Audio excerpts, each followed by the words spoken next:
Okay, ladies and gentlemen, thank you so much for tuning in. Today's guest, the infamous, the one and only, the documentarian, whatever you want to call it.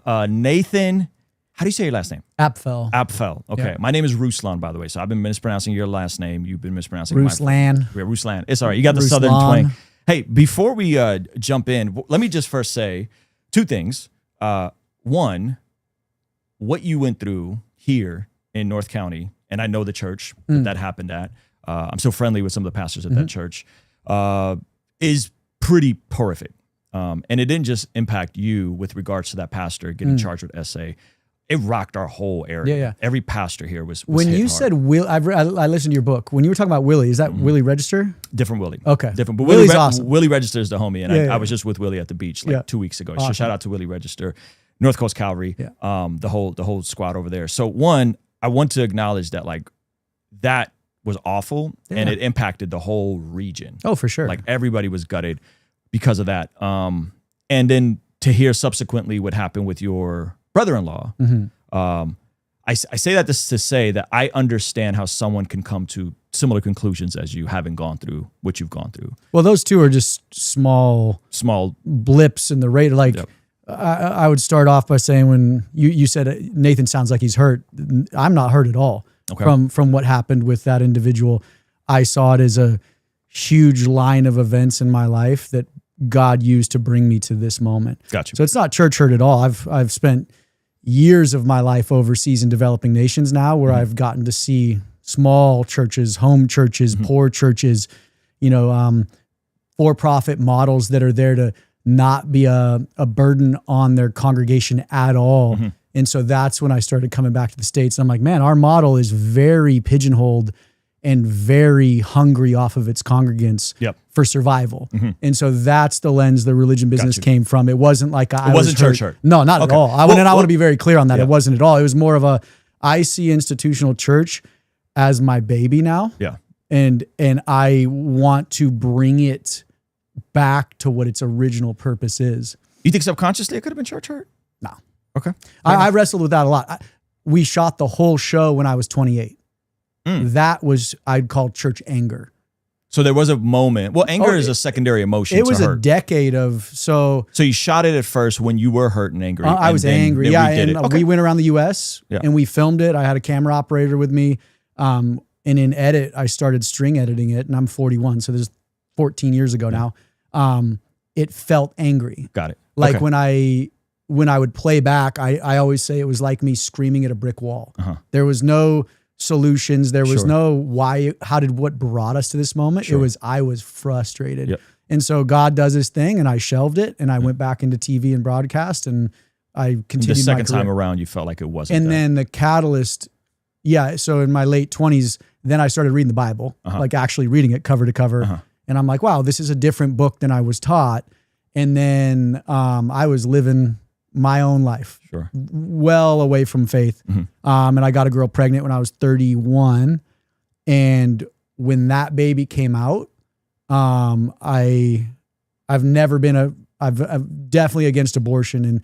And her mom was like, hey, I don't think I'm going to have this child. She lived out of state. And she's like, unless you move here. And so I'm like, okay, sold everything I had. And I'm like, I'm moving. That's how you ended up in Utah? That's how I ended up in Hawaii. Oh, okay. So you were in Hawaii. How did you end up in Utah? COVID. Okay. Yeah, I just couldn't fly, and I was working. Yeah, they were just a nightmare.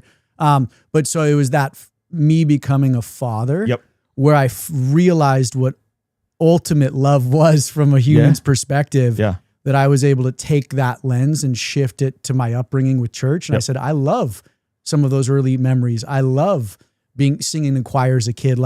And so I took that fatherhood lens and I applied it to the church. And so the first time we shot, it was in my 20s, I was pissed off. I'm like, there's serious wrongs being done in this institution.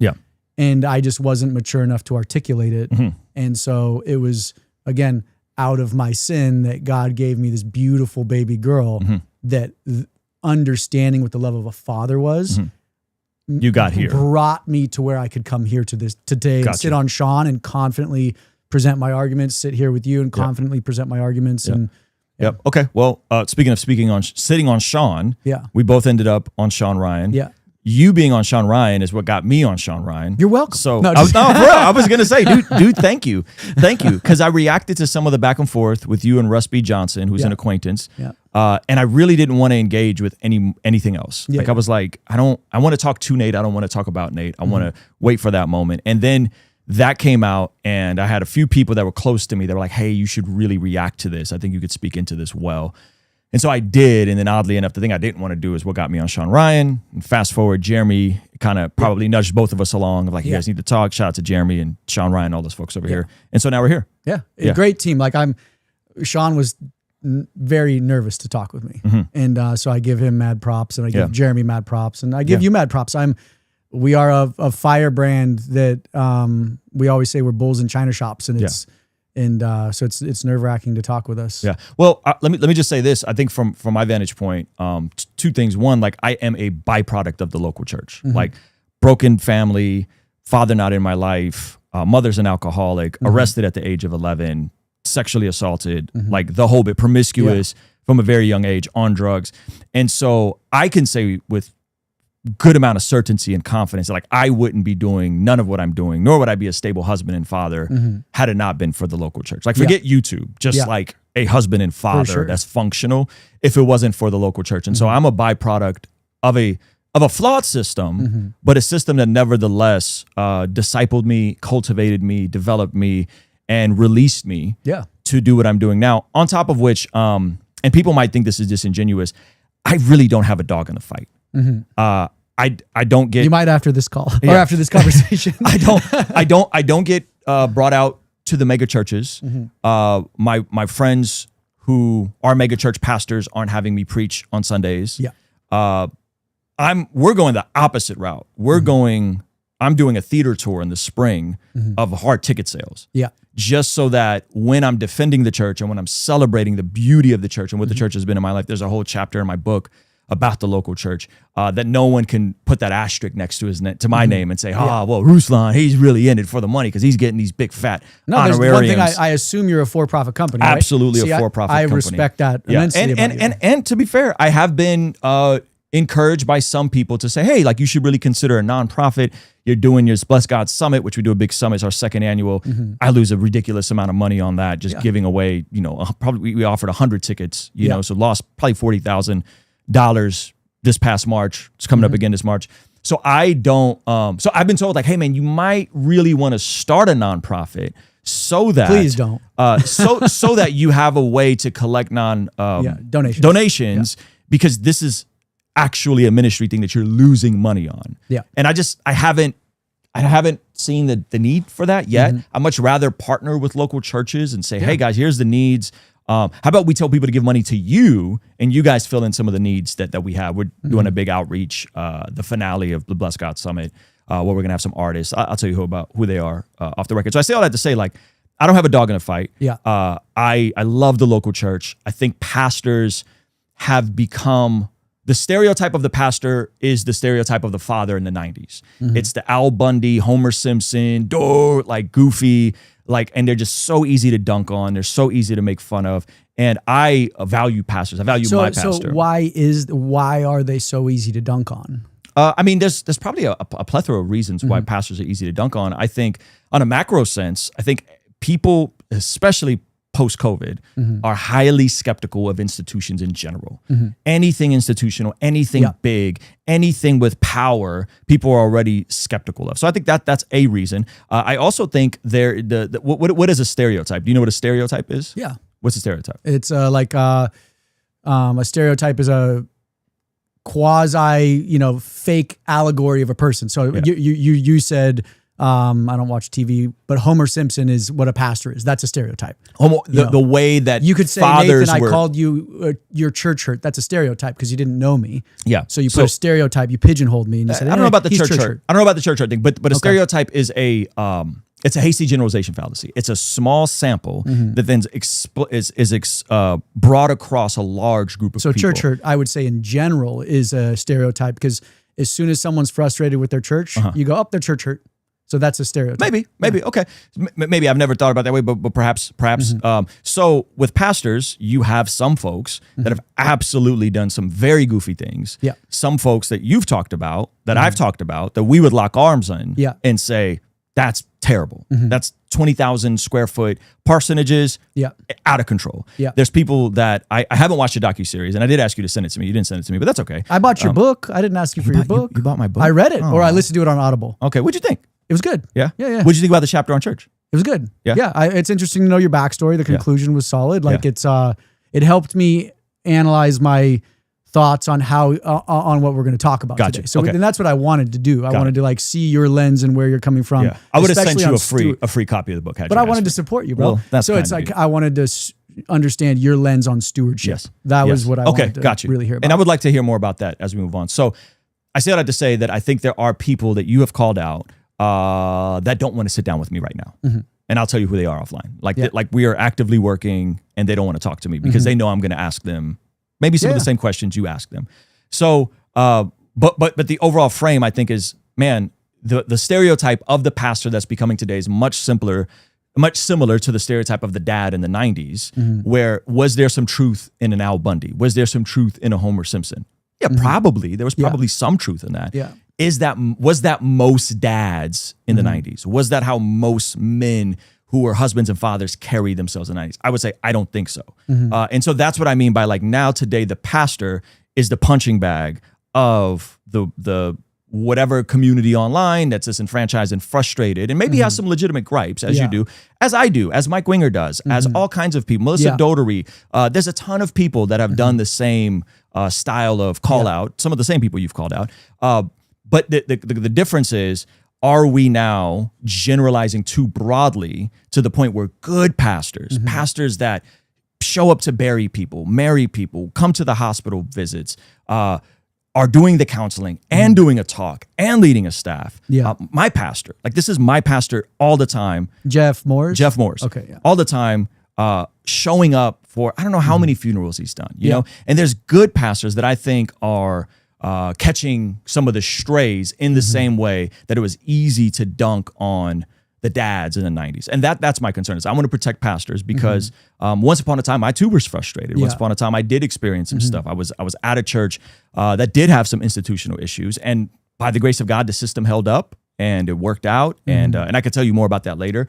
And now I'm in a spot where like, man, I'm at a healthy church and I'm sitting underneath a great pastor and I get to travel. What would you define as a healthy church? Just so I can let me finish this thought. Okay. And then and I'm meeting a lot of pastors. I'm sitting with a lot of pastors. Some pastors, a lot of them are bivocational, laying concrete on whenever they can to make ends meet. Others are taking a modest salary, and some that have built churches and gone from a few hundred to a few thousand, and they make six figures. And I've met a plethora of them. And generally, and this is anecdotal, but I think some of the data that we can get into supports this. Generally, they're good dudes. Generally, they're doing their best. Generally, they're underpaid. Generally, they're really trying to preach the gospel. So what is a good pastor? Is a healthy church? Healthy church. Healthy church. Yeah, I think a healthy church preaches and teaches the word of God. I think that is the primary function of the church, is to locally gather for preaching and teaching of the word of God and for corporate worship.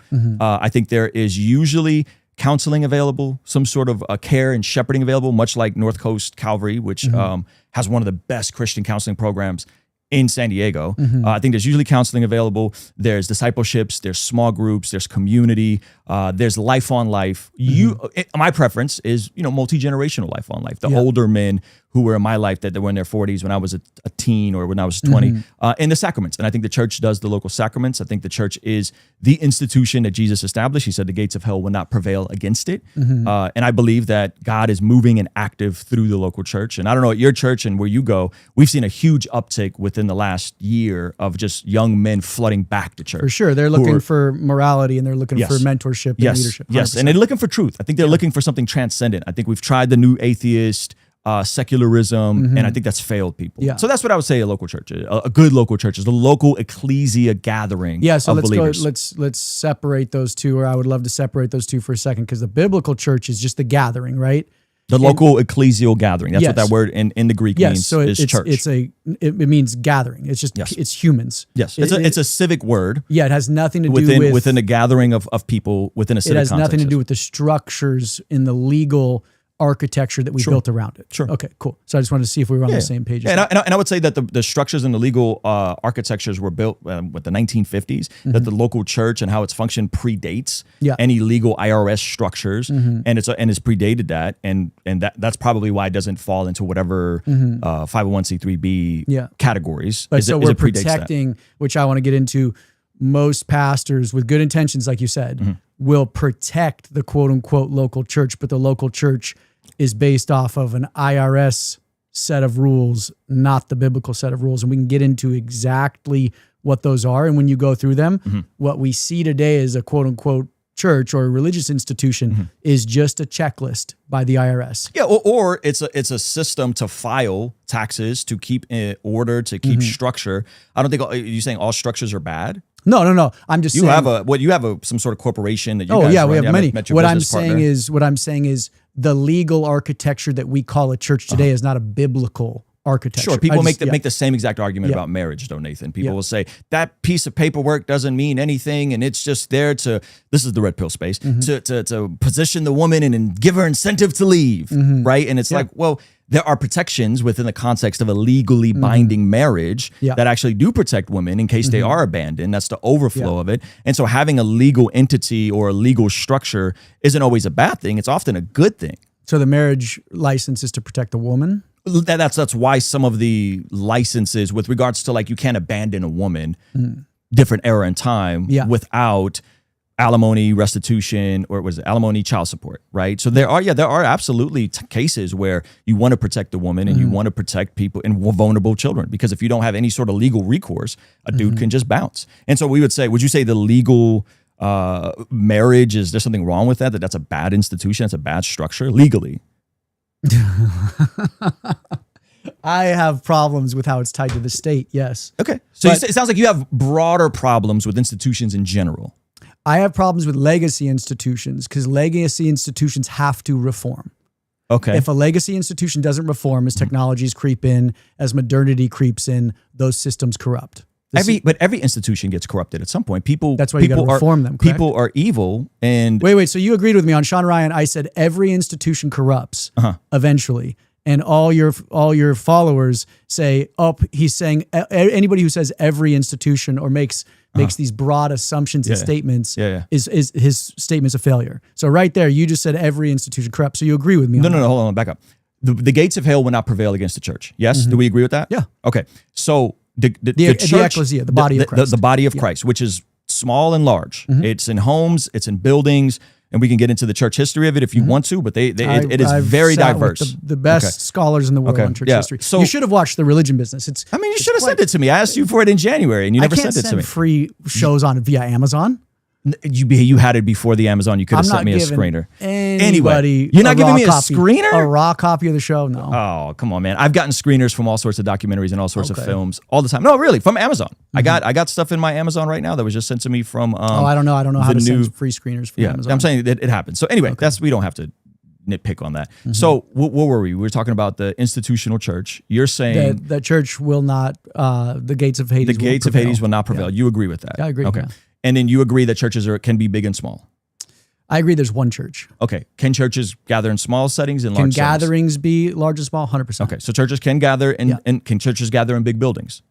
If they want to. Okay. So churches can gather in big buildings. They can gather in small buildings. They can gather in homes. This has been the historic church, yes? The building is not the church. Never said the building was the church. Okay. Yeah, that is the historic church. It's an organism that flows through systems. Sure. And that's why Christianity flowed through Rome and took over Rome. Sure. Was because it was an organic organism that moved through walls, through systems. Yeah, I'm not disagreeing with that. So you're not talking about, will systems eventually corrupt? Is that the Correct. question? Man-made systems and architectures will always fail. So man-made systems, because there's people that are sinful, will have issues all the time. Every system, every corporation, every business, every nonprofit. So because systems will corrupt, are you then saying that we should flee the systems? Because this is how we got in trouble. I'm saying we need to reform the systems, and we need the systems to be as transparent and accountable as possible, especially the local church. Okay. The Christ-centered church should be the beacon of accountability and transparency. It should be the light to the world. Amen. Instead, it functions in the darkest legal architecture in the U.S. Okay, so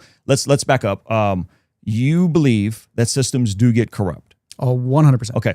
But you say we reform them from the inside.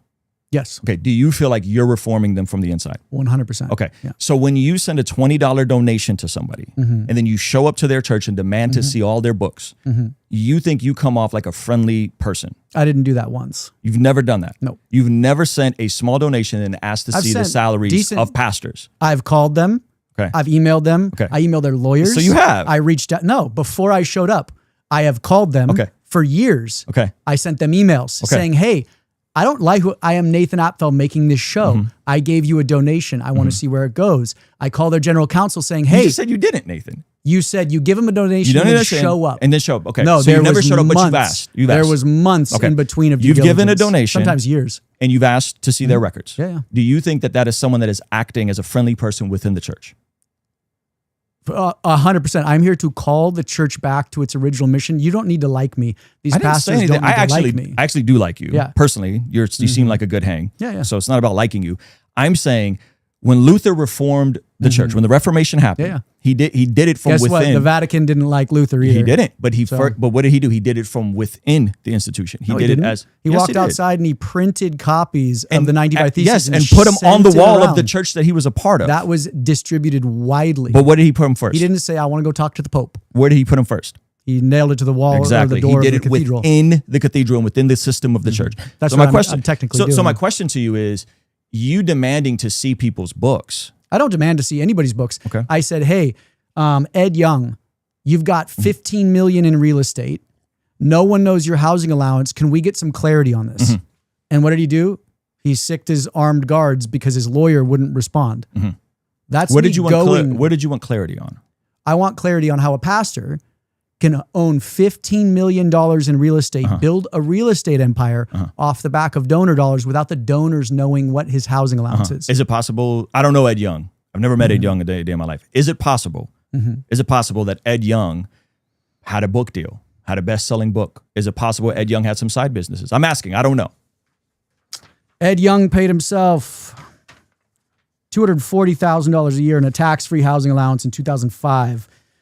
Now, it's probably close to $1 million a year. That housing allowance covers the down payment on the home, the mortgage payments on the loan, real estate taxes, property taxes, utilities, furnishings, and appliances. What's his total comps package? No one knows. Okay, so his housing allowance is $250K? No, this was in 2005. Okay, so $250K in 2005. Okay, cool. No, that's his housing allowance alone. Okay, so I think that's not his clothing allowance. I think that's a bit exorbitant. Do you think that reflects most pastors?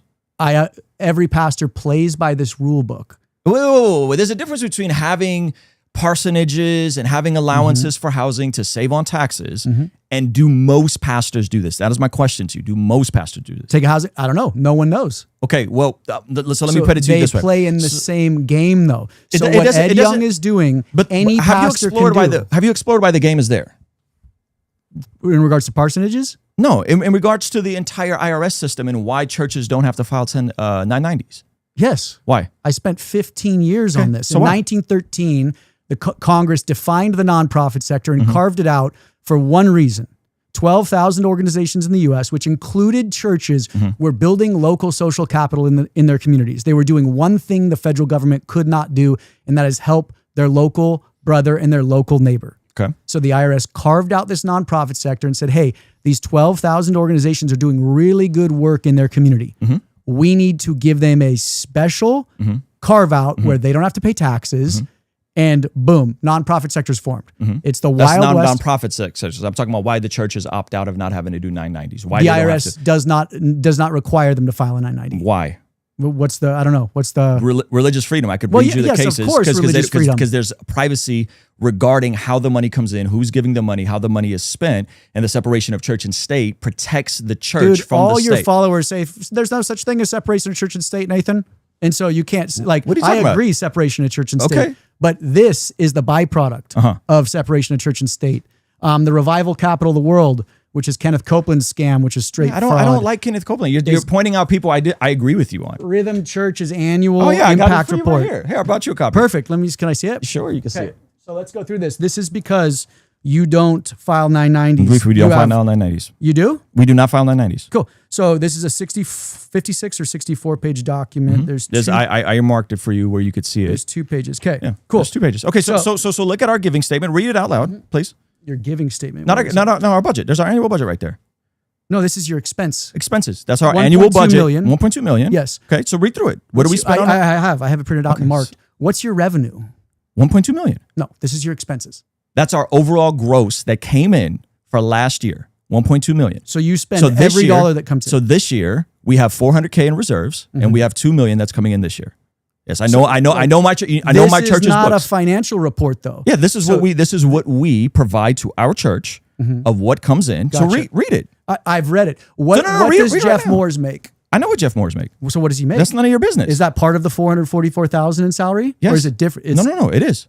You have 15 staff. We have 15 staff. And we live in Southern California, the most expensive city in the country. Yes. So you pay $444,000 in income and benefits for 15 staff. I think they do benefits on their own. I believe they do benefits on their own. It was earmarked. No. The benefits. I think we can do benefits on our own. But all salaries for Rhythm Church employees as well as employee benefits are tucked into that. Yeah. So there's some benefits, but I don't know what they do specifically for health insurance. We recently had this conversation. Yeah. So there you go. So that's our budget. So I brought it for you. Wait. That's available for any single person that walks in. I have it printed out right here. Yeah. But here's the problem: if you don't file a 990, you said 1.2 million in expenses. Is that your actual revenue? Our revenue. I just told you the revenue, Nathan. No, but this is what Nathan, I mean. I just told you the revenue. 990 is a legal document with data fields that are and described. I could read you why the church. This is just loose. You can't even understand. I could read you why this. the government, right here, the federal government loses. Let me pull this out. The federal government does not require churches to file a 990 because it's a separation of church and state. That is why we don't file them. Purpose: annual 990. Is an information return that most tax exemptions have to do. Churches opt out under the IRS 633. Churches, their integrated auxiliaries, and conventions or associations of churches are explicitly exempt from 990. This isn't a loophole. It's written into the federal government. Now, I want you to think about this, Nathan. There's 300,000 churches that are around. 300,000 churches. If all those churches, it's closer to 400,000. Okay. 400,000, 300,000 to 400,000. If they were all to file the 990, they would overload the IRS system, which is already wildly inefficient. I'm so serious. The IRS, there is 1.9 million organizations registered with the IRS. Yeah, and add another 400,000. So somehow that overloads the IRS? On top of the smaller churches. You submit it via electronic form on your computer. On top of the smaller churches that may not have the same access to accounting and budgeting and CPAs. So that's your reason for not filing a 990 is it would overload the IRS? My reason is because the Supreme Court has ruled that the state must keep hands-off internal governance of religious bodies according to Hosanna Tzuber in 2012. Okay, that is why. It'll be in my by my laptop. Okay, so the reason churches existed long before the tax system. So they are recognized as tax exempt. No, the tax system was around before then, but it was refining. Yes. Tax system reforms. We didn't have federal taxes until 1910. Okay, so churches are automatically tax exempt. Yes, they don't even have to apply for a 501c3 status. You know that. I know that. Okay, and that's what's even crazier. Ready? This is this is a big one. You don't have to apply for 501c3 tax status. So you are a ghost to the government. So if I was a congregant getting ripped off and I called the IRS or filed a complaint, the IRS doesn't even know that my church exists. Sure. Yeah, but if you don't like that sort of system, don't be a part of that sort of system. Definitely not. The pastor, you said you go to church. I visit a religious institution once a month. Tell me how that works for you. How does your religious institution? Wait, is it? Do you like it? No, I can't stand it. It's the most annoying thing ever. So you go to church. You said kind of for your daughter, and you kind of wanted to grow up in church and that whole. Deal. No, my fiance or my ex-fiance like to go there. You still kind of go. It's good vibes. Yeah, well, she was born and raised in mega churches in Southern California, so she liked that. But a couple of my friends, one of my friends was a big part of the church for a long time, and he's got daughters, and so we would. And so do you go? You still go regularly? No, I can't. So you no longer go to any sort of Sunday morning gathering. I'm assuming you're in like some sort of home church. Yeah, I go to multiple home churches. Okay. Yeah, once a week, once every other week, once twice a week, every 2 weeks. Once every 2 weeks. So much. Okay, so you go to a home church. I got a buddy of mine that comes out of. I won't say a mega church, but a decent sized church around here. He decided to go the direction of saying, hey, I think there's something beautiful in the home church. And he built, and he was a pastor, built an entire business of doing wholesale real estate. And said, yeah, I don't really want to go the direction of this. I'm going to go home churches. And they're crushing it. And they got maybe 20 different home churches all over North County. But he still loves the local church. He still is connected to a lot of the pastors here. That is a beautiful option for some people. I'm glad that that's awesomely working for you. And so if you want to get back into the tax code, I have the tax code for you, and I could read you I have when all the this literal happened. IRS regulations guideline. So do I. And so where are we going? I want to go back to this budget though, because when you file an I-90, I have 990s from Samaritan's Purse, which I think is hilarious. They're not in there. Maybe I dropped them on the plane. But it is a legal document that you have to fill out revenue, expenses, I understand what top salaries, and that organization is legally bound to that document. Sure. So if they lie on that document, they will get in massive trouble. Churches have no legal document that they're held to account for. And so what happens is you end up with this cute pie chart. It's a great chart. Show the chart. It's a chart. It's a great chart. It looks like something I would build in 10th grade. It's a good chart. It looks like, okay, 37%. 37% to staff. 15% outreach. That's really good. 20% ministries. What is ministries? What is ministries? It's our blessed local event. Funds dedicated to specific ministry programs and initiatives with Rhythm Church. This includes youth ministry, adult ministry, worship ministry, and more. What is it more? And some of the outreach we do is the so you soup spend kitchens, $250,000 a year on this, but no one knows where it goes. I know where it goes. Because let me break it down for you, Nathan. Can you know it, so that's what matters. You and Jeff know where it goes. Can I help you? Can I help you with this? There's a difference between accountability and transparency. Okay, so the church, any five, you know that you understand that they have to have boards. Some people abuse these boards, some people don't, but they do have to have boards. You know that a pastor cannot assign his own salary. You know that. He can. He doesn't need a board. But can he legally assign his own salary? You know that they have to have boards. They can wash those boards with his wife. No. I could say, hey, my wife legally assign his own salary? Yes, I would or no? actually say yes, because Come there's on, no way. Nathan. If we were to pull up, who's you to know, prove? Who's to it's prove? Not about that who's to prove. I just said what is legally required by the IRS. A pastor cannot. See, this can you just concede that point? This is where churches pastors love to go. They go, hey, Nathan, it's legal. I don't care if it's legal. I care if it's moral. So let me get to the moral part. Okay. So legally, they have boards. You cannot assign your own salary. You should know that. Most people know that. You got to have a board. Okay. Sometimes that board is your local elders. Sometimes that board is people from the pastors in the area. Sometimes it's pastors from outside the area. I'm not really a fan of that model. Who chooses the salaries for Rhythm? We have a board. Who's on it? I'm getting there. That consists of both elders and pastors within the area and some pastors outside of the area that assign everybody's salary. Reasonable compensation based on best practices and based on the standards of what a pastor is supposed to make. That's how that is assigned. Where do we find out what a pastor is supposed to make? We could pull up ZipRecruiter and I could tell you the data. The average salary for a pastor is $50,000 a year. I don't care about ZipRecruiter. I want to look to the Bible. Where do we find out what we can get to the we can get to the Bible. I only care about the Bible. I don't care about ZipRecruiter. Sure. I don't care about I'm just telling else. you what the average salary is. Okay. So accountability and trust are not the same. A church is accountable. Accountability and transparency are not the same. Sorry, accountability and transparency are not the same thing. Church is accountable. They do have a board. Church is accountable. Churches are accountable to who? To their board, because pastors can't assign their own. So you can waive it off, but I'm telling you, this is how this is set up. They're often also accountable to outside boards, outside audits. The bigger the church gets, if they want to have a building campaign. We're trying to get into a building right now. We're renting a building. We're in an old Episcopalian church, which, by the way, not sure what you guys have planned today. I'd love to take you to church with me. I think you'd actually really love it right after this. We built an old Episcopalian building. We don't own it. We're trying to figure out a building situation. Because of that, we are going through external audits, and the bigger the church gets, the more scrutinized their books are. Okay, maybe you don't know this, but this is how it works. I do know it. Okay. So here's my question. Let me finish. Okay, you ask a question. Don't belittle me and say you might not know this. I spent 15 years researching this. So let's talk about audits. Hold on. You're right. I'm sorry. Yeah. I did not mean to. That, like, for real. My bad. Yeah. I don't want to do that with you. Yeah. Okay. Accountability and trust. Accountability and transparency. Not the same thing. Churches are accountable. You may say, I don't like their degree of accountability, but they are accountable. There are boards. This is legally required. You may say, I want more legal requirements. Now, transparency is built on the side of maturity and unity. Transparency is built on... transparency is public data. Let me get there. Transparency is built on accountability, on trust, unity, and maturity. Transparency has nothing to do with trust, bro. Nathan. Nothing to do with trust. Nathan, you have one kid. I have two kids. Okay. if I spend more on my 10-year-old's birthday than I spend on my 4-year-old's birthday, do I need to be transparent on all the details about my finances with my kids? I'm so lost with this analogy. I'm asking We're talking about transparency and accountability. I'm not talking about your own child. Okay. It's your money. We're talking about, because we've talked about religious architecture and legal architecture. We're talking about legal entities. Yes. So legal corporate entities. Legal corporate entities. So what I'm telling you is when I worked in the nonprofit sector with adults with developmental disabilities as a young, struggling, in-debt man. I've heard this. I know what you're going to say. And I found out with the salary of my president and the vice president, and I was making $15 an hour, like $12 an hour.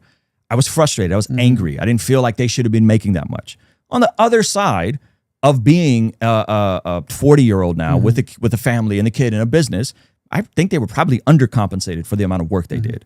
Okay, I don't know how much you make. But I'm going to say a pretty big statement here. I don't care if Stephen Furtick makes $40 million a year. The only thing I care about is that his donors know he makes it. Okay, so let me get there. I don't know what Stephen Furtick makes. Okay, I'm trying to get you somewhere. So what I'm saying is maturity prevents people from being able to receive all the information. The young men at our church who are struggling, they're getting off their feet. Okay, if they found out my pastor makes 6 figures, okay, or whatever my pastor makes, that then creates, because they're in a different season of life, they haven't figured out how to develop themselves in a career. That is going to create resentment in a context where someone is doing life on life. You're making such a big excuse. I'm not making an excuse. I'm not making an excuse. This is why corporations, his or her listen to me, Nate, salary. This is why corporations don't reveal what everybody makes. Yes, they do. For-profit, publicly traded companies. Okay. If I'm a stockholder in that company, I know I can find out where every dollar goes. Okay. If I donate to a nonprofit, a secular nonprofit, you have to, via 990, let me finish. I can find out where every dollar goes. You can find out where every dollar goes, and you find out the top salaries. Sure. But you don't find out the dude next to you is making $20 an hour because he's more qualified, and the person you're making other 50. other employee compensation. And so why is that a thing? Why do we not reveal everything to everybody? Are you saying that nonprofits are not transparent? 990s are there to hold the leadership accountable. But I think we're leadership. Hold on, Nathan. Ruslan. I thought we were transparent absolutists. I thought everybody needed to know everything about everything. No, dude, I'm saying the 990 is the benchmark for the nonprofit sector. Yeah. Churches should play at that at bare minimum. Churches are opted out because of government overfits. You said that the kid making $15 an hour or whatever would be jealous of the head pastor's salary. Yes. Do you not know any kids that are making $15 an hour? When was the last time you spent some time with just young men? Why, in God's name, would I personally think it's flipped? I think some of these pastors can't justify their salaries. I think it's the opposite. I think you'd be shocked at what pastors actually do, how much they actually work, and what they make in comparison to whatever is happening. I know lots of pastors. I know what they do. And most of them, how much they make. And most of them are underpaid or overpaid. Well, I do have a question about one of your stats. You said on Sean, you gave this stat. You said hold on, you didn't answer my question. Hold on. Nate, come on. Do you think most of them are underpaid or overpaid? Average pastor salary is $58K. Does that include bivocational pastors in the U.S.? 47% of pastors are bivocational. Yes. So does that $58,000 salary include those 47% bivocational pastors? That's the median salary of a pastor. So take off the ones that are on the very bottom, the ones on the top. No, I understand. But does that include bivocational pastors that have another job? It's the average. So some of them might make 50 and do have another job because they need to make more. Gotcha. So that number is a skewed data point because you used it against you used it against teachers saying, oh, they made $74,000 a year. Yeah, and they get summers off. Teachers have a full-time job and they get summers off. They don't have a second job and they get summers off. See, you should. Episode 7 in the religion business is about bivocationality. Okay, and I think that is a great model. Just like I think the home church is a great model. Hey, Nathan, just like I think there's congregational churches that reveal everything to everybody. Yeah. And I think that could be a model for some people. The pastor that married me and my wife, Southern Baptist pastor, I know you have your own qualms with the Southern Baptist, but they're generally congregational. Oh, no, I think there's some great people there. Yeah. And they reveal everything to everybody. Yeah. Okay, so I think that is a model that works for some churches. And I think other churches don't use that model and because they don't have to and they have their own reasons. And so transparency, again, built on trust and maturity. Not everyone is mature enough to know everything. If you don't transparency and trust do not go hand in hand. You know that, right? You're cutting me off. Not everyone is mature enough to know all the details about the affairs of the house. Not everything has the capacity to understand the nuances and the idiosyncrasies of what it's like to be a 45-year-old man. That's an excuse. With a family and a wife and what it's like to be a 20-year-old dude renting a room while you're figuring out your life. Not everyone has the maturity to understand it. This is common sense. Not everyone has the maturity to understand Elon Musk is the richest man in the world. Yes, we're not talking about Elon Musk. So we're talking about leadership. So he could argue why he deserves his salary. I don't care to be an Elon Musk apologist. So this is what I'm getting to. You're saying you're belittling children, young adults, saying they don't have the maturity to understand why this pastor should make this much money. There's no transparency in that. But listen, saying, no, trust, Nathan. And that's the problem with the institutional church. Nathan, it's all about trust us, trust us. I'm saying, in the context of where you're doing life on life with someone every single week, it is not a healthy dynamic for folks that are struggling and they're getting off their feet and they're just starting their lives to know what every single person and on staff or the highest earners in the church make. I'm saying that is beyond reasonable. Now, let me put it to you this way. So it's reasonable to know the pastor's salary. Can I get to my point? I did not say that. I did not say that. Okay. What I said is it is not healthy for everyone in the church to learn everything about everyone in the church's salary, because sometimes they lack the maturity and sometimes they don't have the unity. Now, let me put it to you this way. Nate, I'm one of the biggest givers at my church. Okay, I'm unified to the vision of the church. I'm giving, and I'm mature enough, and I understand what ministry is. I've been in ministry for several years. I understand how hard it is. Okay. Do you think if I were to walk into my church tonight and ask to find out everyone's salaries, they would give it to me?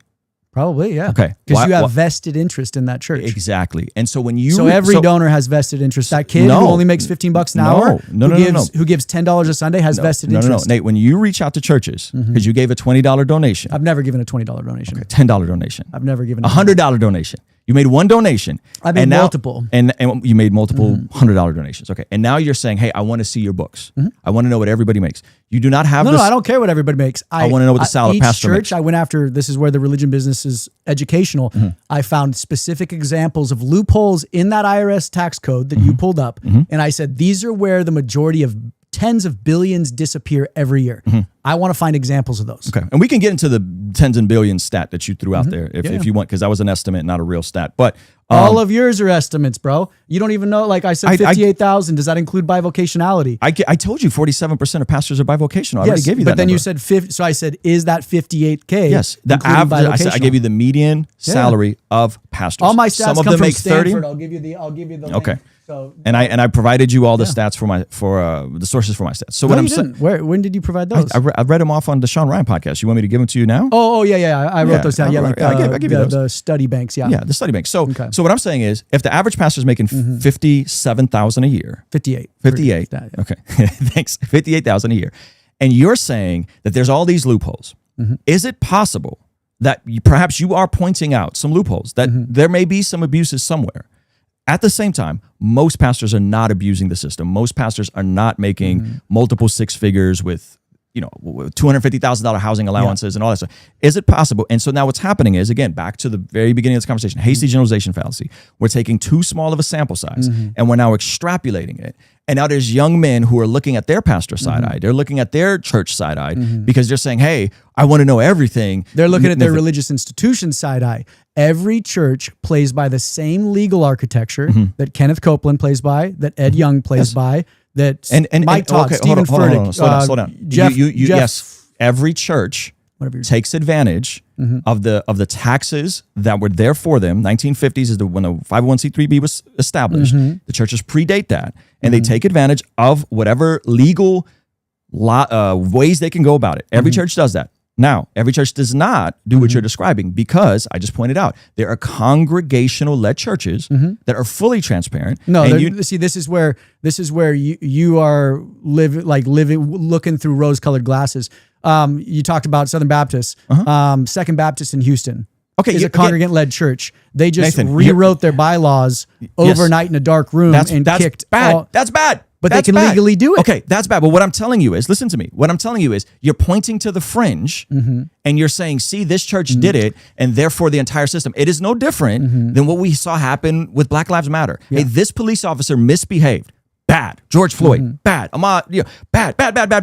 Hey, 8 can't wait. Let's figure out policies to fix this. Versus saying the entire system is corrupt. It's all systemic racism. Burn down the system. This legal system is broken. Okay. It is a non-transparent. You said transparency demands trust. That is unity. That is totally unity. Two words transparency. Run in polar opposition to each other. Transparency demands unity and maturity. Okay, you are not transparent. Transparency demands unity and maturity. Should we read the definition of transparency? Because I guarantee you, I'm not talking about the definition. I'm saying it doesn't demand either, bro. No. I'm giving you an example of how transparency works in the real world. I am not transparent about every detail of my health journey on social media. However, my wife... You don't need to be. It's your own. Yes. However, my wife knows. I'm using a metaphor, okay? So with the idea of transparency, okay, there are times and places that some people get access to certain things within some context. If you want to be at a church that's congregational led, I would say, praise God. Go join a church where everything is transparent. Pour your life into that church. Give to that church. It's a legal corporation in the U.S. that's enjoying tax benefits. And they should, should, because they predate any nonprofit organizations, and they should enjoy those tax benefits. Churches actually were they originally collected taxes. And they should. Because the church was the safest place to hold taxes. And they should keep the IRS out of their business, and they should keep the government out of their business. They absolutely should do all of those things. If someone says, man, I'm with Nathan, this is a stumbling block for me, I'd go, okay, here are other options for you. You can go join a congregational-led church. And yes, you're pointing to awful situations of them changing. That's wrong. That's bad. Go join one of those and be a part of it and be engaged and give and pour your life into it. Or go join a home church like you have. Pour your life into it. Meet every other week. That is awesome. Or you can go join a different type of church. We're churches that are bigger. There's 1,800 mega churches in America. That's 2,000 or more people.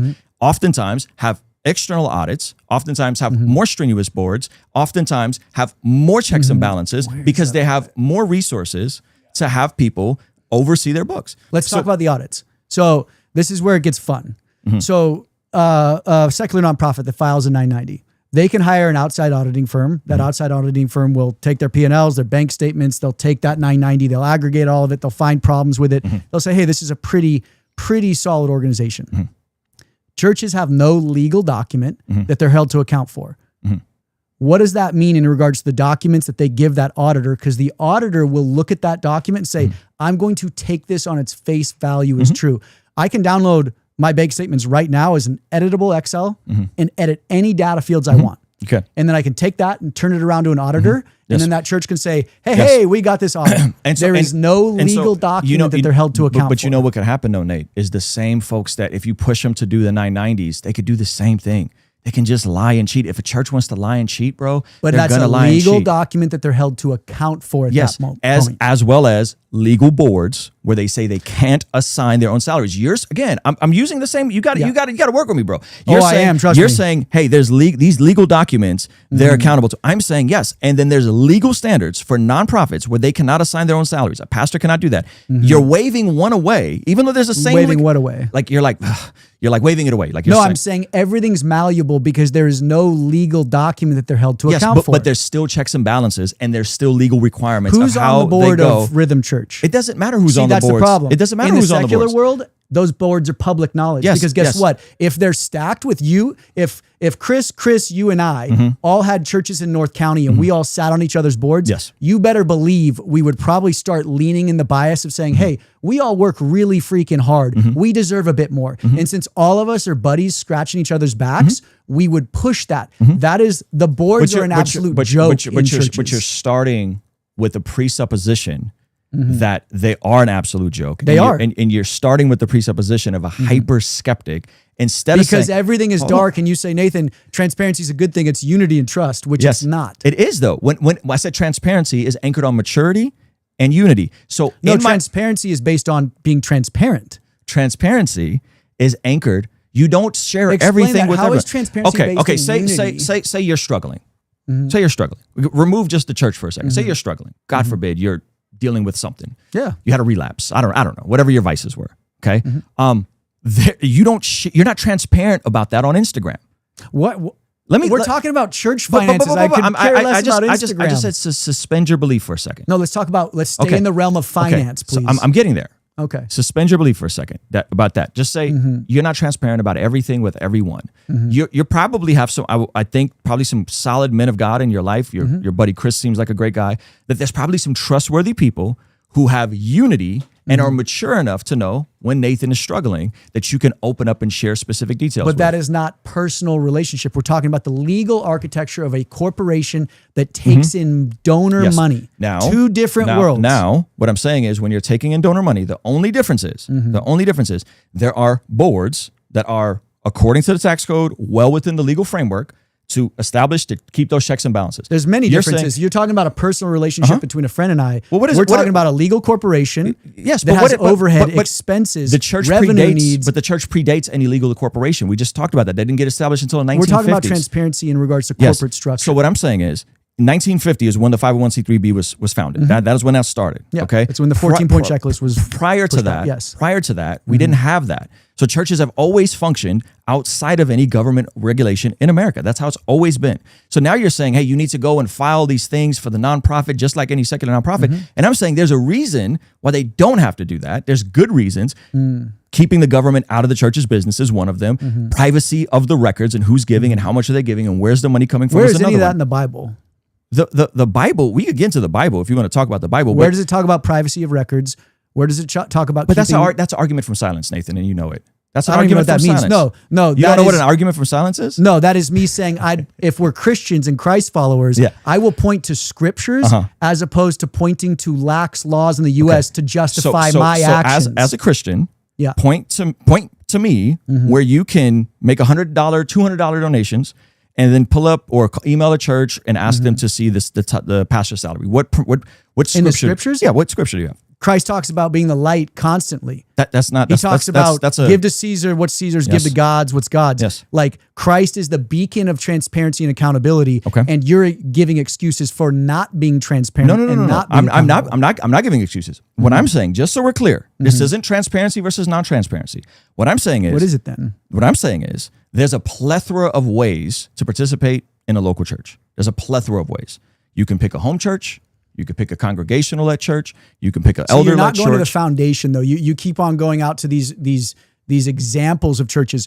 All of them still play as soon as you file for 501c3 tax exemption. You play by the same rule book. I understand, and you've already agreed that every institution corrupts eventually. So we don't burn down the institutions, Nathan. We don't say, hey, I'm not saying burn them down. I'm saying bring transparency and accountability into them. And guess what? The wolves will be exposed very quickly. And what I'm saying is accountability and transparency aren't always the same thing. There is accountability built in right now. And most churches, right now, there's accountability built in right now. No, it's full accountability.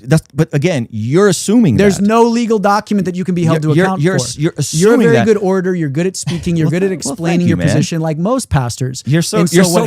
What happens is I wasn't expecting a genuine compliment like that. Yeah, you're good. Well, thanks, man. People can position their way out of legitimate arguments, and the legitimate argument is there is no legal document you as a religious organization are held to account for, and since there's no legal document. It is all smoke and mirrors. Why? Can you steel man to me why churches don't have to file 990s? I've said it to you multiple times. Why? Dude, I've done the research. Can you steel man for me why churches cannot file? They don't have to file 990s? Because of separation of church and state. Okay. Yes. And why else? Why else? Because the government carved out the nonprofit sector because they were building local social capital. Okay, no. You just conflated nonprofits with churches. I'm specifically They're the same speaking thing. about One churches. is just religious exemptions tacked on top. You think all charities are the same as all churches? Charities, the nonprofit sector is one big lump. And then inside that body, it's like the nucleus is but they're not the one and the religious same. exemptions. They're different institutions with different purposes and different yes, things. But I'm saying legally, they're structured I understand from a they're high the level. same. The same. Yes, and then we've also agreed that there are churches that opt out and go full on for profit. I can't think of any off the top of my head, but I want to say Hillsong had a whole full profit arm. The churches that don't have to file anything. Well, that's a scam we can get into because you read about it, the associations, auxiliaries, and conventions. That's a scam that needs to be torn down because you're right. Churches are now starting for-profit investment vehicles cloaked as churches. Yes, but I wasn't talking about that. I mean, that sounds super sketch, and I probably agree with you. Yeah. I'm talking about churches that have record companies and build entire media companies. And do you think a record company should be a church? No. Cool. I would say keep that stuff separate. Yeah. You know what I mean? And that's and that gets really weird in terms of like what is and isn't for profit. But that's what I was referring to. If you're talking about investment holdings and that's above. Oh, there's life insurance. Yeah. There's some churches that my MLMs. Is my good buddy, my good buddy and man in the trenches, cowboy in the trenches, Chris is about to expose. I'll tell you right now, there's major churches in the U.S. invested in the profits of war and death. That's awful. Yeah, and they're going to be exposed in the next 60 days. So get ready, guys, because there are churches that will, from the pulpit, say life is valuable, spread Jesus as they're making hundreds of millions in profit during war. Yeah, that's terrible. I don't know anything about that. If you know more about that, that's fine. And that is those auxiliaries, conventions, you have your CIA connects. Yeah. No, but this is just standard IRS standard stuff. Yeah. Like, this is just standard what you were talking about in the 50s. Yeah. And then in the 60s and 70s, because churches kept on lobbying Congress to add language in front of church. Mm-hmm. So church used to be a singular definition, which was already gray because of separation of church and state. The government can't define what a church is. Mm-hmm. The LDS church, the Mormon church, lobbied for the word auxiliary to be put in front. Mm-hmm. And auxiliary, if church is gray, auxiliary has no definition. Mm-hmm. And then how much of this do you think is maybe impacted by like you being in Utah? And it sounds like you. Oh, I just moved to Utah. Okay, but you've covered the Mormon stuff, which is fairly different than how mainline evangelical churches function. No, they're just the epitome of it. Yeah, they're like mandatory tithing, sort of stuff. Yeah, mandatory tithing, but they've just figured out the business model. Yes. I tip my hat to them. They've created a massive financial. Well, hey, like you were saying, hey, it's legal. They say the same thing. Nathan, this is legal. We should be. I think the mandatory tithing is a little weird. I think that's weird. Can we go down the tithing rabbit hole? Because I think no. Let me just say this. I'm all for transparency to the congregation, but we have to agree on transparency. We have to agree on the definition. Trust and transparency. Let me just get this out, and then you can pick it apart. All for transparency. Forcing churches to file government-issued financial reports crosses into state oversight of religion. Federal oversight of religion. By state, I mean the government. Okay, not the local state. Yeah. Churches are constitutionally distinct from secular nonprofits. That is a fact because they are houses of worship, not public charities. Yeah. They are not public charities. They answer to their congregants, not the state. There's multiple ways you can establish ways to answer to your congregants. Transparency is a moral responsibility, not a government mandate. That's the issue that people have with this whole, the government, we got to tell the government, we got to tell the IRS. Many of us, Nathan, are skeptical of the government. I think the government's wildly inefficient. I think if they had another 400,000 990s filed, who knows what that could do to the system when they're already struggling to just be basically functional as IRS agents. The 990 is strictly a legal document that the corporation could be held to account for. You lie on that document, you can get in trouble. Okay, so healthy churches disclose to members. No, this is not disclosure, bro. That is totally a disclosure. This is not disclosure, guys. The government's role is to investigate actual fraud and not to audit what the church is doing with their finances. That's the government's role. You say, hey, that's not disclosure. I think that's fine. I think that's beyond fine. I think anyone that's reasonable, if they walk into my church and they go, hey, I want to know what's the money being spent on? And we go, here you go. 30, what is it? 39% goes to staffing. Yep. So how much is 37 goes to staffing, including benefits, which that number doesn't make sense from a. Why doesn't it make sense? Because that's $444,000 spread across 15 full-time employees, which includes benefits. That's an average of like $29,000 salary. We have part-time folks. My pastor doesn't make sense. So see, I'm sitting here looking at this going, man, that doesn't make sense. Most of your congregants are probably sitting there going, this doesn't make sense either. Why doesn't it make sense to you? I'm really puzzled because you think we're not spending enough on staffing? No. Well, I don't know. Like, are you underpaying your employees per your own argument? When people go into ministry, they're not going after a money grab, Nathan. Yeah. They're going because they feel called. I agree. To Most do ministry. people go into it with good intentions and they get eaten by the system. And including my pastor and including 95% of pastors I know go in with good intentions and they don't get eaten by the system. Let's say, they reform the system from the inside. So you're spending about $150,000 on operations. And this is as if I went to your church and I donated constantly or tithe per your pastor believes in tithe. If I did that and I said, man, we spent $150,000 on teams, events, development, and other day-to-day operational needs, like what are we spending money on? We do nights out for our volunteers. We take care of them. We give them gift cards. Yes, you see what I mean, though? Like, these simple breakdowns. But Nathan, you're asking me a question. Yeah. And as someone that, again, is deeply embedded in my church and understands how much is in reserves right now, how much we need to get a building, how much everybody makes, what the budget is going to be for this year. I'm answering all your questions. Why? No, you're not. You're saying, oh, we did an outing. So you spent 150 grand on an outing? No. We do regular events for volunteers. We do regular things where people volunteer appreciation night, volunteer giving night. We put together all sorts of stuff just to care for the volunteers, gift cards, that sort of stuff. We take care of our people, Nathan. So within that, I'm saying, hey, I have more access because I am more unified and I'm mature enough to know what's going on. You're unified to what? To the cause and the vision of the local church at Rhythm Church.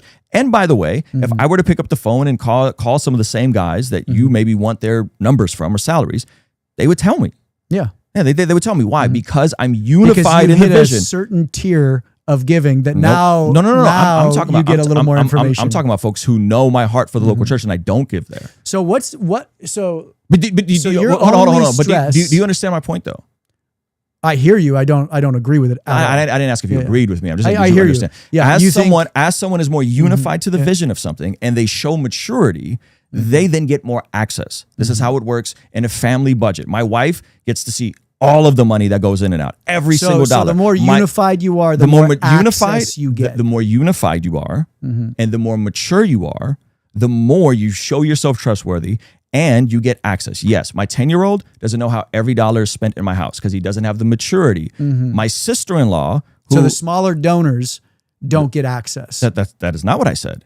I said my 10-year-old. Once you hit a certain tier. No. Yeah. What I said is my 10-year-old doesn't get the same access because he doesn't have the same maturity. Why are you equating? You make these really bizarre equations of a 10-year-old equals someone who doesn't get access because of this. I'm talking about donors that actually give and finance Rhythm Church. Because of maturity. Because the dude that just came out of a traumatic military experience, who has PTSD, he's struggling. The church has now taken him. We've provided care for him. We've gotten him therapy. We've gotten him counseling. He is not in a season of life where he's the same way I wasn't. And I'm just being honest with you. I wasn't. As a 25-year-old dude who came from a bunch of trauma and a bunch of baggage, I wasn't mature enough to know that my pastor should say, hey, let's sit down. I want to explain how this business works. Yeah, and as instead you're like, no, they're not mature enough. No. That's not what I said. And as that is what you said. No. Yes, you said my child's not mature enough. The people making $15 an hour aren't mature enough. I'm using your words. I said, as I consistently showed myself to be faithful, I got more access. What is faithful? Faithful in giving? Faithful in serving, faithful in giving, faithful in walking out and being a member of the church and not disappearing for 6 months at a time, faithful in being present in a part of the body as I am consistently in the church. Not present in the body. You're building an institution. Okay, let's pause the institution conversation for a second because you keep going back to that and we can get into institutions. That is what the religion business is. I understand. We can get to the institutions. Yes. I'm specifically right now, me and you are trying to unpack this idea of transparency. And I'm saying that not all transparency and accountability is the same for everybody. You might say, Ruslan, I hate that. And I would say, man, I understand. In a corporate structure, transparency is needed. And I would say, I understand how you come to that conclusion. I understand how you come to that conclusion. What I'm saying is now you're taking your conclusion and you're making it dogma in an absolutist sense for all churches everywhere. Every church now has to file a 990 because Nathan there needs said to so. be legal structure and safeguards on corporations. And there is, and they can't assign. And what is one legal safeguard baked into religious organizations? I gave you one though. Board of directors? Board of directors. You can't assign your own salary. You can't assign your own salary. It doesn't matter who's on my salary. I'm not going to tell you what pastor. I'm not going to tell you what my pastor makes either. See, so I know who's on our board. It goes back to your idea. I know who's on our board. Transparency is trust and unity. No, it's not. Transparency is transparency. Transparency is, hey, who's on your board? You should say, Nathan, here's who was on my board. Nathan, that is transparency. Let me give you an example of how transparency goes wrong. Okay, with your 990 example. Sure. I got a friend that runs a pro-life organization. She's amazing. Yeah. She's awesome. She founded this organization when she was early 20s, late teens. The amount she makes, I think, is very fair for the type of company she runs. Yeah. Okay. That information is taken and consistently weaponized against her.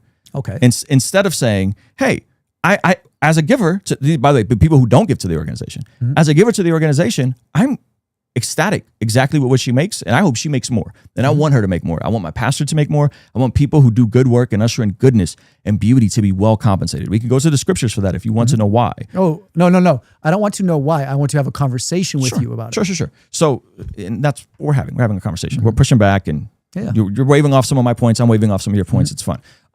So what I'm saying is that information of the publicly available 990, this person is salt of the earth. Amazing person. They live in one of the most expensive zip codes in the country. Okay. Not because they choose to, because that's where they're from. This is their home. Yeah. And not everybody is mature enough to understand her salary, why she makes a salary. And that right now in real time on X is being taken and being blasted and being used to attack her. Her salary. Okay, she should be able to argue why she deserves that salary. Yeah, she in should. a public forum. She should. And that what I'm saying is in a local church context. These aren't people on X. This is in a local church context where you have people in all sorts of seasons of life. You have people that are going through all sorts of mental health issues. You have people that are jealous, man. They do have envy. They are struggling. Sure. Okay. So in that context, human nature. Totally, I'm with you. In that context, not everyone should know everything about the pastor's salary. Why is that unreasonable to me? Why is that reasonable to you? Because you just said, you've painted it very clearly. This is a business, a corporation. Your friend should be able to argue her salary and benefits. And she does to her board. Should be able. She files a 990, right? She files a 990, which her salary is established by a board, an independent board, based on what's best practices. Forum, she should be able to argue her salary. She should. Just like I should be able to argue mine. Chris should be able to argue his. You should be able to argue yours. If we're running nonprofits, you mean? Nonprofits or publicly traded companies. Because we are using donations or resources from our investors to build this. Yes. Ruslan, man, it's so baked into my head, bro. It's all good, bro. If you've poured all your resources into this studio, you are risking your own capital and sweat equity to build this. So that is all you. As soon as you start taking money from other people to build something, you either have shareholders or stakeholders. I understand. At that point, those organizations need to be liable to the shareholder and the stakeholder. This includes religious organizations. Now, the government, I don't think the government should get involved in churches. I think the U.S. government is very bad at managing money. With that said, an informational 990 sheet is strictly a legal document that a church and its leadership can be held to account for in case its congregants or donors feel they're being taken advantage of. Okay. That is the missing link in the entire religious exemption sector is a legal document. Sure. And so you're saying they should provide it so that the congregants can hold the church accountable. 100%. What if the congregants of the church don't care? What if they're not asking for a 990? Why are you? That's the most unbiblical thing I've ever heard. That's another argument from silence. Why always point to the scriptures to argue Christ-centered principles. Why are you, as an outsider, dictating what other churches should do for their own congregations? I've said I don't care what they do as long as the information is public. If the congregants, the people that are giving, don't care for the 990, they don't care to know what the pastor makes. If some of them found out what the pastor made, it would be too much. If some of them found out, it'd be too little. I personally think my pastor doesn't make enough. I personally think most pastors don't make enough. Why does it matter if they do or don't file 990s to you? Because the collective Christian institutional church has dumbed down Christianity in America and watered it down to the point where you have a bunch of sheep sitting in your pews now, not caring about anything outside of the entertainment on the stage. And Nate, they don't. 13% of Christians have read the Bible. Okay, I go to so many. 6% have a biblical worldview according to the latest Barnes. I go to so many churches and I hear 1 to 2 scripture verses tucked in to the most watered down, vomitous sermon. I can't speak to so many churches. Yeah. I'm only speaking I go to different churches almost every other week. I'm speaking to my church. Yeah. We've been in the book of Acts all year, verse by verse. Okay. Yeah. So before that, we did Ephesians. I think we did Ephesians. So we teach people, we teach hard truth. We equip people. We send people out into their real lives to be the hands and feet of Jesus. Christians are more than 2.5 times more likely to adopt than non-Christians. Christians give 700 average non-Christian gives. The average Christian gives 3,000. We've always said Christians are the most generous population in the world, and they're being most taken advantage of. Most generous. most likely to adopt, least likely to get divorced, practicing Christians that go to church, least likely to die of suicide or deaths of despair. Yeah. Okay? So you keep saying like the system is broken, the system is broken, the system is I broken. Stop you right Hold there, on, let me finish this. No, you said, this is a big point. You threw a bunch of stats out and you said because of the church. It's not because of the church. Why is it not because of the church? It's because of the gospel and the message of Christ. That is established and sent out through the local church. Jesus said the gates of hell. The local church. We've already affirmed this. The gates of hell will not prevail. The ecclesia, the organic organism that flows through systems. It flows through systems and isn't corrupted because of systems. So those stats, a marriage is not corrupt because there's a system there. A marriage is not corrupt because there's a legal document there, Nate. A marriage is still a marriage when God has united two people as one. A church is still a church. So you agreed with me on that one. Listen to me. A church is still a church, even if they take advantage of the tax code as they should. And they should. A church is not a church. Yes, a church is a church. Do you think the institutional corporation is a church? A local church that files as a 501c3b is a church. No, it's a corporation. It doesn't say is the word 501c3 church on the top. It says corporation on the top. What is a local church? The local church is the body, the people. No. That's the capital C church. No, now you're getting into this weird lowercase, big case. Let's. Do you want to jump into the Greek? Because the Greek means something specific. It means a local gathering. Does it not? That's what I have said. Okay, so a local gathering is the people that gather, and sometimes they gather in homes, and sometimes they gather in big groups. That's the ecclesia, the moment they could be in buildings, they were in buildings because Christianity was outlawed. So there's always been churches, there's always been people gathering in homes and big gatherings, outdoors, indoors, Solomon's court. Okay, so a church, just because it takes advantage of whatever legal code, that doesn't mean that it's corrupted. No, the corporation is taking advantage of the legal code. The church, the body, is not the one taking advantage of it. So is my marriage not a marriage because we filed joint? What are you talking about? That's your argument. No, my argument is the body, the body, the people. Yes, me and my wife for one. And the body, and your pastor. Yes. Start a corporation. Yes, we file for a marriage license. These two things are separate. What is corporate structure is a system. It's not organic. Yes, what I'm saying is the marriage of me and my wife. That's a marriage.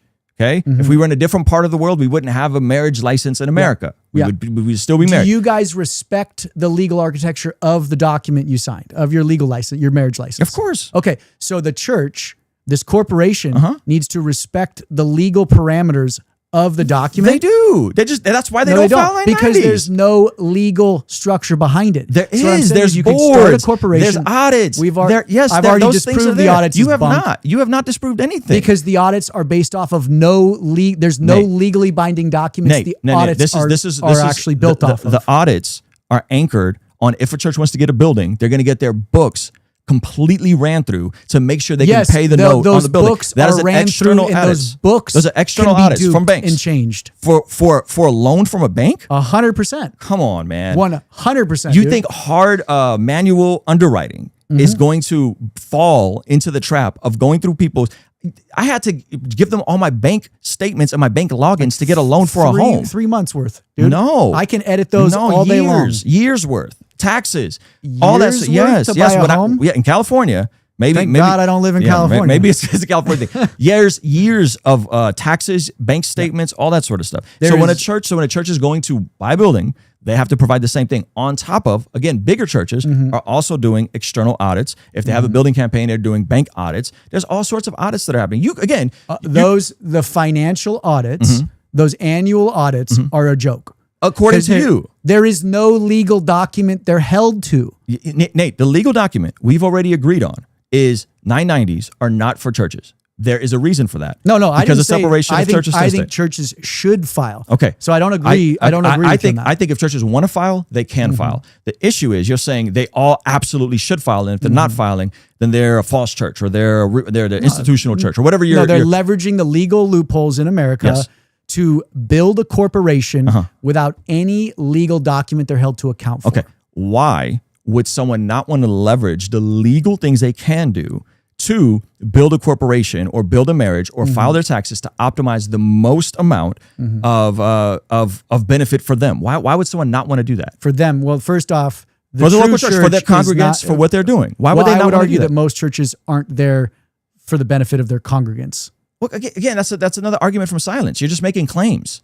You're just saying we're stuff. talking about. No, I'm the one that actually brought data. I got data too. We went over the IRS tax code. Okay. So what are you talking about? I'm saying I think these systems, these legal systems need actually, I don't think, I know. Any legal corporation that takes in donations or shareholder money should have a document that they're legally held to account for. Churches do not. And the board thing is hilarious because I've said multiple times, who's your board? And we're screaming about transparency and you go, I'm not going to tell you. Yeah, because you're not a part of my church. Why would I tell you? In the for-profit world, boards are known. Why would I tell you? In the nonprofit world, boards are known. Yes. In this weird carve-out. No. Our boards are known in the sense that anyone that goes to our church can ask who's on the board. They could have access to the elders on the board. Everyone in our church knows the board. So see, this is what's so funny. So why are we're talking, you said transparency is a good thing. Yes. And here you won't even say, here's the 3 or 4 people that help shape the mission and protect the integrity of this organization. Yes. I would be proud. Why would you want to? Okay. I would be proud to be like, you want to know who's on our board? Here they are, Nathan. Let's talk about it. Because it's a peripheral point that makes no sense. No, it's not. And this is where pastors have lived in this world for so long that it's just through precedence and seminary that this is the status quo now. No, 50 years ago, every church had their full financials in the foyer. You could flip through it. We have our full financials in the foyer. You just don't like them. This is not full financials. You just don't like them. This beautiful pie chart that I used to make in 8th grade. It's a great chart. Is not full financials. Okay, so 1.2 million went to these 5 colors. Let's define full financials. So full financials, according to you, you want to know what every salary is of not every salary. I think the top 10% salary should be known. Okay, so when I go to North Coast and I sit down with Pastor Chris Brown, who I don't know if you remember, the very first time we spoke, you said, man, the people you're connected to, this is what you said to me on the phone. Let's see if you remember. Hey, these guys are the gold standard of this world. When I said, hey, I don't know who Chris Brown is. John Foreman was the pastor when I was there. No. North Coast Vista. Larry Osborne, North Coast Vista. Does that ring a bell? It does, yeah. Okay. So when you said, hey, these guys, because I said, hey, I just sat down with them, their top 3 execs make $150,000 a year. That is available for me. That is available for their entire church. He said this in a vlog on the internet.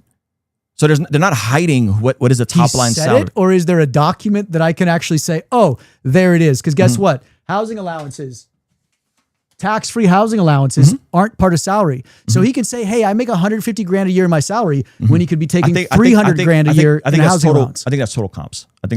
Is the top 300. Is that, yeah, so I assume what I said was that's awesome. That's awesome. That the big boys are making that. Okay, so from your standpoint, do you still stand by that? Is that a gold standard for you, North Coast Vista, or do you not remember saying that? I wouldn't say gold standard, to be honest, but you said to me, hey man, the guys you're hanging with, the circles. I wouldn't say hanging with either. So you're putting words into my mouth. I'm paraphrasing. This is in January, bro. We're almost in November. Yeah.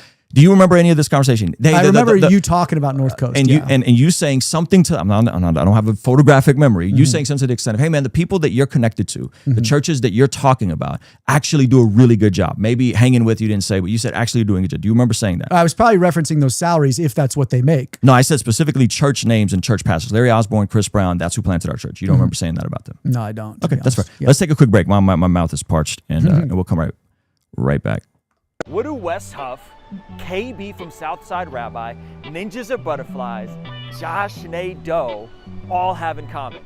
They're all going to be with me live at Bless God Summit 2026 here at the Seabird Resort in Oceanside, California, while we're right on the water. Now, those of you guys that attended the first Bless God Summit, the 400 of you, we heard you loud and clear. We're keeping the prices the same at a nicer resort. The lineup is going to be even more incredible. We're bringing back some of the speakers, and we're even renting out the Oceanside Amphitheater for the most incredible night of music and outreach. My man Dustin Tavella, who won America's Got Talent, is coming back, and an additional lineup of performers that are all going to be performing here at the Oceanside Amphitheater the final night of the Bless God Summit. We heard your requests. The kids' tickets, ages are going up. The resort is even nicer. We won't be sitting down as much. We'll be out networking. Some of the sessions will even be outside on the water, all with the vision of leaning into worldview, virtue, and impact. March 5th, 6th, and 7th here in Oceanside, California. Bless God Summit. Go to blessgodsummit.com and get your tickets now.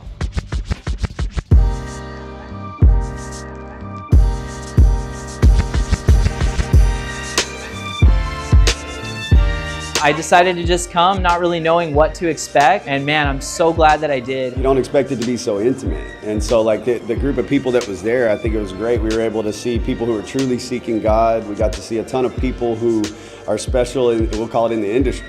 One of our major takeaways has just been how God blesses in you being faithful. A lot of Christians just want to chase after success instead of chasing faithfulness. I think it's just been really effective how everybody has been teaching you how they've been able to follow Jesus and make disciples as they're going. It's a really classy summit. I am just very impressed with the quality and the structure, and just a very classy, very nice. As much as we can get so much from online content, there's a huge difference between being here. None of these people are egotistical. They'll shake hands with you. I did the sponsorship back in November and just left it in God's hands and just prepared myself, if he allowed it, that I would be here. Here I am. People that you're gonna meet are amazing. You're gonna meet friends here, and you're also gonna be edified. I'm honestly amazed at the diversity and the need. It's a super fun time, so you guys are not gonna wanna miss out.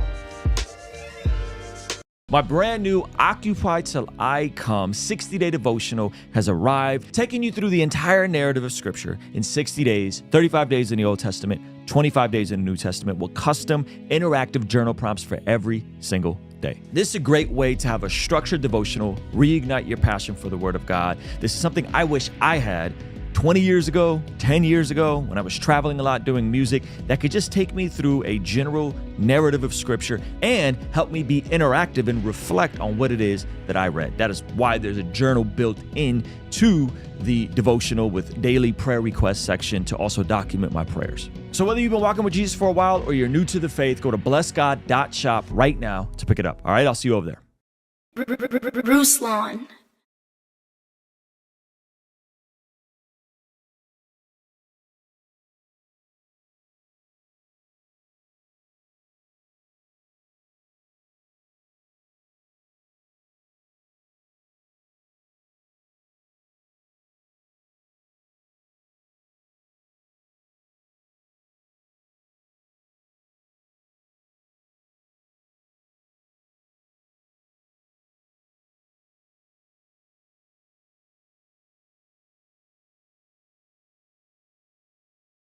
Guys, I'm ecstatic to bring to you my very first book, Godly Ambition, coming out September 9th, available anywhere you can buy books. This book will walk you through how to know the difference between your own selfish desires and God's will for your life, how to discover your true identity in Jesus, how to walk in the fullness of your calling and what God has placed you to do on this earth, and how to decipher between God's purpose and your assignment. So if you've ever struggled with trying to figure out what you're supposed to be doing in this season of life, if you've ever struggled, should I go start that business or should I faithfully serve right where I'm at? Godly Ambition, September 9th. If you pre-order it, we have an amazing pre-order package. We have the first 4 chapters of the audio and video of me sitting just like this, reading it to you. We also have an exclusive podcast with my man, Jonathan Pecluda, who did the forward on this book.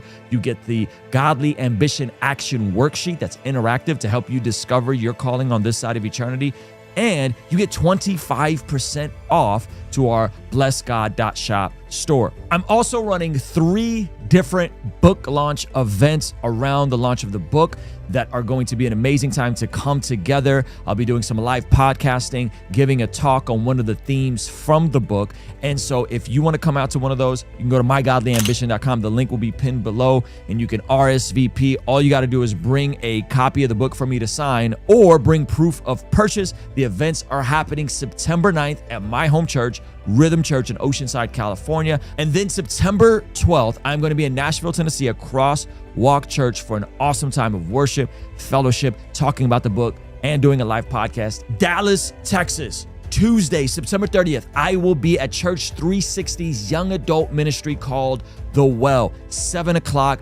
All you got to do, head over there, RSVP, bring a physical copy of the book, and get yourself in the door. I'll be signing them. We'll be having... What do Wes Huff, KB from Southside Rabbi, Ninjas of Butterflies, Josh Doe all have in common? They're all going to be with me live at Bless God Summit 2026 here at the Seabird Resort in Oceanside, California, while we're right on the water. Now, those of you guys that attended the first Bless God Summit, the 400 of you, we heard you loud and clear. We're keeping the prices the same.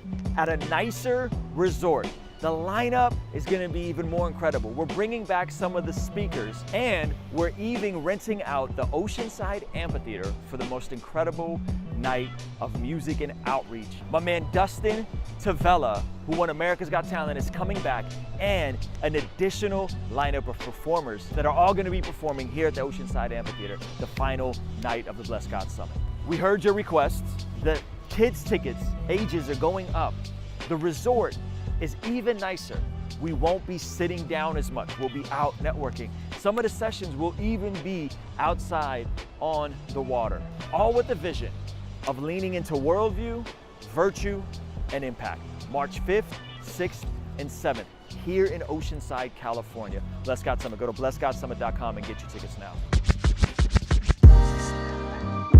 This journal has been super helpful. Recently, a friend of mine got me this Bless God prayer journal. Lately, I've been really wanting to bring more structure to my devotional life. In the past, what I would do is just kind of jot down my thoughts and prayers in this shabby notebook. When you open it up and look at the pages, it has praise reports at the top, prayers for other people, my personal prayers for today, a memory verse, I will get this done for today. And then on the other page, it has my time in the Word showed me, and then just another spot for notes. I've really enjoyed using it and feel like I've seen better consistency. I've enjoyed it so much that I thought I'd make a great gift for my wife, and so I got her this one in tan. And now it's just nice to talk about what we've journaled, what our devotional time is like. And so if you're interested in where you can get a copy, just check out the link in the description. What do Wes Huff, KB from Southside Rabbi, Ninjas of Butterflies, Josh Doe all have in common?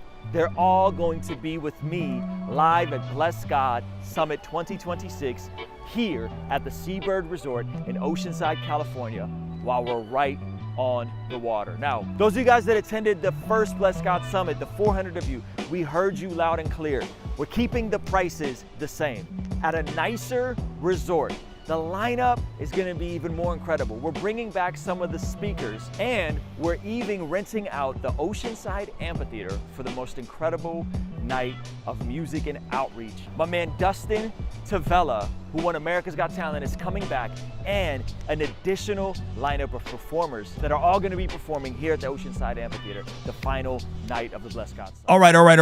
We're back. Okay, so I don't remember where were we. We can go into some scriptures, but let's try to summarize where we are so far, if we can.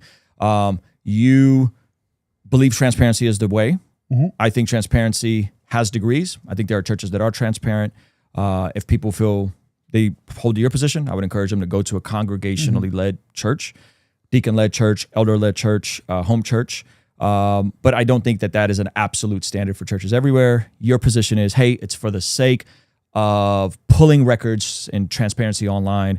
You think that if it's God's money, people should be, churches should be transparent with their finances in essence. Is that a fair summation? No. Is a church a business? I think is where we need to go. I think a church can be a business in the sense that a business has books and payroll and HR and it's got money coming in and money going out. So it's a corporation. So it's a business. Would you say your household is a business? No. Okay, what's the difference? You got money coming in, you got money coming out, you got a budget. Hopefully you're saving, you're investing. My personal life is not a business. I'm not taking money, I'm not selling goods. Okay. My personal life is selling a services. Corporation. How am I selling services in my house? I mean, how do you make money, Nathan? You're an entrepreneur. You have a business. You just said, is your family a business? Yeah. No, my family is not a business, dude. Nathan, I'm being cheeky. See, this is what. Hold on. You missed it. I'm being cheeky in the sense that, hey, every single household has a budget. You make these broad. You try to. I make the broad statements. I'm talking about salaries, and you bring up your 10-year-old kid. Yes, there's no correlation. I mean, you don't. Maybe you don't see the correlation. I see that is a broad assumption to go. Hey, should salaries be public knowledge? And you're like, but my 10-year-old shouldn't get. Yeah, my 10-year-old shouldn't know everything about everything, and there's maturity levels. We're talking not about everybody corporate structure and salaries, and then you bring up 10-year-olds. So in the same way, you make very broad assumptions. In the same way, in a corporation of even a nonprofit, not everybody knows everyone's salaries. That is often there to protect people. In the same way, not everybody. No, that's not there to protect people. Why don't if you're working an entry level job, yes, and there's someone else that is perhaps has more experience than you, and they're working an entry level job, yes, why do nonprofits not have to reveal what every single employee makes? Because the $990 is for top line salaries. That's not what I asked you. I said, why do they not reveal to each other? If we're all for full talking about transparency. legal documents. What are you talking about? But you're missing the principle. Are you saying employees should start telling each other what they make? Nate, you're missing the forest for the trees. If I'm saying, hey, why you're for absolute transparency with the top donors, and I'm using that, my point is maturity. I don't want absolute transparency for the top donors.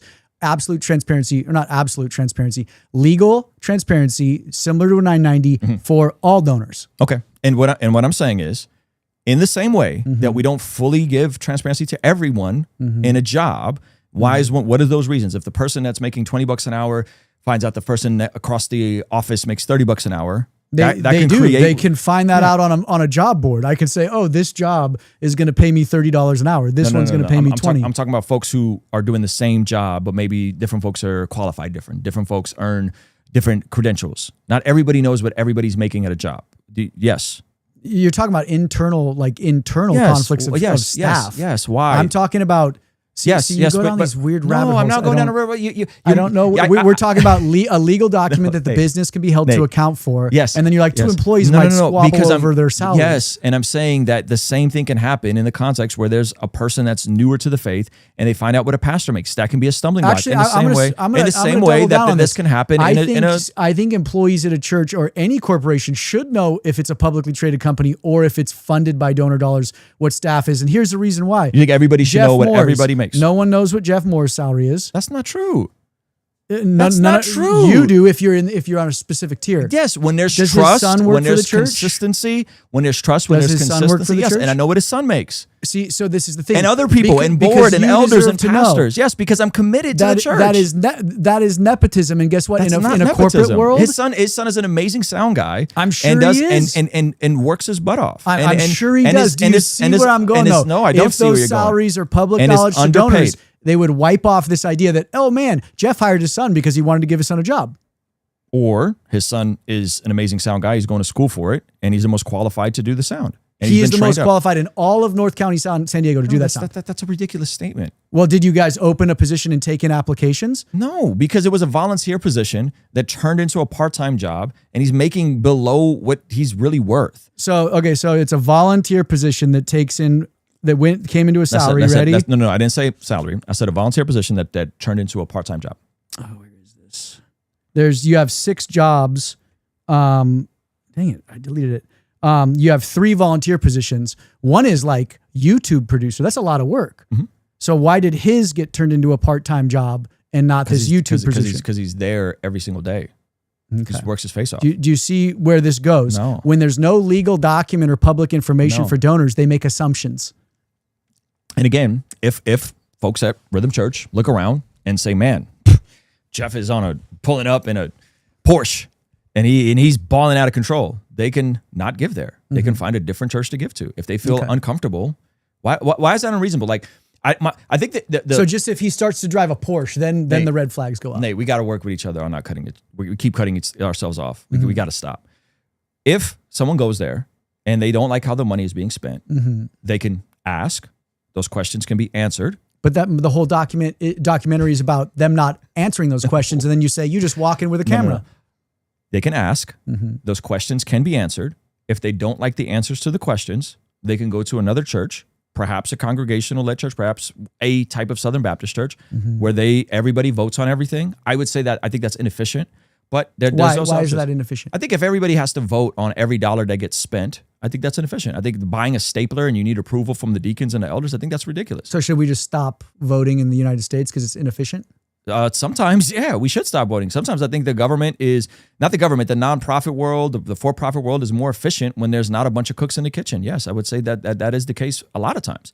Let's talk about politicians because we both would probably agree government is a mess, right? Yes. Should politicians have term limits? Should politicians have term limits? If I'm honest with you, Nate, it's probably a bit out of my area of expertise. I'll probably say yes. Because so most politicians in the U.S. do have term limits. Why do you think we put term limits on politicians? So they're not so they don't get old and irrelevant and check out from their job. Like, no, so they don't get corrupted by the system because they're a servant. Yeah, I think of like Nancy Pelosi. You know, I think she's kind of checked out and done some shady stuff with the stock market. Exactly. So she is a politician who has extreme sway in the government.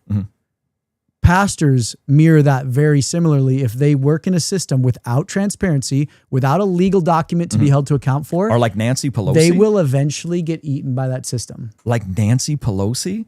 I'm like just saying politicians? That is a wild logical conclusion. Really? The average pastor who's making $57,000 a year. You keep on talking about those bivocational pastors. Give me a number. Give me a number. What is a number you're comfortable with on the average pastor salary? I don't care. Okay. The average pastor. Needs to know. Can we say that the average pastor makes the same as a public school teacher? Can we agree on a number? Where are we going with this? Where I'm going with this I'm is saying the average I person. Don't know your if you're the only one that knows your pastor's salary. I'm not the only one that knows my pastor's salary. And if your board is a bunch of friends that live around the area that all have churches, friends. That's not how it works. Then it eventually corrupts.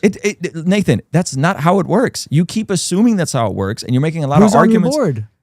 I don't need to tell you who's on my board. I can tell you off the. I don't want to name these people. I'll tell you off the record. I'm doing this. This is public knowledge in the nonprofit space. It's public church is not a knowledge nonprofit. in the a church is not a space. nonprofit. I want to keep the church separate and the government out of the church's business. Is a nonprofit with religious exemptions later on top. I don't want the government in the church's business. Me and you can disagree on that. You might think you might think the government's inefficient, but yet you want them to be involved. I don't think they should be involved at all. I don't think they're on a need to know basis, and they need to know very little. Okay. We disagree on that? We agree? Well, trust me, the IRS, and I've talked with the IRS and the ex-head of the nonprofit sector at the IRS, and he goes, the government does not care about the religious church sector. The only thing they care about is the abuse that's happening in the sector because it is primed for abuse. And this is where you and me both care about the abuse that's happening. The question, the entire core of this conversation is how prevalent is the abuse? So you care about it, but you're still protecting the very information of your church. I've given you repeated examples of how we care about it. I've given you repeated examples of how people get access. I've given you repeated. You got to pay enough. I've given you repeated alternatives. I've given you repeated alternatives of how someone can find other places that perhaps they are. Like the SBC, everything. And then I gave an example of one you that's found corrupted. One. So There's again, this is but Nathan, like this is what the hasty generalization fallacy is. This is what stereotyping is you're pulling out the most fringe, radical examples. Ruslan, the Kenneth you're Copeland. Stereotyping. You said a young donor is like your 10-year-old child. That's not a stereotype. That's a metaphor. You missed it. I don't know if it like. I would consider that a stereotype. You're literally Nathan. putting them together, saying this poor donor or this man who doesn't have much money is like my 10-year-old. You're stereotyping him like a 10-year-old. Nathan. Can we make a commitment to each other and not cut each other off? Sure. You talk a lot more than me, so I want to start getting my points across. Okay. I feel like you're doing a great job. Because I have to step over you. You haven't asked me one question really. You just talk. What are you talking about? I've asked you a ton of questions. No. You take what I say and you twist it and you put it in your own words and then you throw it back at me and I have to say that's not what I said. Okay. So I would really like you to ask me questions because I've been asking you questions trying to figure out your angle on things. How about this? Let's do this. You ask me any question you want and then I'll ask you a question. Beautiful. We'll just go back and Love forth. it. Okay, so you ask me something. So we can both agree that a religious institution is a business because it has money coming in, money going out. So let's go to the money source on this. Tithing. Do you agree with biblical tithing? I've answered this. I think I said this to you privately and publicly. I believe tithing is a great principle, like Sabbath is a great principle. Me and my wife, $45,000 in debt, got sued, got our accounts levied, found out we had another $60,000 in debt while we were in the middle of a complete whirlwind while I was working that job that's actually why I got the job with the Adults with Developmental Disabilities. And for us, 10% has always been a good benchmark. I think it's a tool. I think it's a principle. I've never once felt like if I don't tithe, my crops are going to be destroyed and there's going to be a curse on me. Yeah. Tithing and giving. And again, when I say tithing, I'm just using it short form as like, hey, 10%, good principle. Yeah. I'm not saying it in a legalistic sense. But yeah, for me, tithing, I would say is a good principle. It's just like Sabbath. I'm assuming you take a day off every week. Sometimes, yeah. Yeah, but rest is good. Yeah, no, I love rest. Yeah, I like to take naps. I'm a great sleeper. Jesus is ultimately our Sabbath, right? But we would say, hey, man, you should take a day off. It's good for you. Do I turn my phone off and like don't touch buttons and you know what I mean? Like I don't do that. So that's how I would view. That's how I view tithing. It's been, I'd say, man, for probably close to 20 years, kind of the principle we've stuck to. And brother, we're debt free. We're doing well financially. Awesome. Again, as someone that comes from a broken family, someone that comes from poverty, like communism and then poverty, welfare. I think there's something supernatural to that principle that when you give consistently, when you make it a priority, that something unlocks the heart of generosity. And so now my goal is to give above 10%. We give above 10%. We give to charities and nonprofits outside of the church. I love it. And we give through the church.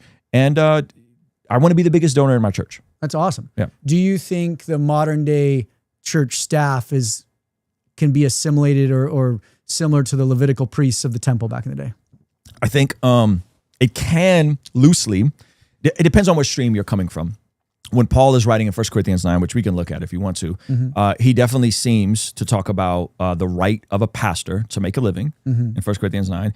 And then he goes right into that as a metaphor or parallel. I wouldn't say it's a one-to-one, but I would say I'm not talking about the salary. I'm talking about specifically because I've heard a lot of pastors say the Levitical priesthood that upheld the temple, that, processed the animals and sacrificed the animals for sin. It is the modern day church staff. Yeah. So again, I think where they get that from is 1 Corinthians 9. And it definitely semes to flow into that. If you like, I could pull it up for you. We can pull it up. I'm very interested to see. Okay. So I'll pull it up. So if you could look there or you can look here. And so this is, where we got 1 Corinthians 9. This is my defense to those who sit in judgment on me. Don't we have the right to food and drink? Don't we have the right to take a believing wife along with us, as do the other apostles and the Lord's brothers and Cephas?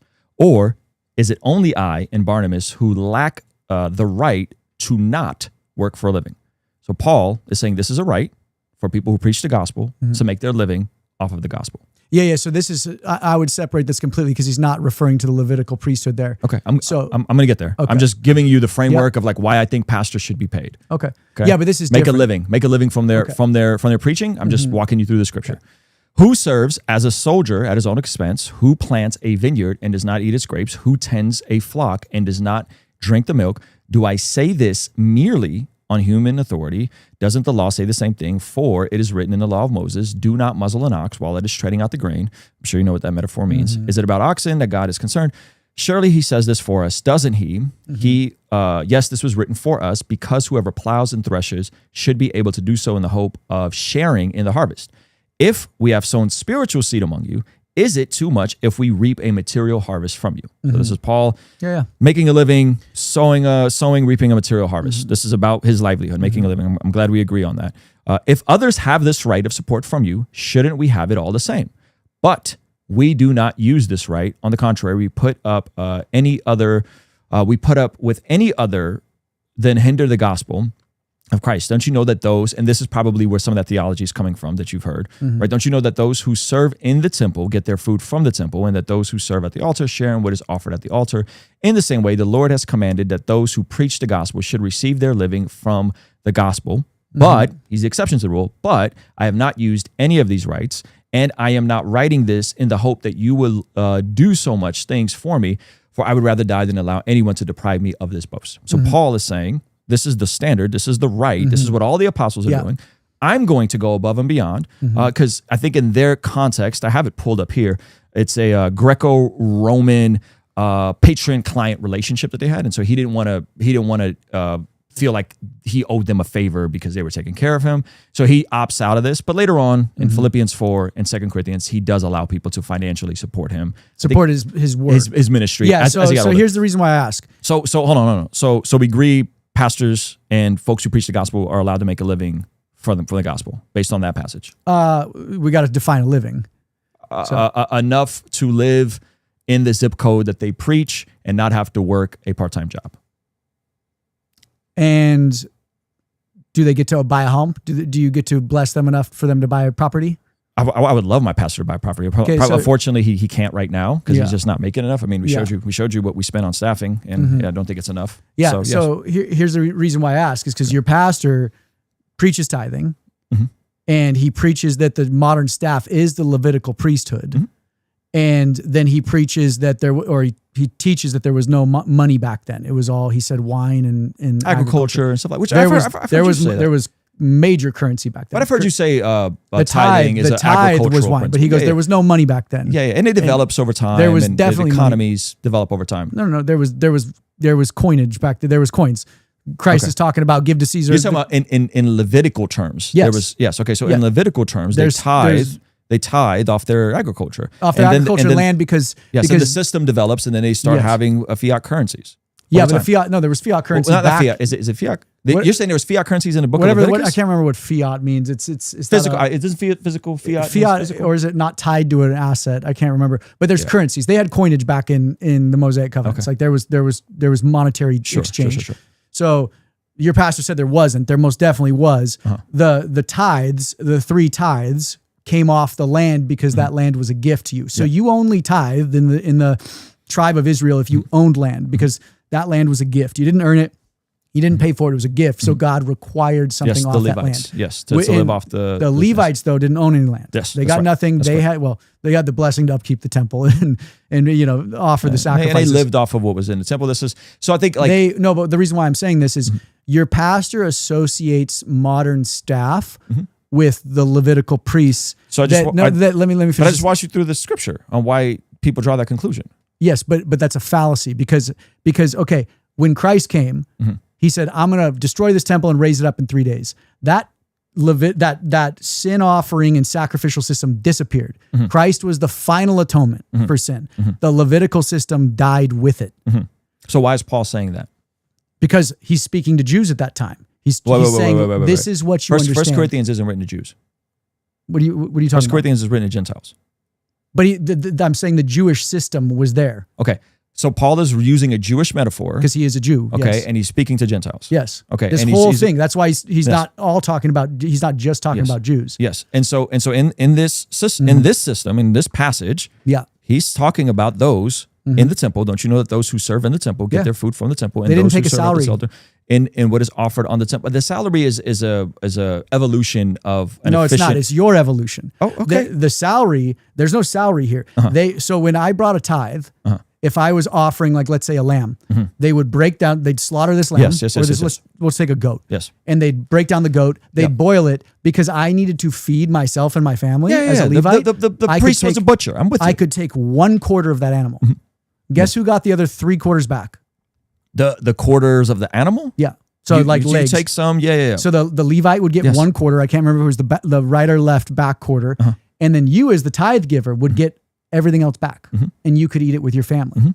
So the biblical Mosaic tithe is you get to enjoy the majority of your tithe. Yes. I understand. The Levites weren't paid a salary on top of that. Yes, but they were taken care of from their work in the temple. Yeah, that's food and drink. Yes. That's why when Paul goes... That's what Paul is writing out here, is that those who preach the gospel can make a living from the preaching of the gospel. They weren't making necessarily a living. They were sustaining. I mean, that's what the word says, when Christ brother. said, no. You said you're about say salary. He says living. He says living, not having to. No. He's talking about laborers through These this. dudes are bringing their wives with them. They're traveling, they're bringing their wives, and they're getting their expenses covered from their preaching of the gospel. That means they're not buying homes. They're not accumulating wealth. They're moving from town to town, spreading the gospel. And then in First That's Timothy. why I think missionaries are the closest form to this, because they are literally a lot of times begging for money to continue their mission work. My uncle's a 32-year missionary in Kyiv. So you're okay with a missionary receiving money, but you're not okay for their travels and their expenses. Yes, but you're not okay with the pastor receiving money. I'm not okay. Well, I'm saying your pastor said, "Hey, I am a Levitical priest." He's 100% dead wrong there, because I don't think he ever said he's a Levitical priest. I think you're putting words in his mouth. I'll pull up the video right now. You said that you're okay with missionaries making money. Is that, like, I know that we can get into all, and we'll cover this a lot next week. Let me find that. I could pull it up on the screen. Meaning that, pull it up. Were told there was like the tithe, which was the Levitical tithe. The Levitical tithe. So the Levitical tithe was the first that you would give. So you had your 10, and you'd be like, okay, this is for the basically the priesthood. No, the because I took were the 3/4 ones, of that. the Levites, they took care of the temple. They were like, I guess you could say like kind of modern day like church staff. No. Kind of modern day like church staff. Seems like he doesn't believe his own argument because the temple is no more. He's associating his corporation with the sacrificial temple. Okay, so Nathan, the 2nd century temple. Do you hear yourself? Nathan, do Christ you hear yourself? You said hold on, no. I'm not going to let you get away with this one. You said my pastor said he is like a Levite priest. That's what you said. I just he said modern church he staff. said kind of like modern church staff. Talk about botched theology. You said then. he's a priest. You said he's to give him Nathan, the tithe. Nathan, you said your pastor said he is a Levite priest. That's what you just said. We can run this back. Yeah. That's what you said. That's not what he said. He said, yes, it's kind of like a modern day. That's what they Listen closely. did.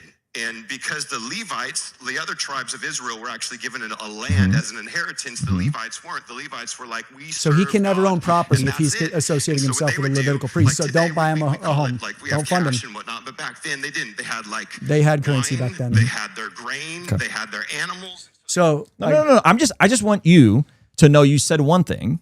Your pastor said he's like a Levite. Kind of. I hadn't listened to the video. You said your pastor said he's a Levite priest. With a Levitical priest, which he is what not. I'm saying is, you said your pastor said he's a Levite priest.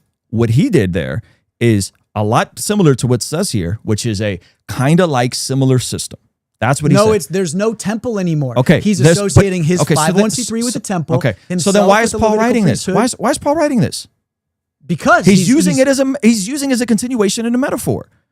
And so do you believe Rhythm Church is the temple? I think it's an extension in the same way that Eastern Orthodox. What was the point of the temple? You got to stop cutting me off, bro. In the same way that the Eastern Orthodox and the Catholics see themselves as an extension of the priesthood, that's how they view themselves. There are people that can make this argument, and they're making the argument from this passage here. If you don't like the passage, you get to wrestle through the passage. But I think you guys have misinterpreted. No one's misinterpreted. It says, can you perform your own sacraments? I could take communion. Yeah, good. Yeah, okay. I could take communion. Can you ask for repentance? Yes. Okay, so you don't actually need a priest to do either of those. Yeah, but I confess to one another. So what I'm making the point here is this says what it says. This says the continuation of the priest. It alludes to this. Read it once more, please. Let's read it once more. So your church is the temple. No, that's not. You're putting words in my mouth. I asked you. I said, is it the temple? And you said it's a continuation. It's a similar framework, but it's not the same. No, so let's take it down. So when someone says it's kind of like, it's similar to, that's not saying it's a one-to-one. What was the point of the temple? The point of the temple was for the Lord to be with his people and for them to offer sacrifices. Sacrifices, and yes, to be with the Lord. They make an atonement for it. Yes. Sacrifices, that sacrificial system's done. Yes. Where does Christ dwell? Christ dwells in all of us. Exactly. Yes. So that is not even a continuation of the temple. So then that's a building where people can link up. So exegete this for me, would you?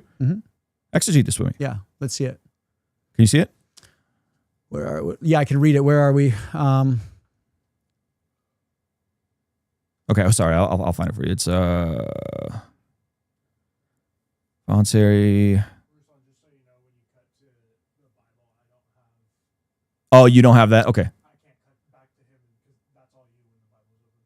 Use this gift for when I preach the gospel, I cannot boast. Well, to me, if I preach voluntarily, I have a reward. If not voluntarily, I'm simply. And when is my reward? Where was it? We're just here. We just had it. Don't you know that those who said, there we go. So scroll up real quick for me, just so I can read the line. And just so we're saying, can you say this verse? I'm not saying this is a one-to-one. I'm saying this is a metaphor, parallel Paul is using. I'm not saying it's a one-to-one. I'm with you that we don't have to make atonement for our sins by killing animals. We agree on that. So what I'm saying is this is the example he's using. My pastor nuanced it, kind of, sort of, similar to. You said he made the claim he's a Levite priest. That's what you said. He said the church staff is kind of like the Levitical priest. Which is nuancing. So let's work backwards from this in his argument. So he started saying the tithe is a tenth, and then he did mention that there was 3, and then he goes, we're basically the Levitical priests, and if you work backwards from that, he didn't say basically. He said kind of, sort of. Kind of, sort of. Okay. So you have to have a building. So the justification is we have this building, this corporation. I am employed by this corporation. And so we have to justify taking money. We have to justify offerings. We have to justify why we're asking for money. Hold on. No one has to justify anything, Nathan. The system has to be justified. No. People have agency. People have choices. But your pastor's misinterpreting the tithe laws and the Levitical priesthood to justify people prop up financially a system that is not even biblical. No, Nathan. People have agency. People have choices. We have more access to biblical literacy tools than ever before. Okay, I walked you through 1 Corinthians 9. We can go through. We can go to 1 Timothy. Let's go line by line. We can go through 1 Timothy 5 as well. I've got them all right here. Let's go line by line on that. So no. Exegete this for me though. Don't you know that those who serve in the temple get their food from the temple, and that those who serve at the altar share in what is offered on the altar?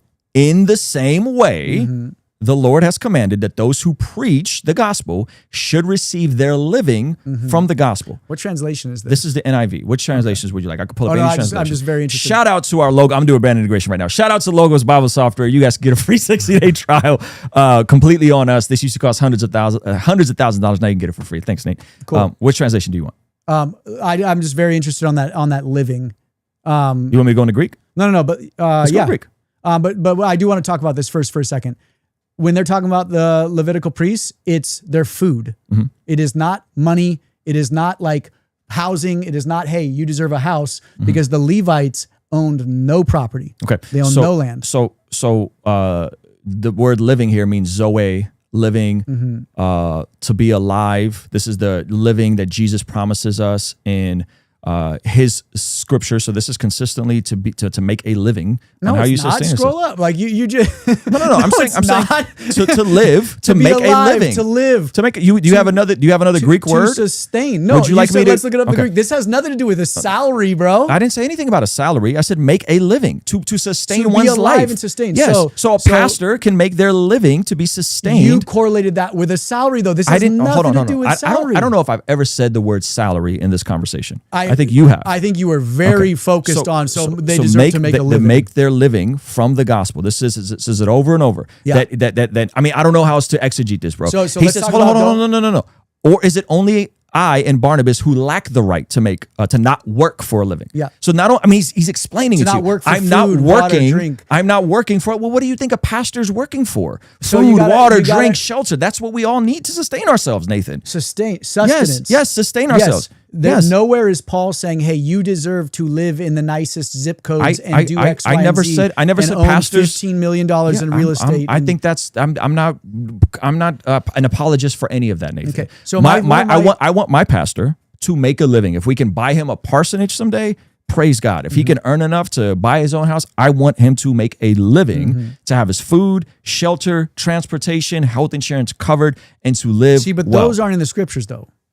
Well, transportation, because they didn't have cars, Nathan. You're missing the point, though. I don't mind that you want to give them those things, but they need to be public information. For your let's stick to the scriptures. Do you want? Do you see?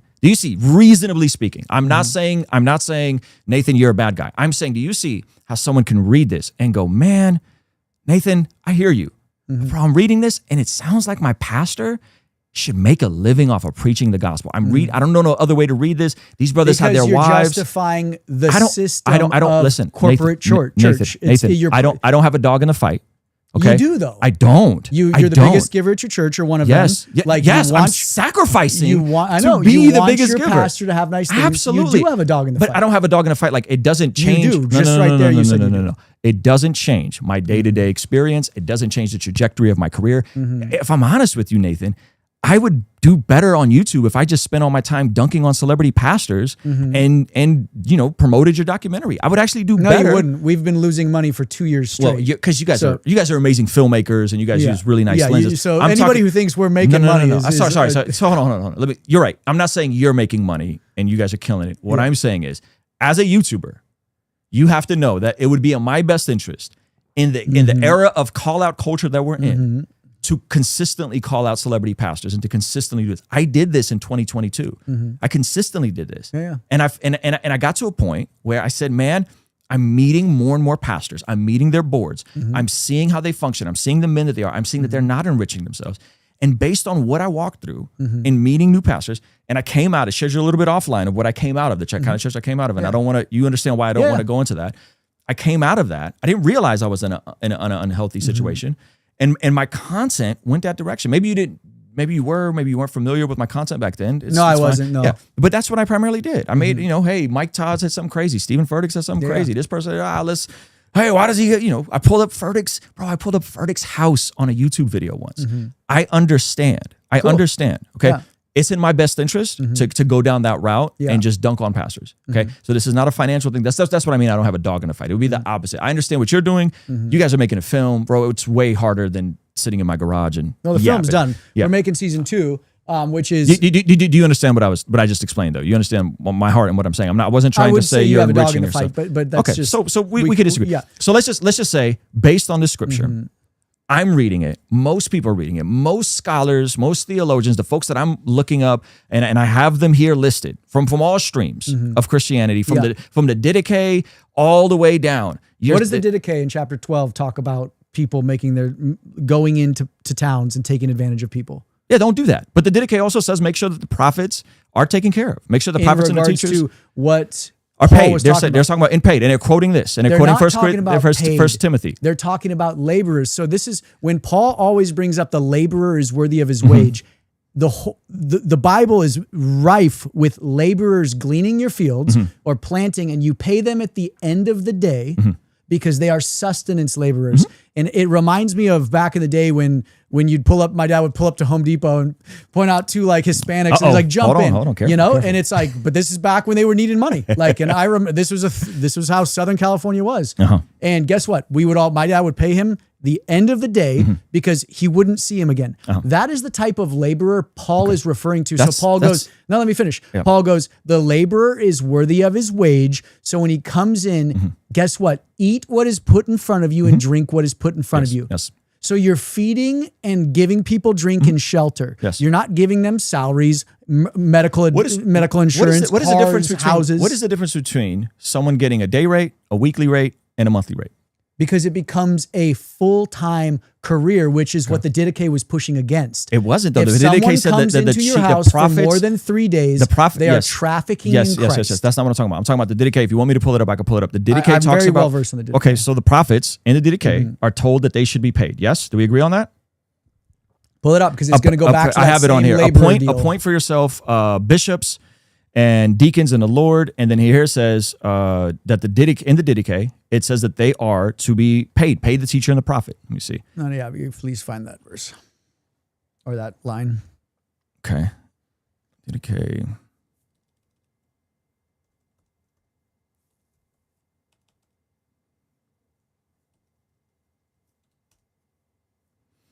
And that like the fact that you hung up on that, make your living. Yes, make your living. That was not salary.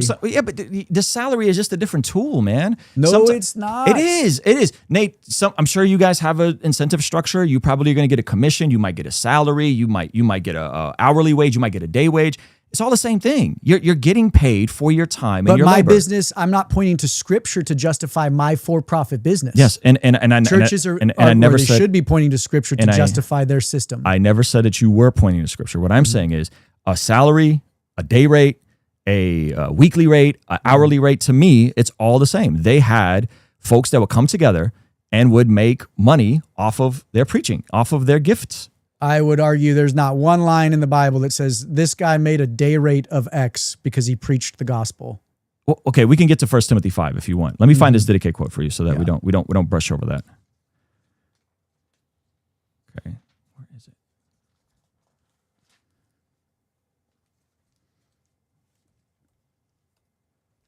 Boom.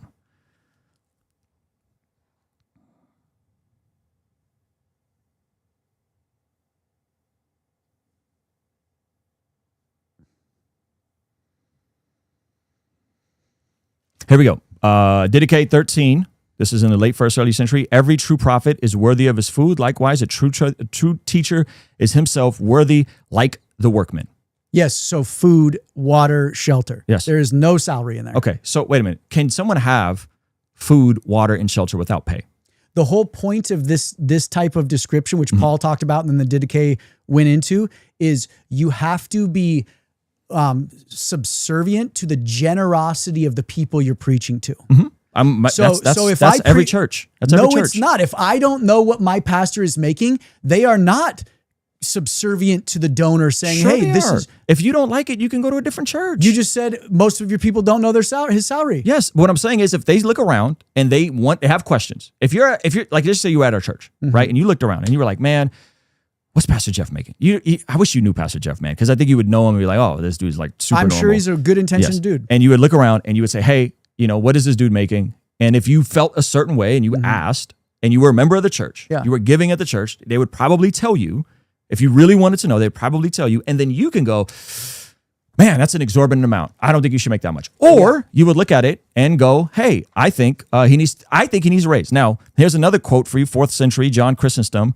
On 1 Timothy 5:17, he says he attaches double honor to support and wages for those laboring in word and doctrine. I don't care about the 4th century. I care about Christ's words in the Bible. So in the 1st and 2nd century, they're talking about Thomas Aquinas. I think it was Thomas Aquinas. I can't remember what. In like 110, he goes, "Cling to my robe like you'd cling to Christ." Like those. Thomas was wilding on some stuff. That's fair. So what I'm saying is in a didache, they're attaching it to like the workman. Yes, that's what the didache is saying. The laborer. Yes. And what I'm saying is you want to get in the weeds on. Is it a day laborer? Is it a weekly laborer? Is it a monthly laborer? Is it an annual?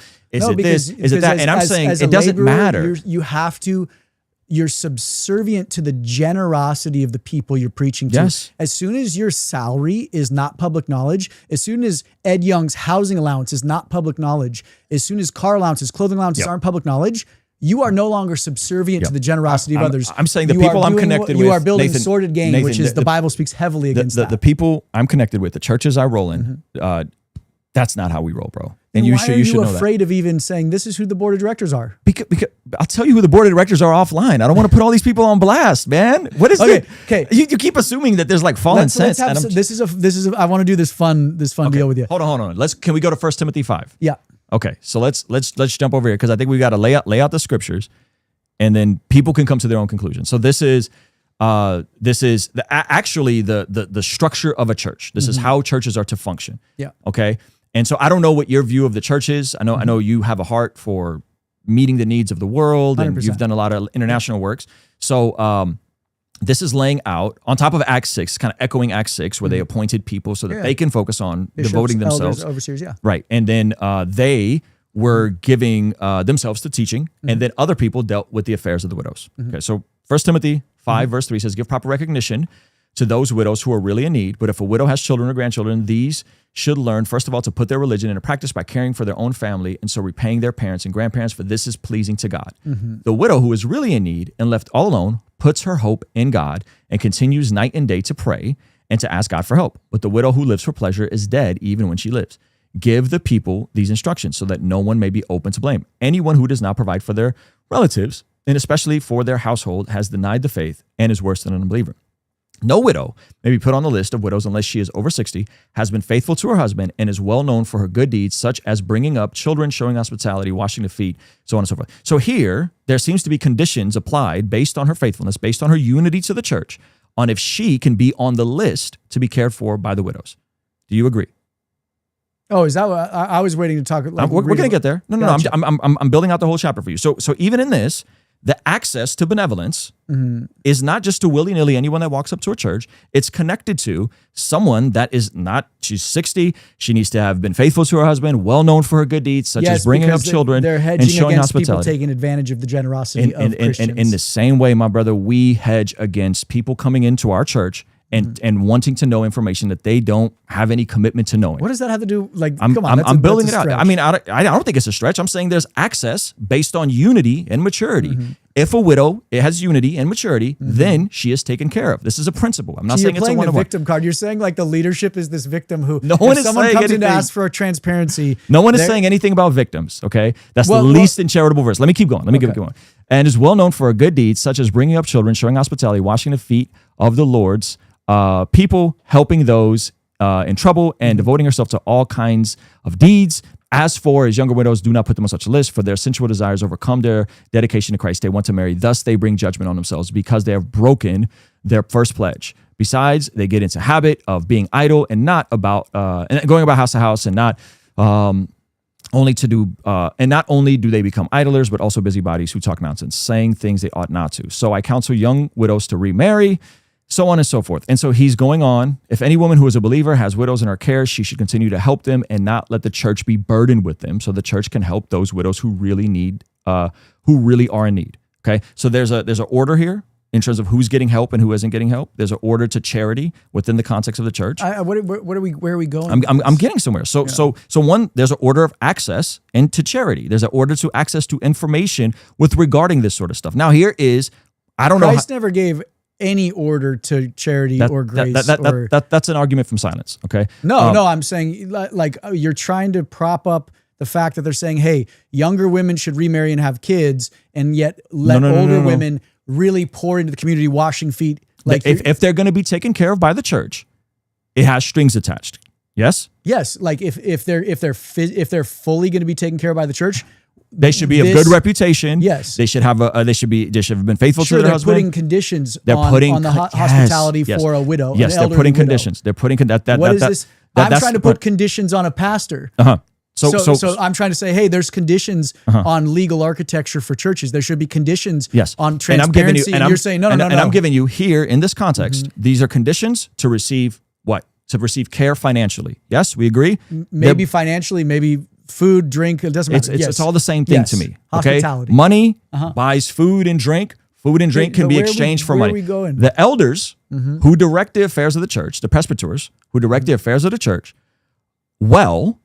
are worthy of double honor, especially those whose work is preaching and teaching. Okay, do you know what that original elder translated to? You should look it up. It's presbyter. It's the title for priest, presbyter, priest. No, it translates to servant. Okay, if we go into the Greek, it's going to say presbyter. Okay. Yes? Yes, that translates to servant. That original idea was a servant. Okay, and a servant can serve through work by preaching and teaching. He's an overseer. He's an elder. He's an overseer of the affairs of the church, worthy of double honor, which is financial, especially those. No. Nowhere does double honor say financial. I'm going to sleep here. You almost caught me there. Okay. No, nowhere does double honor say financial. It's in the context of widows. No, you're adding that context. It's the verses right before it. Because guess what? You say, I have no, what did you say, bone in this fight or whatever. You do, because you've added financial to that idea of double honor. Okay. Double honor, according to every historian, according to John Chrysostom, according to anyone, any 400. Okay.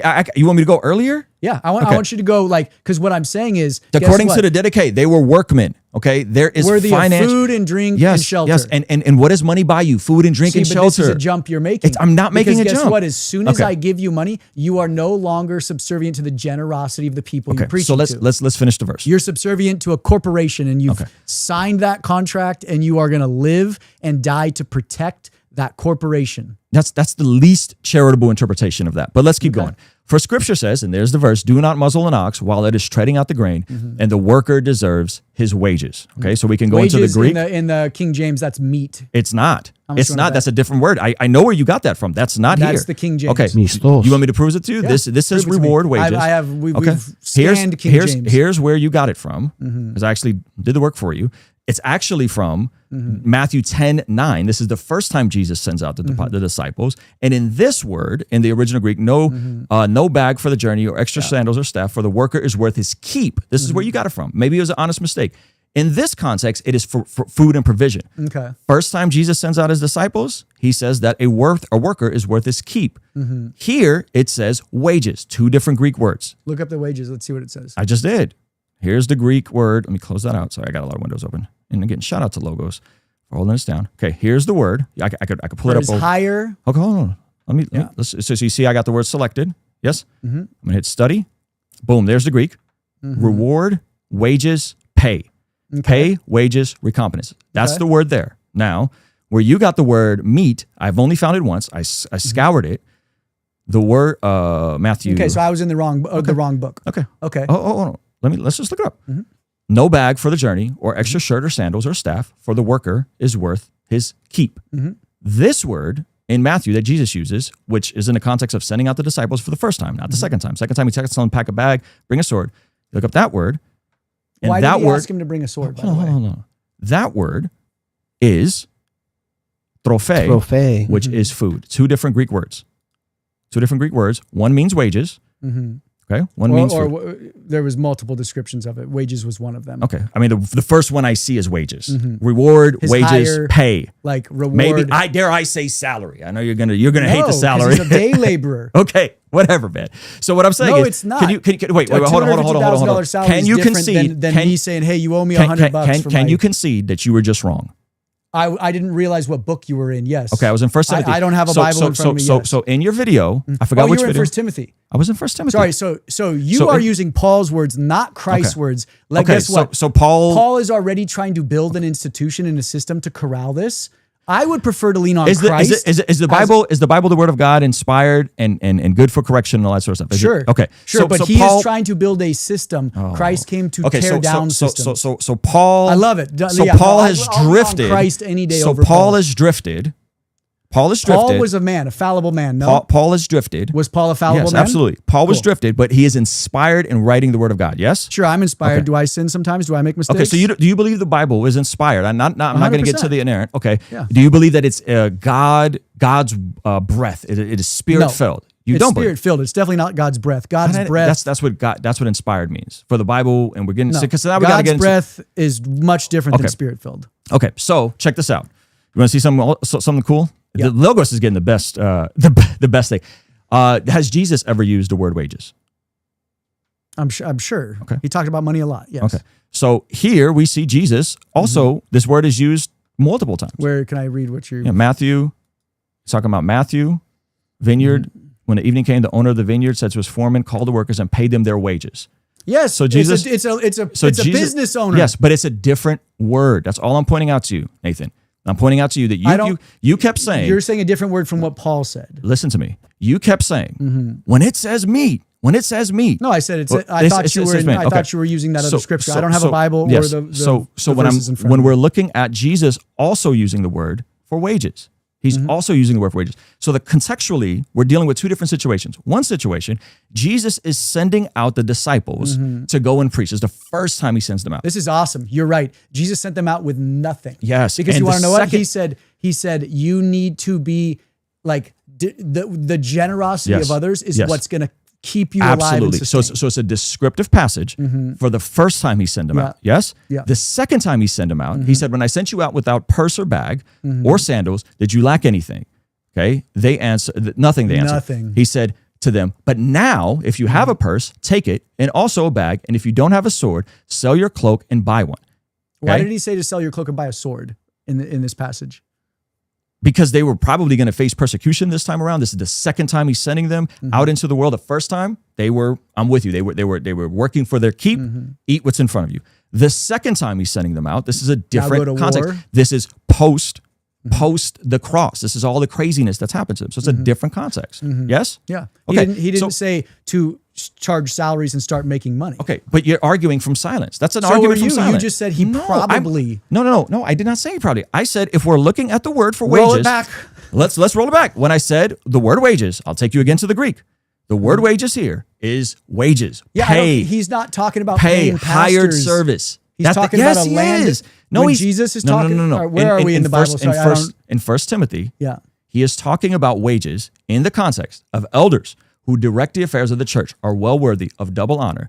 Again, you will not. I couldn't find a single scholar that interpreted double honor as anything besides this. Even guys that you would agree with, Mike Winger, all these guys, everyone. And Mike Winger is not on staff at a church, but he is a. I do not think I've had lots of scholars break that down, and not every scholar says this is wages. I haven't heard one scholar. I can't find one. I've looked. Maybe you have them. I can't find them.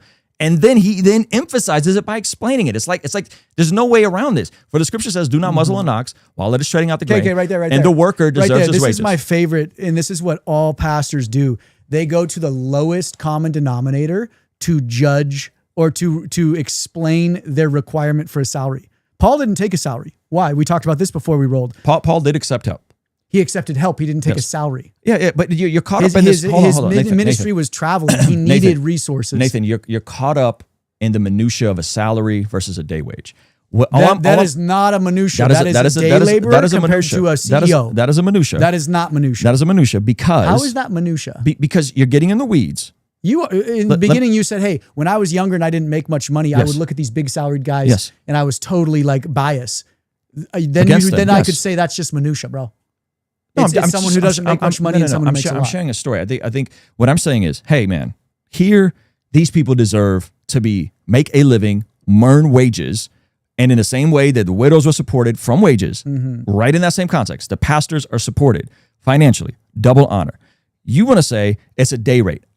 No. Okay. I'm just saying. Okay, it doesn't matter. These passages are about a laborer, a day laborer. That's what a pastor is, Nate. What do you think a pastor does, man? Most pastors, do you think Mike Todd's a day laborer? I don't know Mike Todd. Do you think Steve Furtick is I don't know Mike. I think they work. I think they work probably pretty hard. I don't know any of these guys. Who's the pastor of North Coast? Is he a day laborer? Chris Brown. $150,000 a year is not a day laborer. They work every day, and you're caught up in the type of compensation. But you here because there's massive compensation differences between a day laborer and an hourly laborer and a salaried employee. Nate, do you concede that these people were compensated, not salary? Can you just concede that these pastors were paid a wage, and according based off of what Paul said, yes, not based off of what Christ said. That's all I wanted. That's all I wanted. So according to you, Paul says that pastors and elders are worthy of a wage.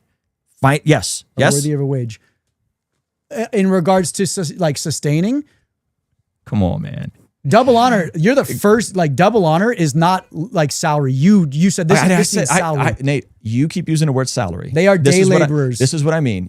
We're caught up on day labor or salary. I'm saying, man, no, it's not. Because guess what? Me as the landowner, if you came and worked for me, or if I was giving to Paul as the laborer, I could say, hey, thank you. Here's some money. Yeah. No. But you won't even disclose. Churches won't disclose salaries.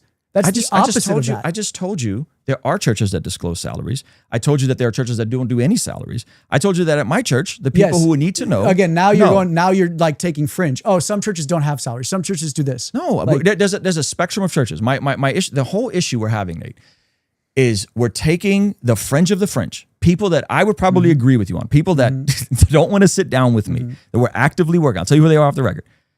And we would probably lock arms and agree that they're not being transparent. There's some probably sketchy stuff going on. I think they could be more transparent. I think the mandating of tithing is weird. I don't think that should be happening. And we can lock arms. But then your pastor sort of teaches tithing. Okay, that's a mandating of tithing. What I'm saying is we can lock arms on that, you and me. Yes? On what? On some of the fringe stuff that's happening. The Kenneth Copelands, the folks with these elaborate housing allowances. It's not fringe, it's systemic. Okay, so what I'm saying is me and you can lock arms on that. Mike Winger can lock arms on that. The question becomes, how prevalent is this? And that's why I keep bringing it back to the BLM issue, where people made the same argument. It's systemic. Police and law enforcement is racist through and through. The country is systemically racist. Systemic. And what happened?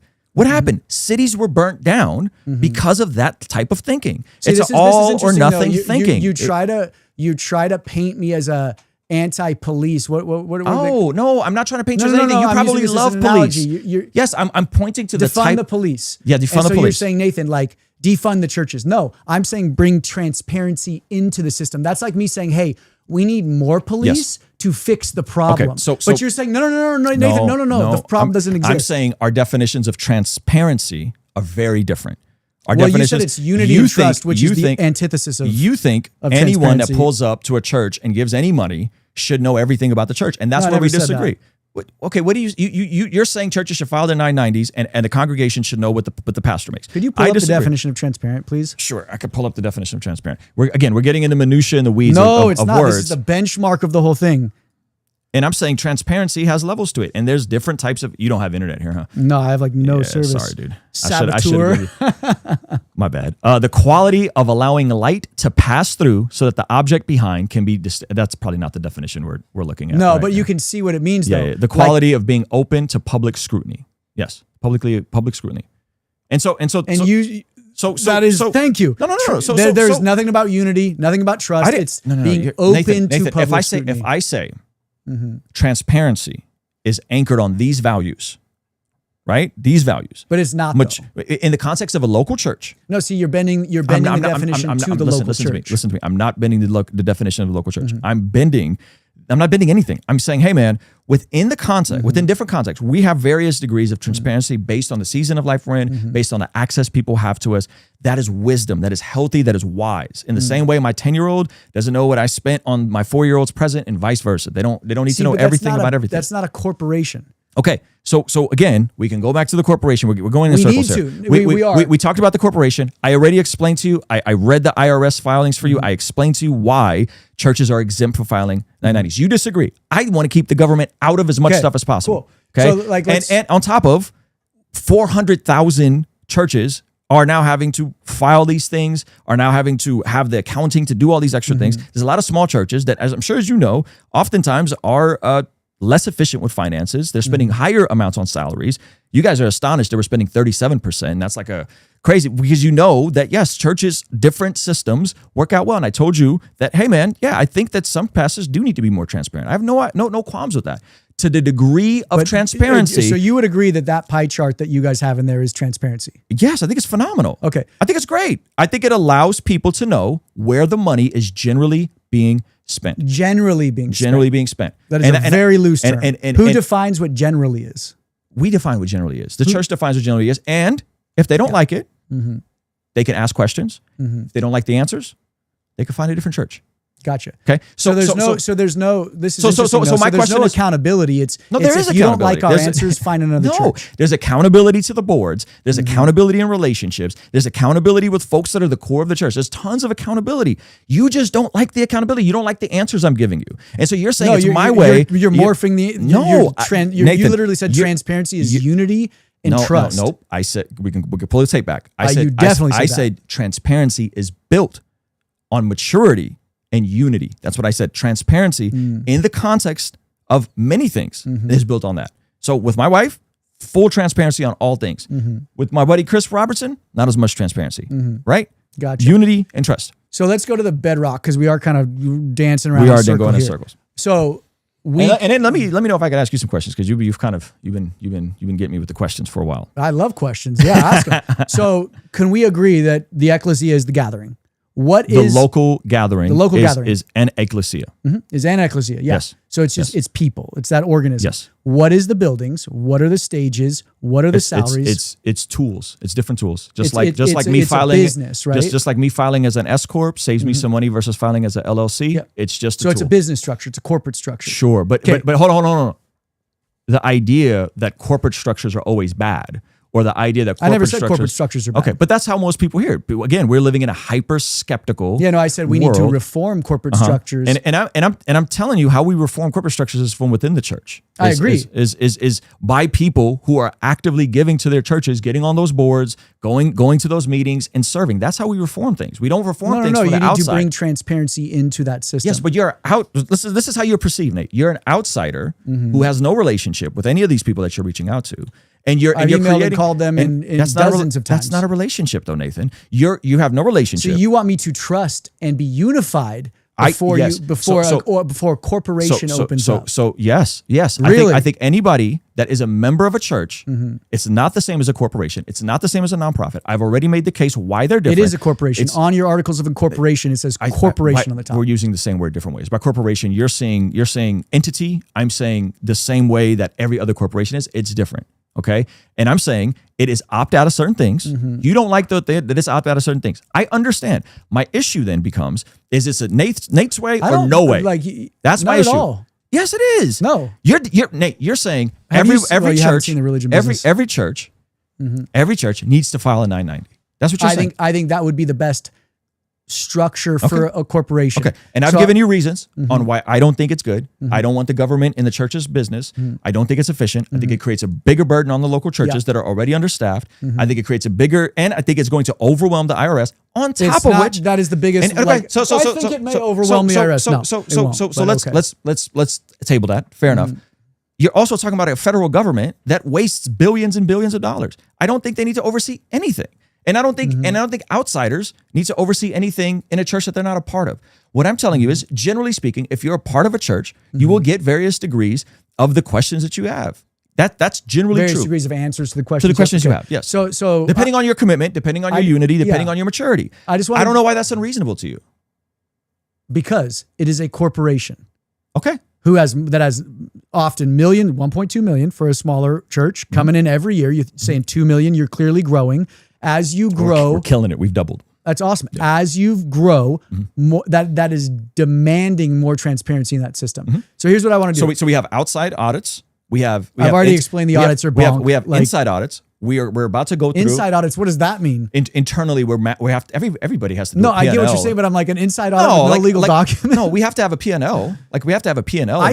You can doctor and do whatever you want. And the person filing the 990 can lie too. Sure, if people want to lie, they will lie. But then that document is a public document, and that everybody can see and go, "Holy smokes! Yes, this organization lied." And the church, and then they're held to account for it. Can be held accountable and can get in trouble if they don't follow the regiments of the board and they don't properly assign salaries. That's not true at all. What do you mean that's not true at all? Legally, can they get in trouble? Yes or no? What are the steps that have to take place if someone? That's not what I asked you. I said, can they get in trouble? With who?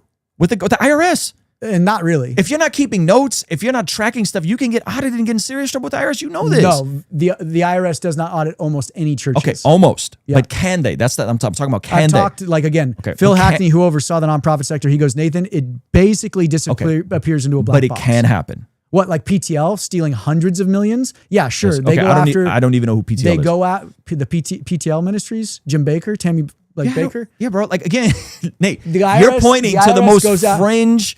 Because you just said the IRS might come after you. Yeah, they could. They technically IRS could goes legally. After one, they could because they have to make a nonprofit church can get in trouble if they don't properly keep order and notes. I got buddies. Sure. Remember I told you, hey man, they're trying to get me to start a nonprofit for the Blessed God Summit. They have nonprofits. Yeah.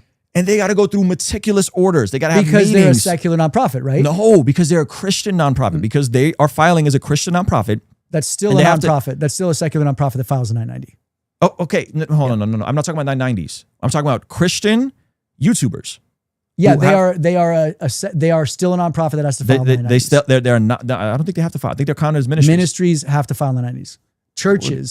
Sorry, I think they qualify as churches. So you're telling me a YouTuber is a church? Don't quote me on that. I think that there are YouTubers that are churches though, and they have to file their they have to have their meetings and their notes and all that sort of stuff. Yeah, so that's what I want to go through this list right now of what defines it. I don't think Christian YouTubers file 990s.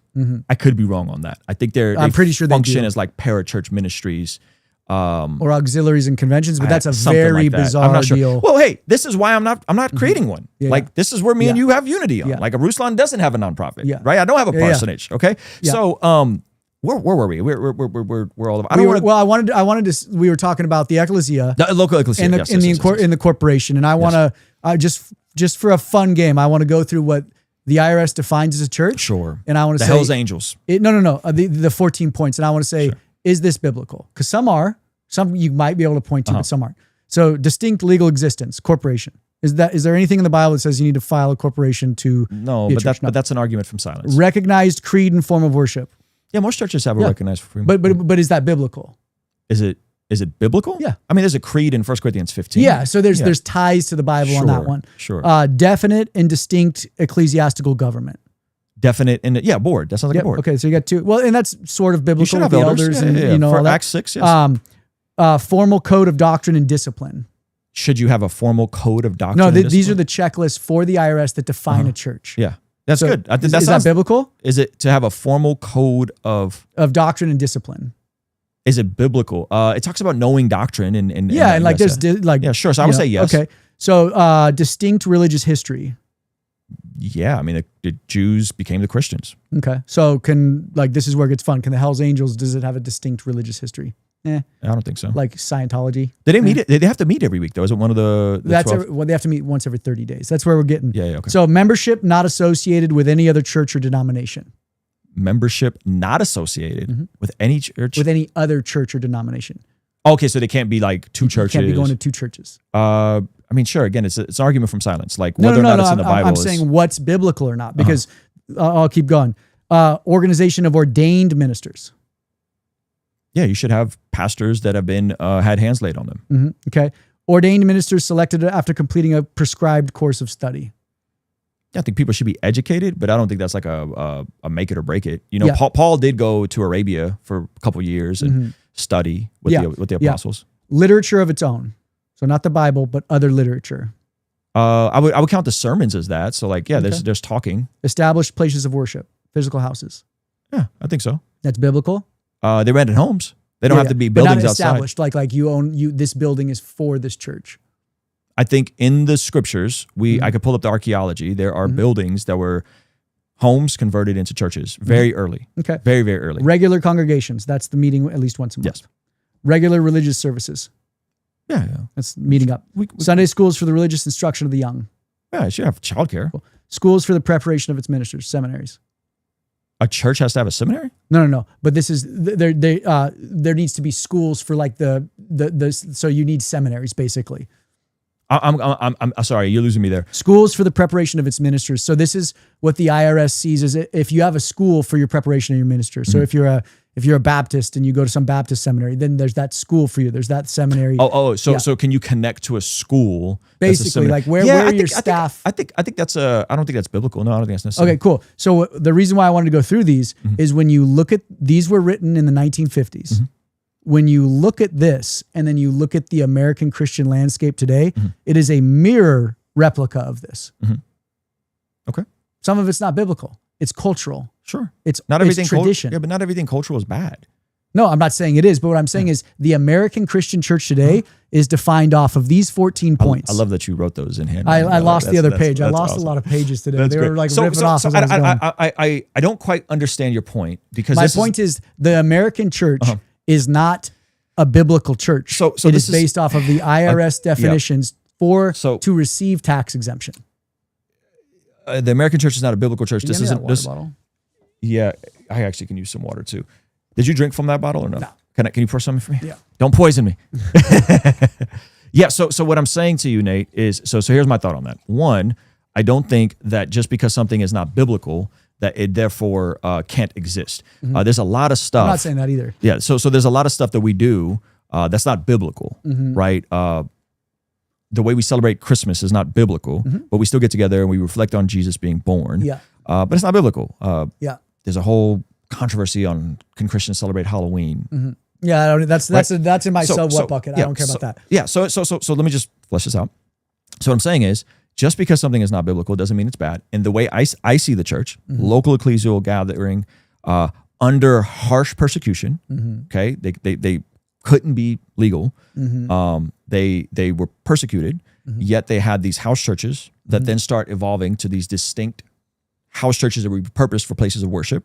And they start utilizing the things that's available to them, whether that's a building, whether that's an amphitheater, whether that's a sound system, whether that's a stage, whether that's a worship band, whether that's a choir, whether that's an organ, fill in the blank. And the church has always flowed in and out of things that are technologically beneficial for it. Yeah. And to me, and you might disagree with this, and you're totally fair to disagree with this, in the same way I have a legal document for my marriage and we get certain tax benefits, is in the same way I have an S Corp for my business, I get certain benefits, is in the same way a church says, hey man, I want to take advantage of this 501c3 and we're going to get certain benefits and we can build a parsonage or we can buy the pastor a parsonage and so on and so forth, which has its own risk. So I just see it all as one extension. So this idea of like, it's not biblical, I would say it doesn't have to be biblical. So much of our day-to-day life is not biblical. It's probably not biblical for me to sit and read a chapter of Proverbs every day and then go read a chapter of the New Testament. That's probably not biblical. It's right? Think that through for a second. They didn't have Bibles. They didn't have quiet devotional times. They had scrolls, and then there was oral tradition, right? So it's not biblical, but it's good. It's healthy. It's you. I'm sure you've read through the Bible, like in a personal devotional. Like there's something, whether you think Paul is on the same level as Jesus, there's something transcendent about taking in God's word. These things aren't biblical, but they're good for you. And so I would say, man, most of those things, childcare, I think that's great. Some churches don't have childcare. Yeah, but are they super curious, and then you can go. If a church doesn't have childcare, can they get in trouble with the IRS? You don't have to check all these boxes. You have to check a certain number. So like I just think of like I think Eastern Orthodox folks and I want to say Lutherans, like they take their kids into church with them. My kids, my 4-year-old is not a fan of childcare right now. My 10-year-old loves it. He serves. If they're taking in they don't have anything for the kids, can they get in trouble? No, like I said, you don't have to check all 14 boxes. Oh, Phil Hackney is like, he basically, there's another thing called the associational test. And it's if you have a building, if you meet regularly, and then you have a congregation. And he's like, if you have that form, the IRS is usually like, okay, that's why the Hells Angels can get in. Okay. So your point with this. My point with this is that IRS has all these things and they're not biblical. And this is kind of now shadows the modern day church. Yes. And you think that's bad? No, not necessarily bad, but what I'm saying is we've created a system, a cultural system, and we call that church. Okay. And a lot of times this institution, this corporation eats the ecclesia alive. Okay, how does that happen? Because it demands your money, because it's an expensive corporation. Okay. It demands your time. Okay. Like you say it in your book, time, talent, treasure. The corporation absorbs it all. Okay. We're building stages and productions to worship ourselves and what we've created. Okay, you just made a huge jump. So let's go through that. So the church has stages, has lights. No. The corporation. Okay. Has stages. You have to separate the two. Okay. The corporation, which the church files under, has stages, has lights. Why are those intrinsically bad? Help me understand why those are bad. The church doesn't file. A couple individuals that want to start a religious institution files for corporate. I love how surgical you are. Why is that bad? Because words matter. Okay. Why is that bad? Why is that bad? Why was what bad? The stage, the lights. Why do you have an issue with those things? Because you're building a brand, a corporation in and of itself that's using the true body and bleeding the true body dry as you build these entities. Even like look at Rhythm. With the best intentions, Jeff stands on stage and preaches tithing.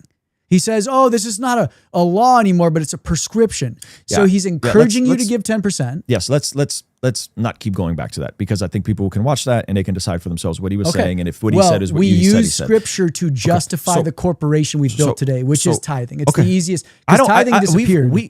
I think you and me agree on tithing. Would you agree that, like, hey man, living on 90 and giving 10 is just a good financial principle? I think it's I don't know, not necessarily. So you don't think generosity, like the regular practice of generosity, right? That's different than living on 90. I just gave you a percentage. Yeah. Okay. I think percentages are legalistic. Generosity is a very big deal. So if I'm being honest, the percentages in the Old Testament, and I would say radical generosity in the New Testament, I would say would probably go above higher than 10%. Okay. For sure. And that's what we're striving the original tithes, which was 25%. Agriculture, yes. 23.3. 23. Agriculture and livestock. It wasn't money. So fine.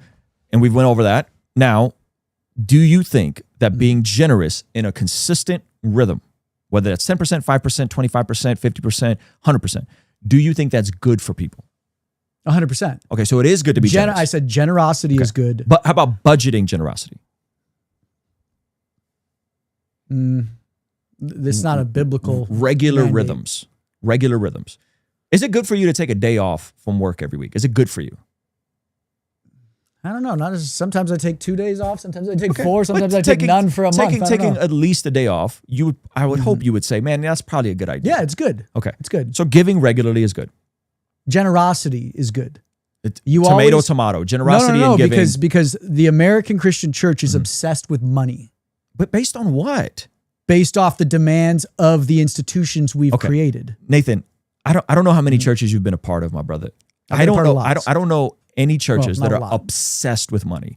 Money is a means to an end to I know gather. churches that have to preach on tithing once a month because they have such big overheads. And man, we praise God, we don't have to do that. And there are churches that don't ever teach on tithing, and they're doing just fine. See, but where you're conflating tithing is legalistic. Tithing is not generosity. Tithing is legalism. We already went over tithing. I said tithing is a principle. I'm gonna have to use the restroom in a second. I think tithing is a principle, just like Sabbath is a principle. If you want to go, hey man, I don't want to take a day off every week, I would say, man, I don't think that's wise, but you do you, bro. In my life, we've always given at least 10%, and goodness gracious, I feel extremely blessed, and I feel like it's good for me. So this is why words matter. When a pastor's on stage and says the word tithe, it immediately goes to legalism, and Christ was not illegal. No, it doesn't. Because in the same way I could say Sabbath, 10% is a legalistic number. There's no generosity behind tithe. Let me make the point. In the same way someone can say Sabbath, the Seventh-day Adventist is going to hear this and go, what do you mean I'm not supposed to take a literal Sabbath? How dare you? Those people exist. We would say, yeah, those folks are legalistic, right? But when a pastor says Sabbath, you and I both know, John Mark Comer, all this stuff about practicing the way, they're not always talking about a literal Friday to Saturday Sabbath. You and I both know that. He's using it as shorthand for, hey, there's something to this principle, and I'm using the word, I'm not using it the way the Jews practice it today. I'm using it in shorthand. So what I'm saying is when folks are saying tithe, in the same way that some people, the Seventh-day Adventists type about finances can hear that and go, yeah, you got to give it. It's 10%. If you don't, you're a bad person and you're going to go to hell. Okay. I think most people are just hearing it shorthand for the same way we say Sabbath. That's how I've always viewed it. Maybe you can point me to examples of prosperity churches and hyper-charismatic churches that use it different. I'm saying I can point you to your own pastor. And my own pastor nuanced it, and then you put words in his mouth. Not really. No, he said tithing, we should be giving 10%. And he even had dollar bills. He goes, I'm going to give another dollar bill. Yes, yes. And he nuanced it. That's legalism. That's not legalism. If you say you should tithe, no. Tithe means 10%. There's no generosity behind that. Sure there is, because for some people, any amount is generosity. Most people don't give anything. See that right there is generosity. When you said if there's a struggling person, if there's a struggling single mom. Yes, she's probably, listen, in the same way, there's probably seasons in both of our lives, man, where we probably said, man, I got to put my head down. I got to grind. Maybe I just had a new baby, right? And I'm not taking no days off, right? There's a Proverbs 6, give your eyes no rest, go to the point of exhaustion. There's a time and a season for that. If a single mom is coming into the church and she's struggling, I don't think anyone is expecting her, anyone in my circles is expecting her to give 10%. I don't think anyone's taking her under church discipline. I can name 10 pastors around the U.S. And again, do that. I would say hasty generalization fallacy. I would say you're pointing to the fringe. I'm saying within general. No, but see, your own pastor leans towards it. Okay, leaning towards it versus teaching it as a law are very different things. I lean towards it as a principle. I lean towards it because I've done it and it's been transformative. See, I would rather look at Christ and go to Christ's words on how he talks about generosity. Okay, and the way Christ talked about generosity was that he was extremely generous, and I would argue way above 10%. I would say way above that. I would say Christ was extremely generous. Christ didn't put a percentage on it. Okay, and what I'm saying is I think it's a good financial principle. Me and you might disagree.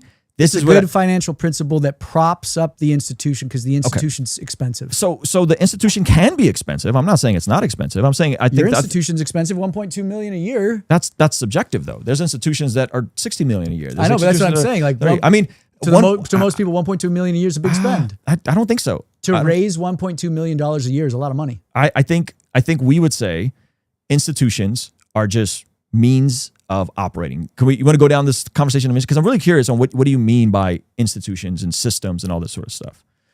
Legal corporate structures in the U.S. Okay, so when you say the system or institution, what are you specifically talking about? Are you talking about the nonprofit church, the local church, or the entire idea of organized ministry? Sorry, what? The entire idea of organized ministry. So organized ministry. What about it? Receiving funds, giving, the missionary. What is ministry? Ministry is gathering and according to the church, gathering and doing the sacraments, teaching and preaching the word, worship, corporate worship. That's what ministry is. Corporate worship. Corporate worship. You don't like words, man. It's like corporate doesn't mean corporate doesn't mean definitions. Yeah, so corporate doesn't mean corporation. It means gathering. It means corporately we're getting together to do a night of worship or a Sunday morning gathering or a church service. Where two or more gathered in my name, right? Yes. So when you have issues with the system, what do you exactly mean? Like is I don't have issues. Well, I have issues with the current legal structure of the religious exemptions here in the U.S. because it creates no transparency. It is a dark system. Let's move to solutions. So if the institutional church is corrupt by design, according to you, what would I never said the institutional church was corrupt by design. Okay, corrupt. Good intentions pave the way to hell. Corrupt. You don't want the government involved, so you say, hey, stay out of my business. What does that do when you have a corporate structure with no external oversight? I think the government being involved. No. What does it do if a system has no external oversight to make sure that it's keeping in line and being transparent and accountable? Nate, there is external oversight. There are boards. There are audits. You don't like the external oversight. Dude, you won't even. You don't like the external oversight. In the for-profit, publicly traded world, everything is public knowledge. In the secular nonprofit world, everything is public knowledge. And the church is distinct. Both of those. And the church is distinct from both of those. You don't like that answer. I've given you the history on it. You leverage generosity or legalism to build an institution. I don't leverage anything. And I'm not building a church. The entire religious system in the U.S. So if the institutional church is corrupt, because I didn't say. What are you saying? Is what is flawed? Is unaccountable? There's no accountability or transparency. So let me rephrase this. If the institutional church is unaccountable, what would a healthy biblical alternative look like in your mind? Who would lead it, and how would they be supported?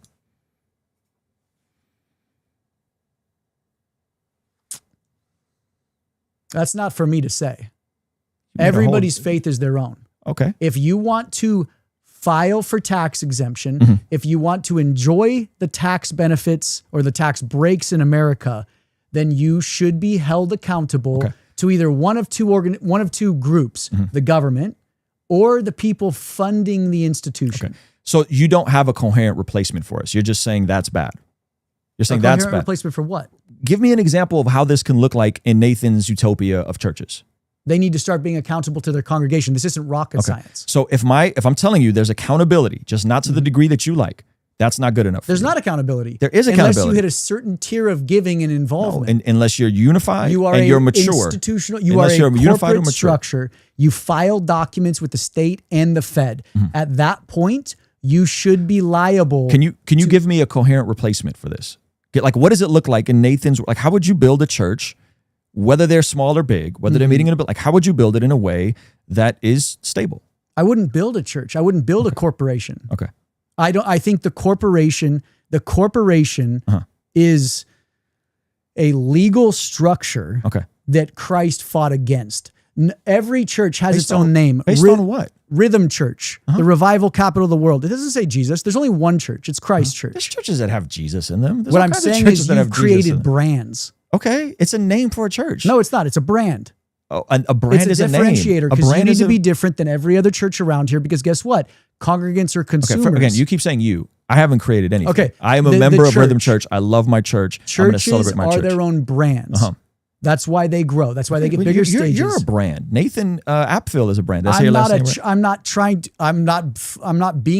saying, hey, I'm an example. I am an example. All I'm saying is everybody has a brand. And if a church wants to have a brand, and oftentimes, you may not know this, but man, churches have t-shirt lines and they have coffee shops. And a lot of times that subsidizes the expense of the church. So they don't have to be. Do you want to go down that avenue? That's called UBIT. And guess what? Churches should be paying taxes on that. And they do. Oftentimes they say they pay sales taxes. No, unrelated business income tax.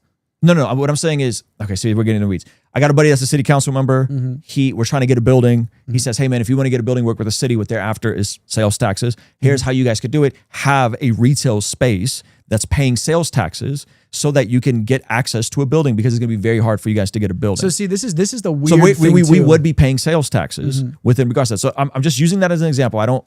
See, but you're building a corporation. Christ never told us to build a corporation. You literally just said we should do a coffee shop, a clothing line. Nathan, Christ also never said get up and read a chapter of Proverbs a day. That's an argument from silence. You keep making arguments from silence. Just because Jesus didn't say anything, that doesn't mean that having a church in a building is wrong. That's what I'm trying to point out to you. Now, with regards to example of a church, I just went to a church, great church, smaller church. They have a t-shirt line in a little coffee area. That t-shirt line is ran by a couple in a church that has their own silk screening. The ability to sell merchandise from the church, and people might say, this is terrible, Jesus flipped the tables. That church can subsidize some of the revenue, pay that family a livable wage to generate the apparel, and they sell it way beyond the church. Do you hear yourself?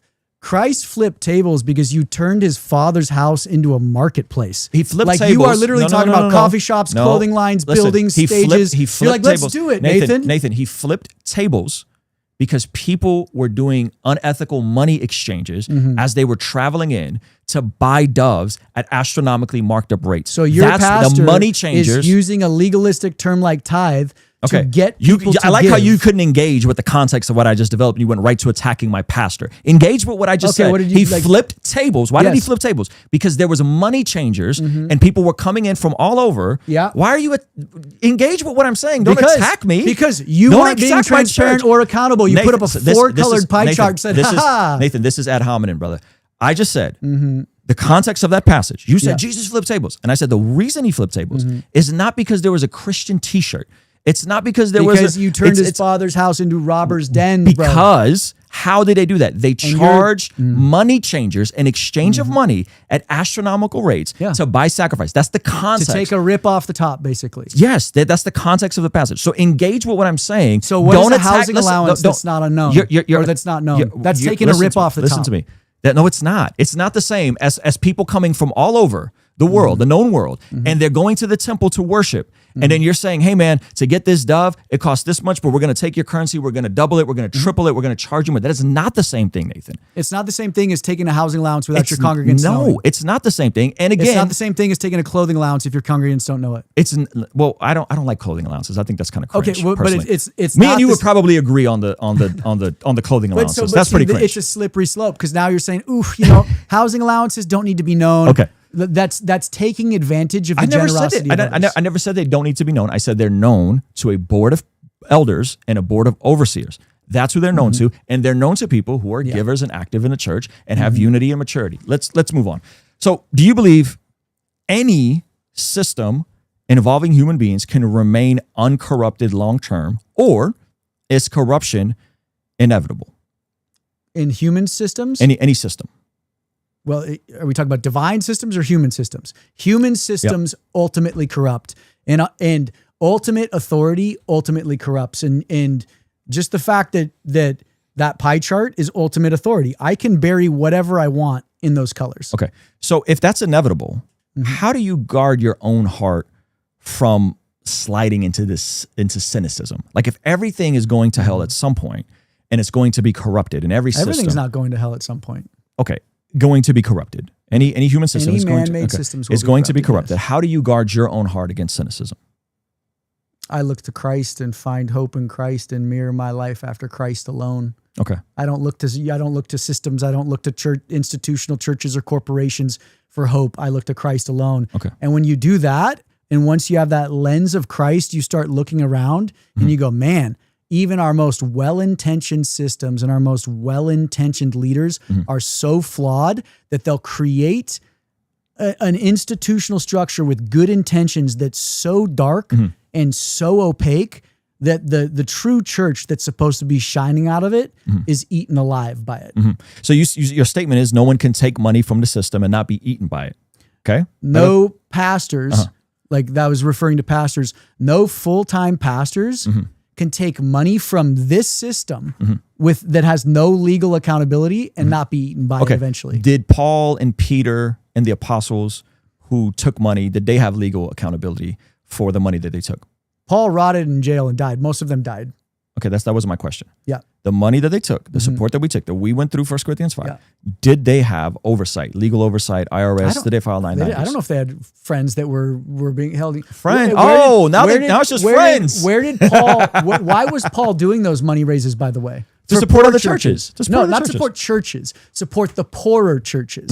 Yeah. And then he would ask the wealthier churches to take care of him. We see that in 1 Thessalonians chapter 4. Yeah, so it was always about the poor. It wasn't about building an institution. It wasn't about building a building and a stage and making it flashier and clothing lines and coffee shops. The church. It was about helping the poor. Yes, and Christians, according to the data, help the poor. Practicing Christians who go to church every week, help the poor, are less likely to get divorced, are more likely to adopt than any other demographic. That has nothing to do with the church, bro. It has everything to do with the gospel. You just said the church is the gathering of people. And so if I keep pointing to you, hey man, these folks going... You're blending it again. You take the institution, this corporation, and you smash it with the ecclesia and you go, it's one and the same. No. I'm saying all I'm saying is the institution is just a system to house the ecclesia, to protect them from the government. System, right? A human-driven system. We've already agreed that every single system is going to be flawed at some point in time. Okay, cool. Okay, so all I'm saying is that is just a vehicle to take advantage of tax benefits, to keep the government out of our business, just like an S Corp is, just like a marriage certificate is. Yeah. That's what I'm saying. So you keep saying these words, systems and structures and all that sort of stuff. So why not go fully to, like, you're teetering on the fence here. You're like, I want transparency,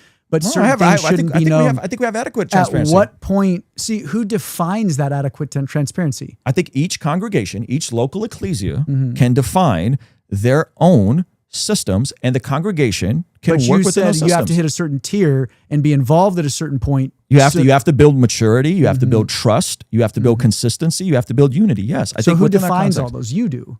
What do you mean I do? Jeff does. Like, this is the thing: is at what point? You're fence riding. You're saying, "Oh, I want transparency," but.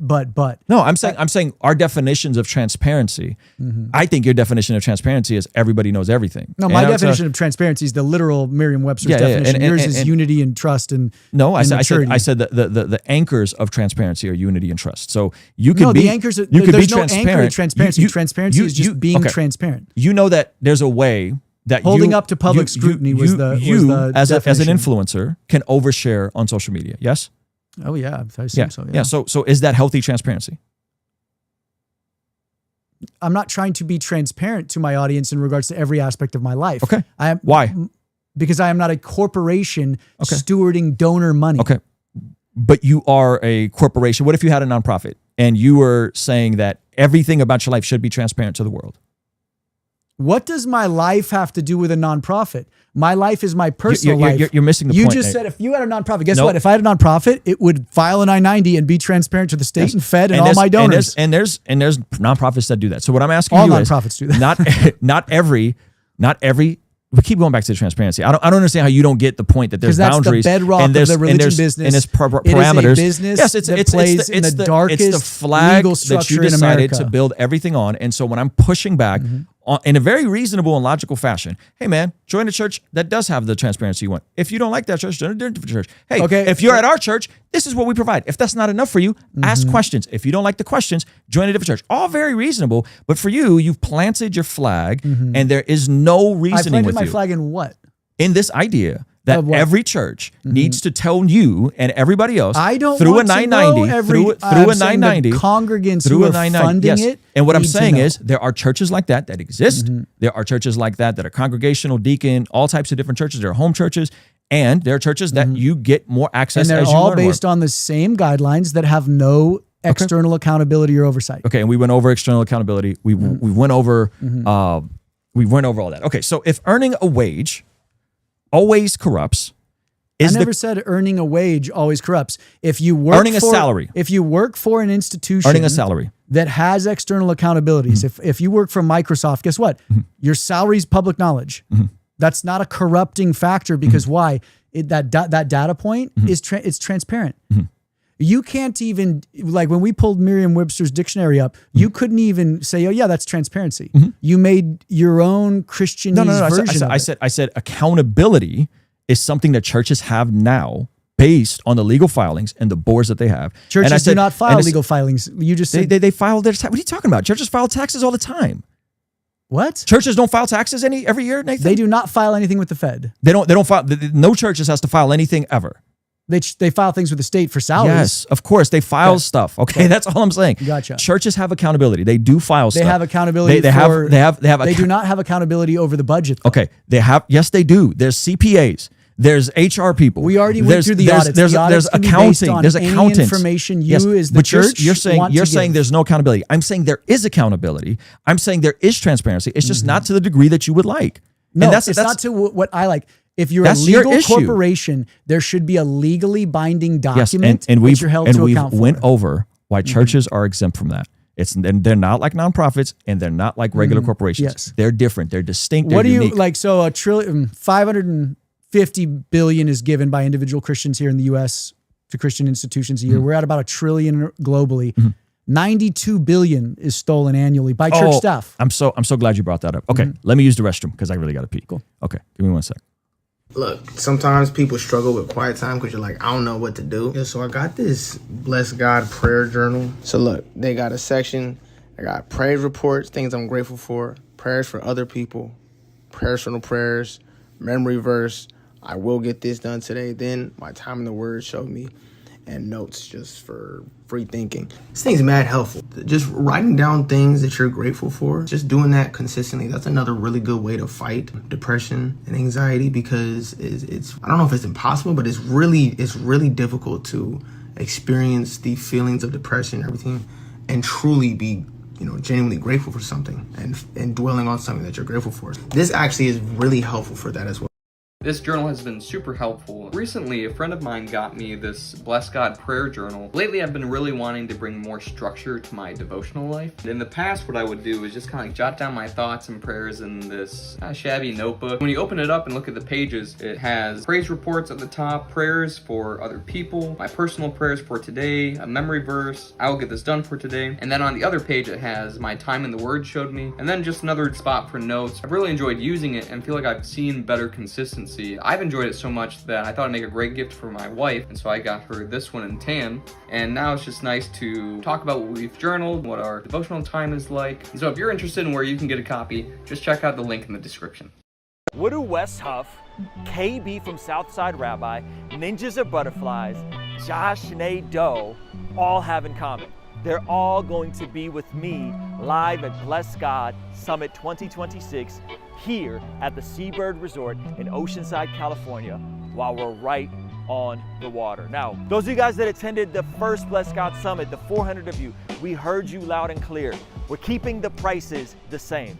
At a nicer resort, the lineup is gonna be even more incredible. We're bringing back some of the speakers, and we're even renting out the Oceanside Amphitheater for the most incredible night of music and outreach. My man Dustin Tavella, who won America's Got Talent, is coming back, and an additional lineup of performers that are all gonna be performing here at the Oceanside Amphitheater, the final night of the Bless God Summit.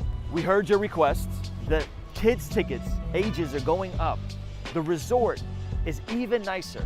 We won't be sitting down as much. We'll be out networking. Some of the sessions will even be outside on the water, all with the vision of leaning into worldview, virtue, and impact. March 5th, 6th, and 7th here in Oceanside, California. Bless God Summit. Go to blessgodsummit.com and get your tickets now.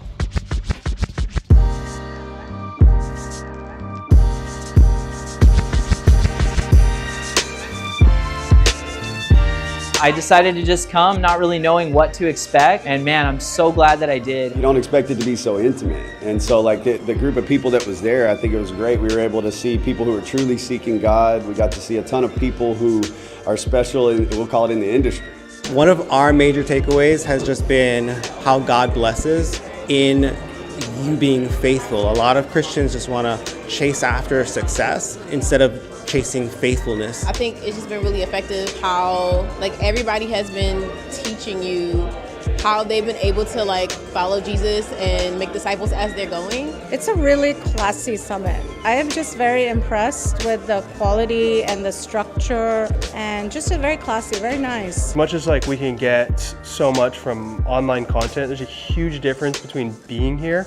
None of these people are egotistical. They'll shake hands with you. I did the sponsorship back in November and just left it in God's hands and just prepared myself if he allowed it that I would be here. Here I am. People that you're gonna meet are amazing. You're gonna meet friends here, and you're also gonna be edified.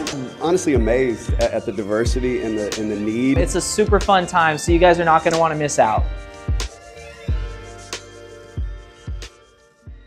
My brand new Occupy Till I Come 60-day devotional has arrived, taking you through the entire narrative of Scripture in 60 days, 35 days in the Old Testament, 25 days in the New Testament, with custom interactive journal prompts for every single day. This is a great way to have a structured devotional, reignite your passion for the Word of God. This is something I wish I had 20 years ago, 10 years ago, when I was traveling a lot doing music, that could just take me through a general narrative of Scripture and help me be interactive and reflect on what it is that I read. That is why there's a journal built into the devotional with daily prayer requests section to also document my prayers. So whether you've been walking with Jesus for a while or you're new to the faith, go to blessgod.shop right now to pick it up. All right, I'll see you over there.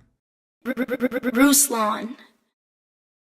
My brand new Occupy Till I Come 60-day devotional has arrived, taking you through the entire narrative of Scripture in 60 days, 35 days in the Old Testament, 25 days in the New Testament, with custom interactive journal prompts for every single day. This is a great way to have a structured devotional, reignite your passion for the Word of God. This is something I wish I had 20 years ago, 10 years ago, when I was traveling a lot doing music, that could just take me through a general narrative of Scripture and help me be interactive and reflect on what it is that I read. That is why there's a journal built into the devotional with daily prayer requests section to also document my prayers. So whether you've been walking with Jesus for a while or you're new to the faith, go to blessgod.shop right now to pick it up. All right, I'll see you over there.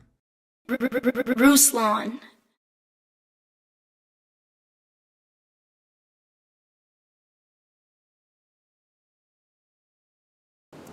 Man, my Patreon rocks. This is a segment from our daily after party stream. If you want the full unedited replay of these after party streams, along with early access to our podcast, our Discord, and a discount code for our store, consider partnering with us for as little as $5 a month. Blessings, always bringing me joy.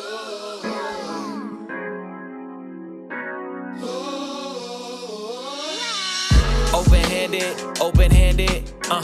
they can't stand it, I didn't land it, off Atlantic, how we planned it, keep it candid, they can't manage us, no need to muzzle an ox, but what Elohim blesses, it may puzzle the ops, men of the cloth, making oppositional art, better watch close, cause any minute it'll stop, and you'll notice it not, so, they want boat like it's Costco, but what they need is that hope from the gospel to run from the brothels, run from all of this destruction that's awful, his blessings are colossal.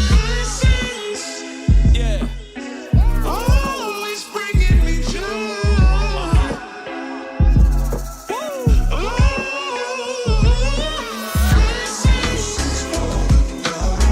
Always bringing me joy. Keeps bringing me joy. With each blessing I receive. Always bringing me joy. Keeps bringing me joy. Blessings keep falling on me, surrendering all of me for all to see. Not to get, but just to be. I don't want to be obsessed with what's in the master's hand. Rather let go of control, submit to the master's plan. They wearing all the fear of God, but living in the wrath of man. Only so much a pastor can do for them to see the sham. Only so much a coach can do, the rest is on me to both. Okay. You got to scooch in a little bit. There we go. Okay. So we were just talking off air about eventually systems will corrupt, therefore they need external transparency. Okay. So and you're okay with the IRS knowing all these things. Me and I'm not okay with the IRS knowing these things. I think we need to keep the IRS way out of our business. I don't think the IRS needs to have any access to anything. As far as I know, I don't want them having, taxation is theft. I'm on that end of the spectrum. So I'm way more skeptical. What about Christ when he said, give unto Caesar the things that are Caesar's? 5% tax rate. 5% tax rate. That's what they gave to Caesar. Different concepts. So, but you just said you're against tax. There was tax. I said taxation is theft. Well, so okay, there was 5%. There was the you want to go back to a 5% tax rate? Tax pulled out of where he found the little coin in the mouth of the fish. Can't remember. You want to go back to a 5% tax rate? I'd love to. I'd love to too. But taxation, again. I don't want to get in the weeds on taxes. Our modern federal taxes have been around for 110 years. Mm-hmm. They were started during World War II. Mm-hmm. And I think that the amount we get taxed, I think, is generally theft. Mm-hmm. Yes, I think the government's wildly inefficient. You brought up this thing about 52 billion, which I want to go into. 92 billion. Yeah, which I want to go into with you. Yeah.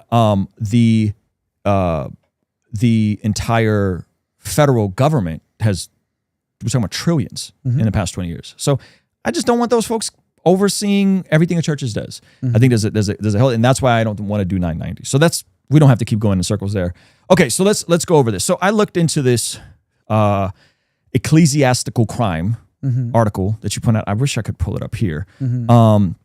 So here's what I found. Applying findings on fraud from the Association of Certified Fraud Examiners, it is plausible that and I looked at the 22 numbers, so forgive me if I'm not up to date, approximately 52 billion or 6.5% of all funds given by Christians globally was lost to fraud and embezzlement. Okay. So one, we see that there's a couple things. One, that the word is plausible. Okay. Two, you got to estimate it. You can't go around the world and talk to every church. Yeah. Sure. Two, they apply the FC generic 6%, 6% fraud rate from secular nonprofits as well. Okay. And business to global Christian giving tools. So this is not a direct study of church financials. This is they take secular nonprofits, churches, it's global. And this is based on an estimate according to the ACFE's generic 6% fraud rate. So they looked at what's generated. It's like $1 trillion now. They applied an arbitrary 6% based on their own estimates. Based on what their estimates found. Yes. And they said it is a plausible rate. So this idea that keeps getting thrown around, like applying the findings on fraud from the Association of Certified Examiners, this is not data. This is an estimate. This is literally what it is. Do you think a think tank at Harvard can go around and interview every church in the world and say, "Hey, how much has been stolen internally?" But it's not just churches. It's secular nonprofits as well. Ministries like your buddies with YouTube, same thing. Guess what? secular nonprofits file 990s. So the fraud rate is actually lower in 990s than in religious organizations, or it's plausible that it would be, because guess what? They at least have a legal document they're held to account for. Yeah, oddly enough, the same study says that nonprofits organizations, especially those that begin as small, are under-resourced volunteer-run organizations face even tougher challenges in combating this financial fraud. Yes. So they're not saying that churches Wait, are... read that again? Not this in a thing. Yeah. Non-church or nonprofit organizations, especially those that begin as small, under-resourced volunteer-run organizations face even tougher challenges in combating financial fraud. They're not saying that churches are uniquely corrupt. They're saying small nonprofits of any kind are vulnerable when they lack administrative oversight. And everything we've been talking about has been about administrative oversight. You just, wow. When you lack administrative oversight, fraud happens. The religious exemptions lack administrative oversight from a legal perspective. But Nathan, all of them. Okay. Thank you for proving the point of the religion business. But the number comes from a projection. They didn't audit churches because according to, they can't, right? They took the secular CFE fraud rate and multiplied it by all global Christian giving, including secular nonprofits with Christian donors, then call it plausible. Not proven. The only it's thing not you proven. can track is in secular, religious ministries. Yes. So the authors admit not secular religious ministries. Religious nonprofits. Yes. The authors themselves admit that the true extent of fraud is unknown. So it's not it's much higher. So it's not an account of what's stolen or what's embezzled. It's an extrapolation based on whatever consensus they have on secular nonprofits. Hermeneutics professors do. They study data and they say, this is the estimate. And that's a conservative estimate. They think it's much higher. So it's an estimate. So I guarantee you what's going to happen is, and you can go, listen to me. Listen to me. What's going to happen is, I guarantee you, and I saw it happen. I saw it happen when I posted, I think pastors should be paid more. And there was folks that love you that instantly said, $100 billion is embezzled. 92. Okay. Whatever the number. Well, I'm a big advocate of proper statistics. I love it. 92 billion. And they're saying it with certainty and confidence without having read that this is an estimate based on global Christian giving and includes secular nonprofits. Yes, it is the best estimate on what is stolen inside churches and secular nonprofits, because guess what? To your point, you don't want anybody to know the full extent of your financials. Yeah, we want our board to know. We want our overseers to know, and we want those that audit us to know. That's who we want to know. So these are not, this is not, in my opinion, anyone that looks at this, and I'll encourage everybody, we'll link it below. Go read the actual study. This is an estimate of what is unknown that is plausible. Yes. And it's been presented over and over. You said this to me on the phone the first time, and I was like, what? This is crazy. You were like, bro, 92 billion. 60 billion, 92 billion. And then I go look at it. Oh my God. And hey, so 68% of people that go to churches have a lower risk of death from despair, quoted per you on Sean Ryan. Have you interviewed every single person that's ever gone to a church? No. Okay, so that's an estimate, right? No. No. Is this an estimate? No. You're saying my dad is an estimate. Is this 5 times more likely to die by, or less likely to die by suicide if you go to church? My brother. Did you talk to everybody? That is a survey of people sharing information that they're being asked. And then within data, you know that 1,000 people or plus, or was it 1,500, considers good data. It's a good enough sample size. One of those is like 75,000 people that are being surveyed. So they're self-surveying and giving you the data based on surveys. This study from Harvard, they went around and talked to churches too, all over the world. This you have to is an estimate. Though, just like this is an estimate. No? That's not an estimate. That's a survey. People are they went around and surveyed. No, they used an arbitrary 6% number, and again the claim, and you can go look in your comments right now. Yeah. When people are arguing with me, Yeah. and the claim, and I don't know if I've heard you say it exactly this way, but the claim is, man, 60 billion, 92 billion just stolen. It's just flat out embezzled, and you're saying something with certainty without no audits, no surveys. Nothing outside of an estimate. These are the leading Christian statisticians in the world that track this stuff. They have traveled the world, talked to churches. They make estimates, yes. It's an estimate, though. These are estimates, too. Those aren't estimates. Those are surveys based on You're people taking a 1,000 revealing. person survey and saying, I said this one, is what Christian... I said one of them was like 75,000. This is... No, you said 1,000. This is the 2.3 billion Christians around the world, or this? No, you interviewed or you've surveyed 1,000 people. Come on, that's an estimate too. Yeah, it's a sample size of 1,000, but there's no sample size of anything here. They didn't report any data. Yeah, they didn't. How many churches did they survey? None. Read the whole article. None. I did. How do you know what churches generate then? How do you know what the global church generates? That almost trillion. That's also an estimate. Because they have to. Yes. Yes. So this is all an estimate. It's not. It's not. Of it's course, not, it's an estimate, dude. It's not this magic bullet that like churches are. I'm not corrupt. saying it is. I'm saying but this you is throw their it. estimate of the smartest statisticians but you've thrown in it the out. United States You've thrown that it are out. Christians, by but the you've way. thrown it out, and your audience throws it out as if it's an absolute statement. And you throw these stats out on Sean Ryan because they're surveys based on Mm-hmm. data compiled from people actually answering them. This is saying, hey, globally, and not to mention, this is all nonprofits that are given to by Christians. So of course, there's Mm-hmm. going to be global nonprofits that have waste. There's probably going to be global churches. There's going to be all sorts of issues on a global level. But this 100%. number is consistently thrown around as a dogmatic statement, and that's my deep issue. Like if we can get to the core, the crux of our issue, is I think you're entitled to your opinions, bro. I think, man, if you love the house church, praise God. I think the frustrating part is that when I sit here and I reason with you for goodness gracious, we're going on 3 hours, and I'm reasoning with it. It's like, hey man, this is how we do it. I'm not saying this is the only way to do it. This is how we do it. This is why we do it this way. Man, it can create envy, it can create jealousy. This is how we do it. And I do know my pastor's salary, and I do know what our church generates, and I do know what's in reserves, and I do know what we're working for.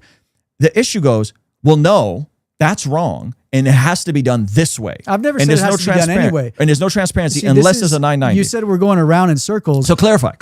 Yeah. When I sit here and I go, man, bro, God bless you. Home church, probably a great fit for you. Probably a great fit for you. You have no idea about me. Okay. I'm having a simple conversation, I'm not trying and I'm to tell saying you where to go to church. What? Yeah, home church is good for you. No, I'm not. No. Nate. I'm really trying to do my best to just engage you and not demean you. So if I'm coming up, if that's my tone, bro, count it to you make a lot of assumptions. Count it to the Armenian in me, and as do you. You make a lot of assumptions in you, but count it to the Armenian in me. Maybe it's my tone. My brother Chris can relate. When I say, man, I think home church can be good for you. I think congregational church can be good for you.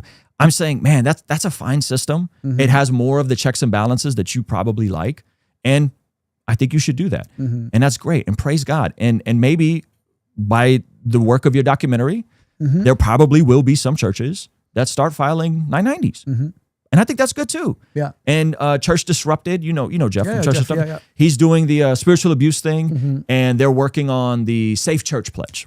And I'm a partner of his. Like I give to him regularly. I really like the work he's doing. And they want to create, I think it's like a system of a Rolodex of churches that say how many pastors or how many staff members make over 6 figures. And I'm like, man, that's great. Praise God. Oh, I haven't heard that. Yeah, they're working on that. The spiritual, you should look into that. I think that's actually a no. I thought they were working on an NDA deal. They got that, but they also have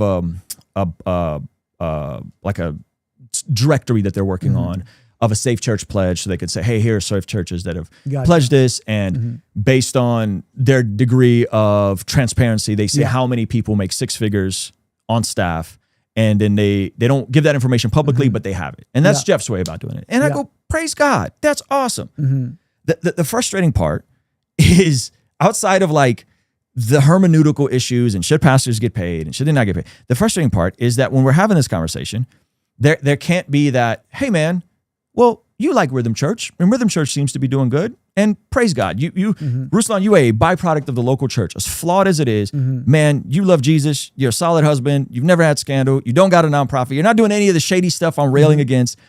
Why can't that be extended and saying, hey, unless, if a church doesn't want to do a 990, if a church doesn't want to disclose their pastor's income to everyone that goes to the church or every giver at the church, why can't that just be conceded and just be like, man, cool, different strokes for different folks? Because I'm not conceding that. You are a corporation that takes in money, and then you're masquerading as the biblical church, that ecclesia, and a select few at the top decides what to do with those resources, and then you give a pie chart to your congregants and say, this should be enough. And the thing that frustrates me is from the very beginning, our entire mission is to bring transparency into this $1 trillion system, because guess what? Christ, I'm a Christ follower. I'm not a Paul follower. I'm not a Rhythm follower. I follow the words of Christ, my Savior through and through. And he gave very specific people who we should be helping in Matthew 25, and the orphans and the widows. And then he talked very specifically about generosity. When I look at the institutional church, these corporations, very little goes to what Christ called us to do. Instead, most of those resources are used to build the institution. Do you and think we can't even this is why this is potentially just a total loss for me, is we can't even define transparency equally.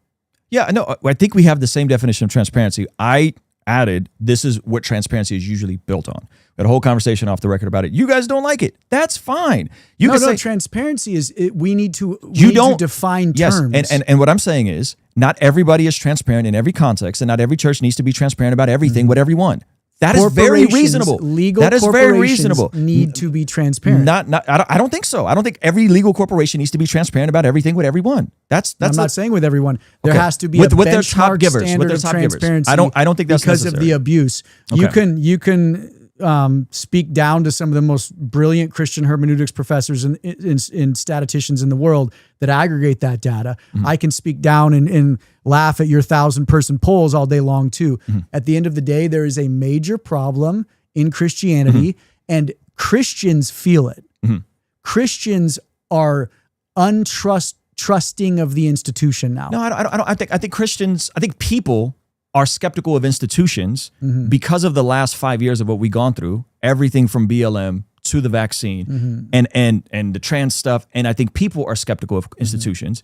And then I think we take this and we spotlight it. And there's good pastors that are making $50,000 a year, and they're doing the praying for the sick. They're discipling the teens. Not. But the issue is when you say stuff like, and they're eaten by the system for taking a modest salary. That is interviews I've had with pastors that have retired and left the system. That's fine. Your stat alone, you said 47% of pastors feel like they're going to quit. Yeah. Is it because the system is broken? No, Nathan. It's because they're doing great ministry work. They're going to the hospitals. They're praying for people. They're living sacrificially. Their kids are often having to eat from soup kitchens. They can't always provide for themselves. They don't own their homes. They don't have anything from retirement. And then you drop this whole nuclear docuseries, and it's pointing some correct things, but you speak in these broad generalizations around people that you don't know. And then it affects them. The only generalization, the main generalization I make is they all play by the same legal IRS rule. But they're all corrupt. They're all corrupted and eaten by the system. That's your generalization. They will eventually. They're eaten by the system. Whether they leave because they're burned out, which is 47%. And so this is actually and I'm telling you, I think why they're burnt out is because of the hyper-skepticism. The stereotype around pastors is he's the goof Homer. He's easy to dunk on. He's the Al Bundy of this generation. That's why they're burnt out. Extremely the 1%. The 1% are that. Nathan, the 1%. The average dude isn't that, dude. He's not taking an exorbitant housing allowance. He's not crushing it in his finances. System, well, guess what? We don't know that. Like this annual report didn't even get. You said it's revenue, but it says expenses on it. That's how gimmicky these little books are. Why is it gimmicky? You don't, because you have no data in it. It is the definition of data. There's an expense and there's a budget and there's where the money has went. There's an expense column, and then it has three or four little words that says what this 200 grand went to. And you want to know what every dollar on every stapler was spent on? You think our congregation cares what the staplers cost? They should care what the staplers were spent on. And they should care about the numbers spent on soap and tissue. They should care where their generosity goes. The generosity is there, and if they care, they'll look at it, they'll see it. It's available for any person that walks in. So I want to go over this. There's an awesome study. You can call it conjecture or hold on. Let's. I want to unpack this institutional. Like, there's no part of you, Nathan, that worries that demonizing institutional ministry, you're actually discouraging the very people. I'm not demonizing. That's your words. Okay. Okay. What's a fair word? Exploring. Okay. Exploring. You're just exploring. Okay. Yeah. In your, I would say uncharitable. There's some of the stuff you said to me here. You guys are taking the ecclesia, you're packaging it with the corporation. That's not rocket science, dude. That's no. That's the least charitable. That's the least charitable view. We can take the biblical verbiage, and we went over Nathan, and then we start a corporation. Those are two different things. Nathan, respectfully, and the fact that you say I'm uncharitable about it, I'm just pointing it out. You are uncharitable, bro. And you don't start a corporation. You incorporate. Nathan, that is not I know the body of Christ. I know that your audience hears that and it's like, ooh, boogie word. Corporation.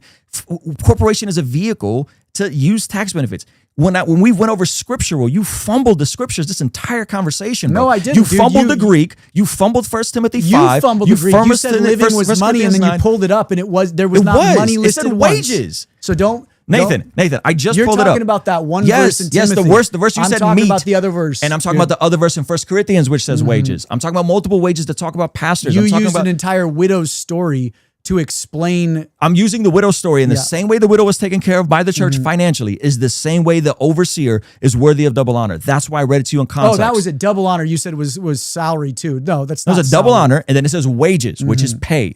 Dude, okay, and you said it was your entire meat. interpretation of Scripture is based around protecting the institution that we've built and the system we've built. That's a great talking point, but you've just proven yourself that you're not actually arguing anything based on Scripture. You don't even know if Paul was inspired by God. Is his I didn't words say that. Okay, you said. I said he was a fallible man. Okay, are Paul's words Scripture? Yes or no? They are in the 66. Are they Scripture? Is it God breathed?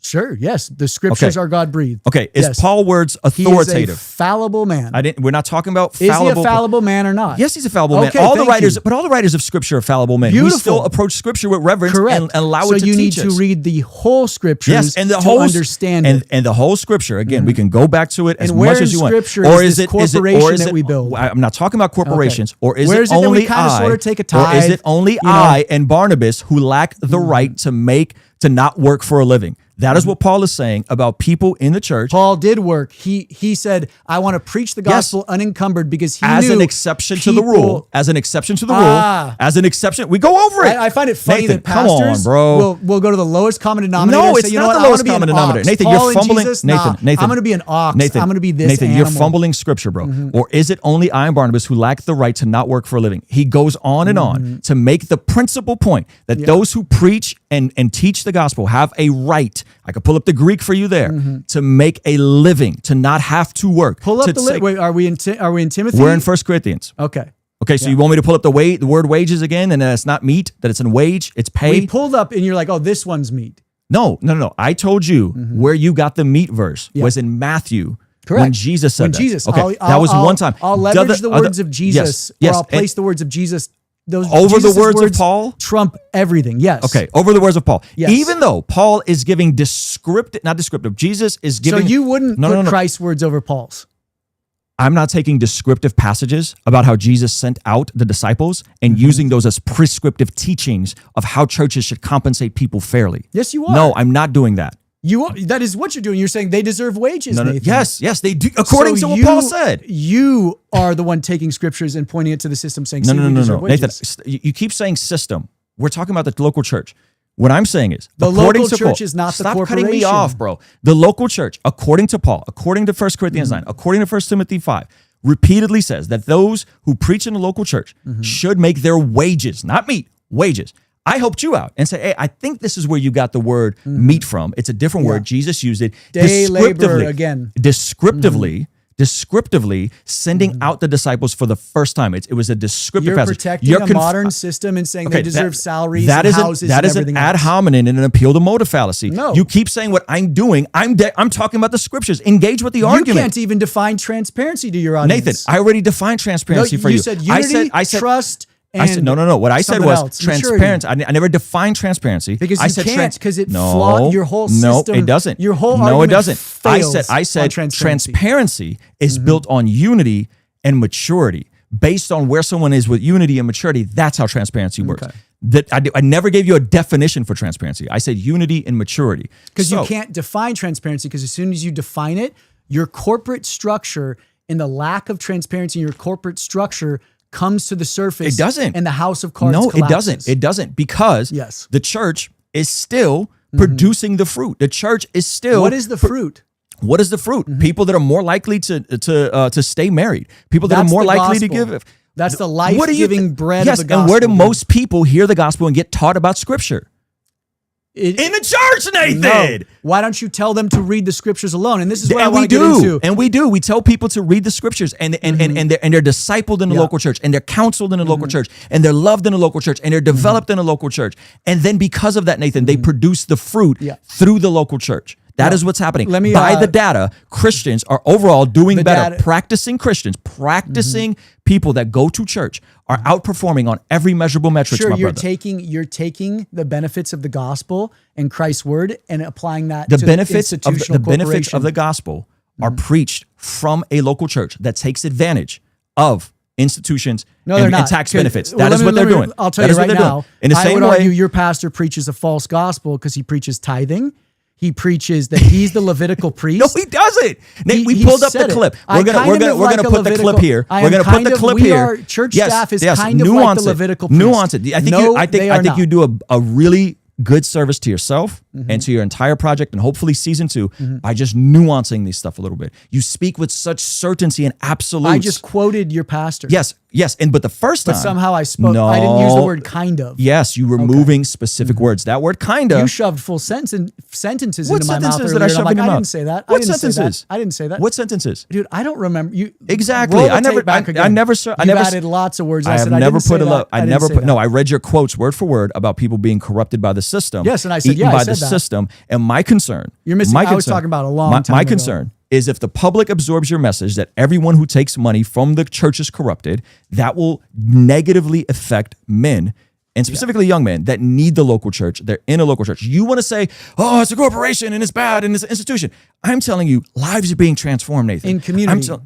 In community, sometimes in a local church building, sometimes at my house, from Rhythm Church. So the that is happening. institution that's on top of it needs to be transparent. And the institution that's on top of it is accountable and transparent with a board. What and is the people, transparency? They need to be transparent to fully reveal yourself, like the light that shows. I could tell you the actual definition. And We to looked it hold up. up to public scrutiny. And hold up to public scrutiny. And we do that. We do that in the context of the local church. So you won't tell me your board. You won't tell me the pastor's I told you salaries. why I won't tell you the board, Nathan. I told you why I wouldn't tell the But board. you're missing my point. I can pull up any 990 on a secular nonprofit or a And publicly a church, traded and a company. church is not a secular nonprofit.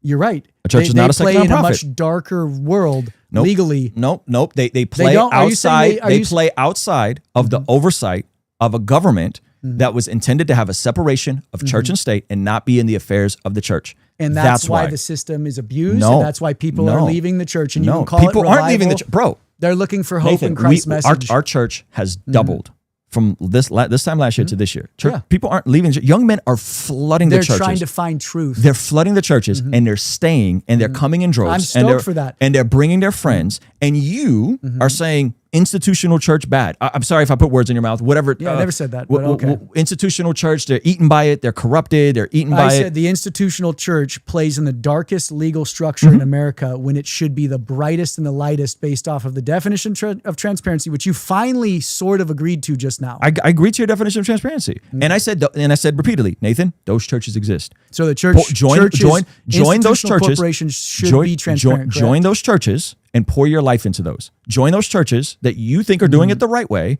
and pour yourself into. Highlight those churches. I do. Okay, so but you're not highlighting those in your work. You're consistently pointing out. You haven't the seen the most religion fringe. business. I haven't, So- and I wish you would have said that to me. And I don't need to. I bought your book, bro. I didn't ask you to buy the book. I don't need to ask and you had for you, things. And listen, no, hold on, Nate. If someone's coming here to do my podcast, do not act like it's beyond some reasonable conclusion that they usually will send me their book or they will send me something for me to check out. I wanted to support That's cool, you. man. I bought I'm your glad. book, bro. I didn't want to support you respectfully. I There didn't we want go. to because Okay. of all the press I've seen. So if someone's coming to have a conversation, even if I'm disagreeing, and I'll tell you some of the people that want to come, sending me their book, don't want to come because they're afraid to have a conversation. Those people send me the things I'm supposed to engage in. So don't hold that over my head as if I did something wrong because I didn't want to support your docuseries. Well, maybe you, instead of being pigeonholed, should actually want to explore this topic because everything we've been talking about for the last 2.5 hours. It's actually 3.5 hours. 3.5 is covered very nuanced with the smartest theologians and historians and statisticians in the world. That's fine. What I'm saying is, hey man, you could have sent it to me. I wish you would have sent it to me. You're coming on my podcast. Usually when people come on my podcast, they send me the work they want me to engage in. You didn't do that. Don't hold it over my head like I'm some bad guy because I didn't want to support your docuseries. I did not support your docuseries. I did not support your docuseries. So you said you were coming at this with or not an unbiased. You're like, I have no bone to pick with this fight. Clearly you do. I said I have no dog in the fight. Or dog in the fight because clearly you do because you don't support my work. So you're like, hey, you want to know what? I'm not even going to watch it. I don't support your work. Okay. Because I've demonstrated repeatedly in this conversation that I think it's a hasty generalization fallacy, creating unnecessary stereotypes. You're taking a too small of a sample, and you're generalizing it across all pastors. That is my opinion, and I gathered that from your work. I gathered that from your work. And when you reached out to me back in January, I said, "Man, let me check it out. I think I'm down to have a conversation with you." Told you churches I was affiliated with, the people that planted us. I told you everything. I didn't keep anything from you. Okay. and you didn't send it to me. That's cool. You don't have to send it to me. Then the more I watched of your stuff, the more I saw you on Instagram, the more I saw you on Sean Bryant, the more I saw you go back and forth with Russ B. Johnson, who's an acquaintance of mine, the more I said, man, it seems like Nate has slid into this Julie Royce, big church bad type of, I'm not putting words in your mouth. I'm saying this is what I'm gathering from you. And I'm like, yeah, I don't want to support that. I don't want to back that. Okay. Why is that unreasonable? I'm not saying it's unreasonable. Okay. I just think it's funny that you'd have a guest on And not even yes, do any, like, a guest I live off disagree the with. Instagram. You're here because when I had Tim, and I'm not going to compare you to Tim Whitaker from the New Evangelicals, but when I had Tim Whitaker on from the New Evangelicals, I didn't support his Patreon. Yeah. I didn't buy his whatever he had going on. I didn't buy any merch. I had him on. It was a conversation we knew we were going to disagree about. But see, I even came on and promoted your Patreon, and I read your books because I actually care about altering like the culture of our church closer back to Christ. I would expect like someone who actually cared to do that to remove themselves from their bias lens enough to say, hey, this might be a journey. The show might be a journey I want to go on, even though it's a hard pill to swallow. You have a 9, how many episodes? 8 episodes? 7 episodes. My wife is about to have a baby. 6.5 hours. My wife is about to have a baby. So don't blame me for not sending you the show. Clearly you're busy. I am busy, right? but I did ask for the show. Okay, and so we could bicker about the show or not the show. I think you could have sent it to me, and I would have been. And I even asked you. I said, "Hey, man, if you want to talk about the documentary, could you please send it to me?" You really are going to tell me you have no way of sending people screeners without them paying for it. You have no way. Not via Amazon.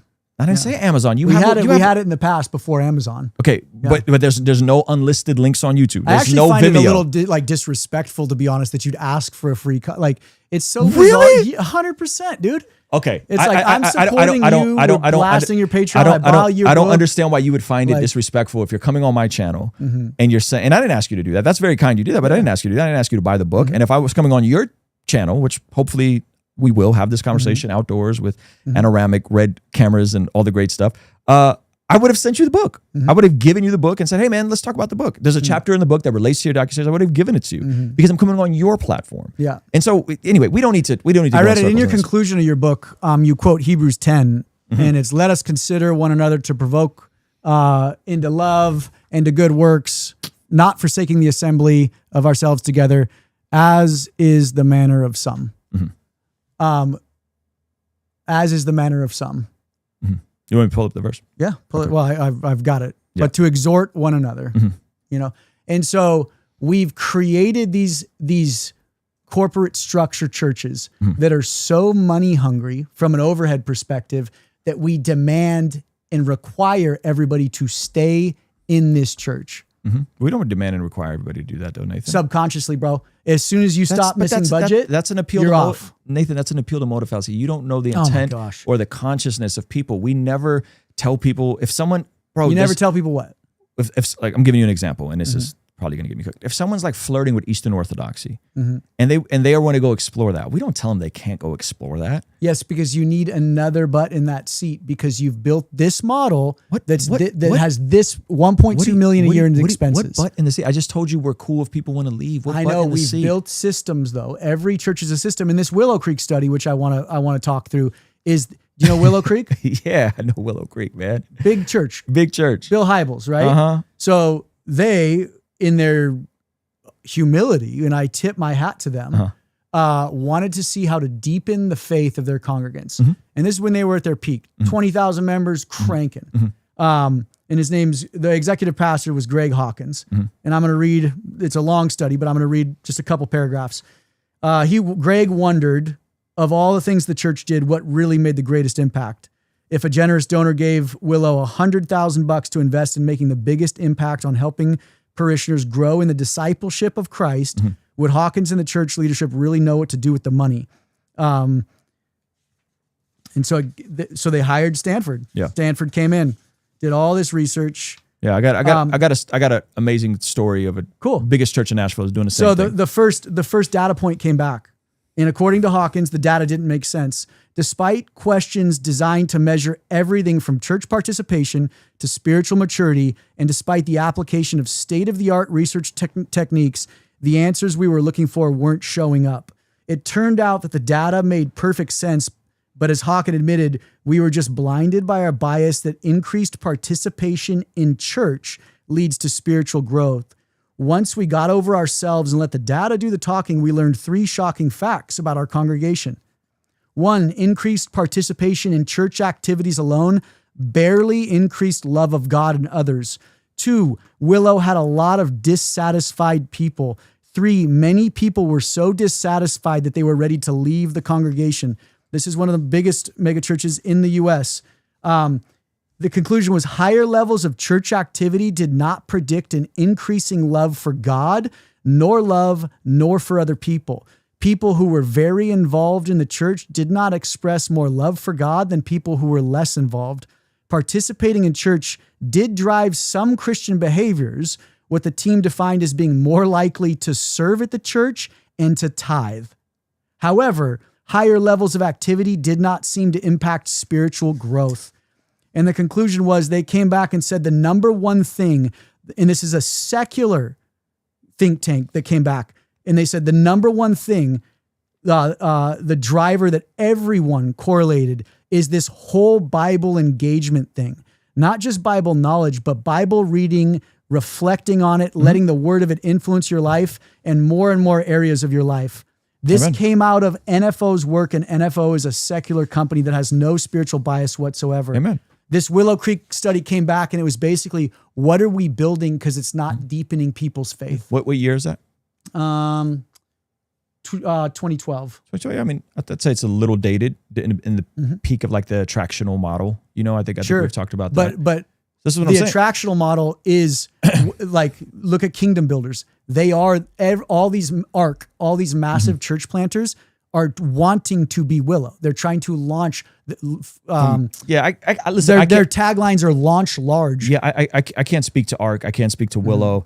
It's 2012. I'm so pumped they did that study. That's great. I would probably agree with them. I think, there's not a through line of like, go to church more and then you'll be more like Jesus. But hey, if you go to church more and get involved more, what are the 2 things that you end up doing? Serving at the physical institution and then giving more to that institution. So one, again, serving for me. And again, maybe you disagree with this, bro.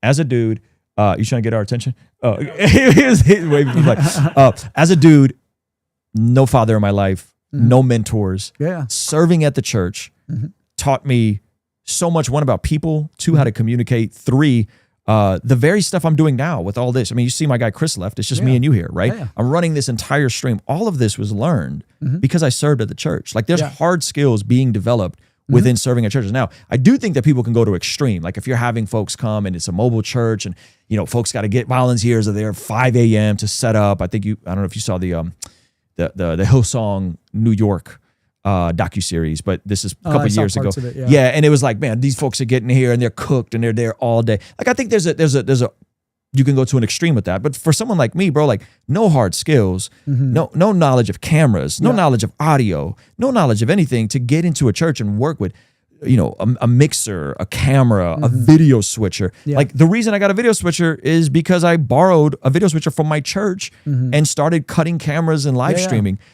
So I think serving is good. Can you overdo it? Absolutely, you can overdo it, right? Can you be so active in the church that you're not reading your Bible and you're not studying? You could totally. I mean, again, you read my book. Like my book is not like serve. There's one chapter in there about church, and then it's like, hey man, get committed to a church. That's a good anchor for you. Giving is a good anchor for you. It's a good rhythm for you, pun intended. And then go out and build something. Build some useful skills. Help people. Usher in goodness and beauty. So I wouldn't disagree with anything that they found there. Again, 2012.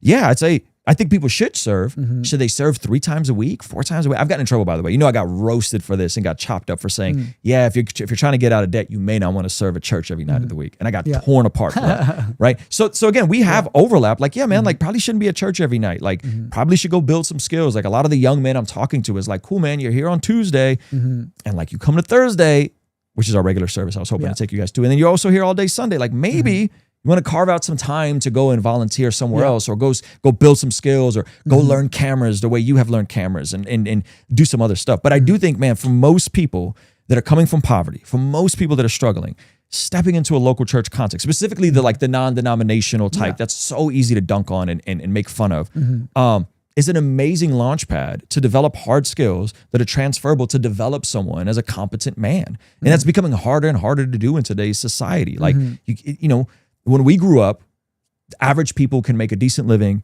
They can make a comfortable salary. They can get married. They can have a house, and they're cool. Yeah. You know, in 2025, that's impossible. Like, it's very difficult. Like, if you're not an outlier and you're not exceptional, it's not going to happen. So anyway, I say all that to say, like, I don't have a problem with that study. I think it's a good study. From what you read, I would agree with it. I'm not saying going to church more is a one-to-one. I'm saying going to church more and living out what God has worked in, getting into your scriptures, is a great thing. I think rhythms of giving and rhythms of serving are awesome for most people. If you, like, I meet guys all the time that are like, what is the medical program?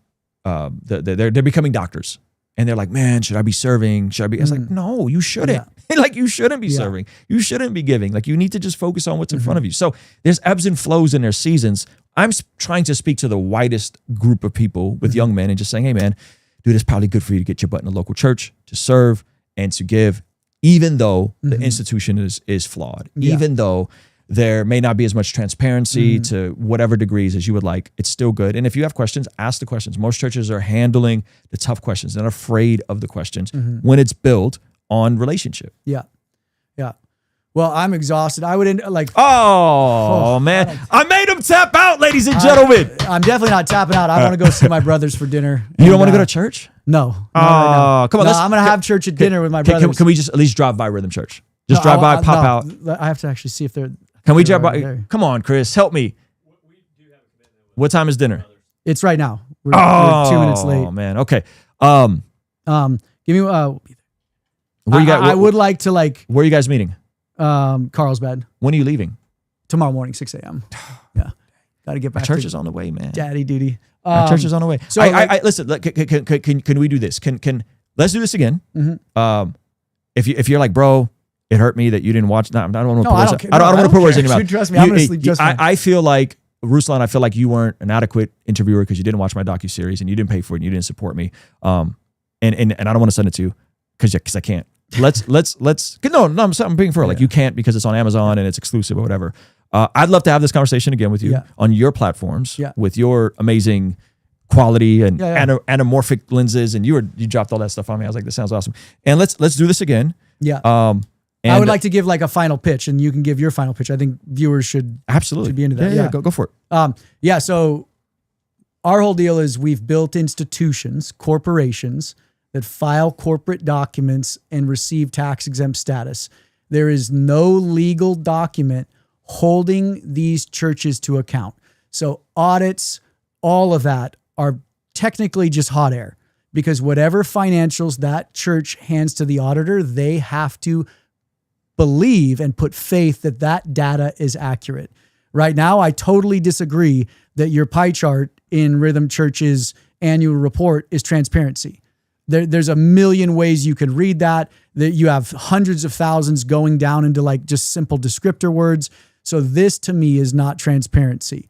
The institutional church in and of itself is not bad, but the institutional church is a corporation, and the body needs to regulate that corporation and regulate the leadership, because right now all the power silos at the top in these organizations. It's the opposite of democracy.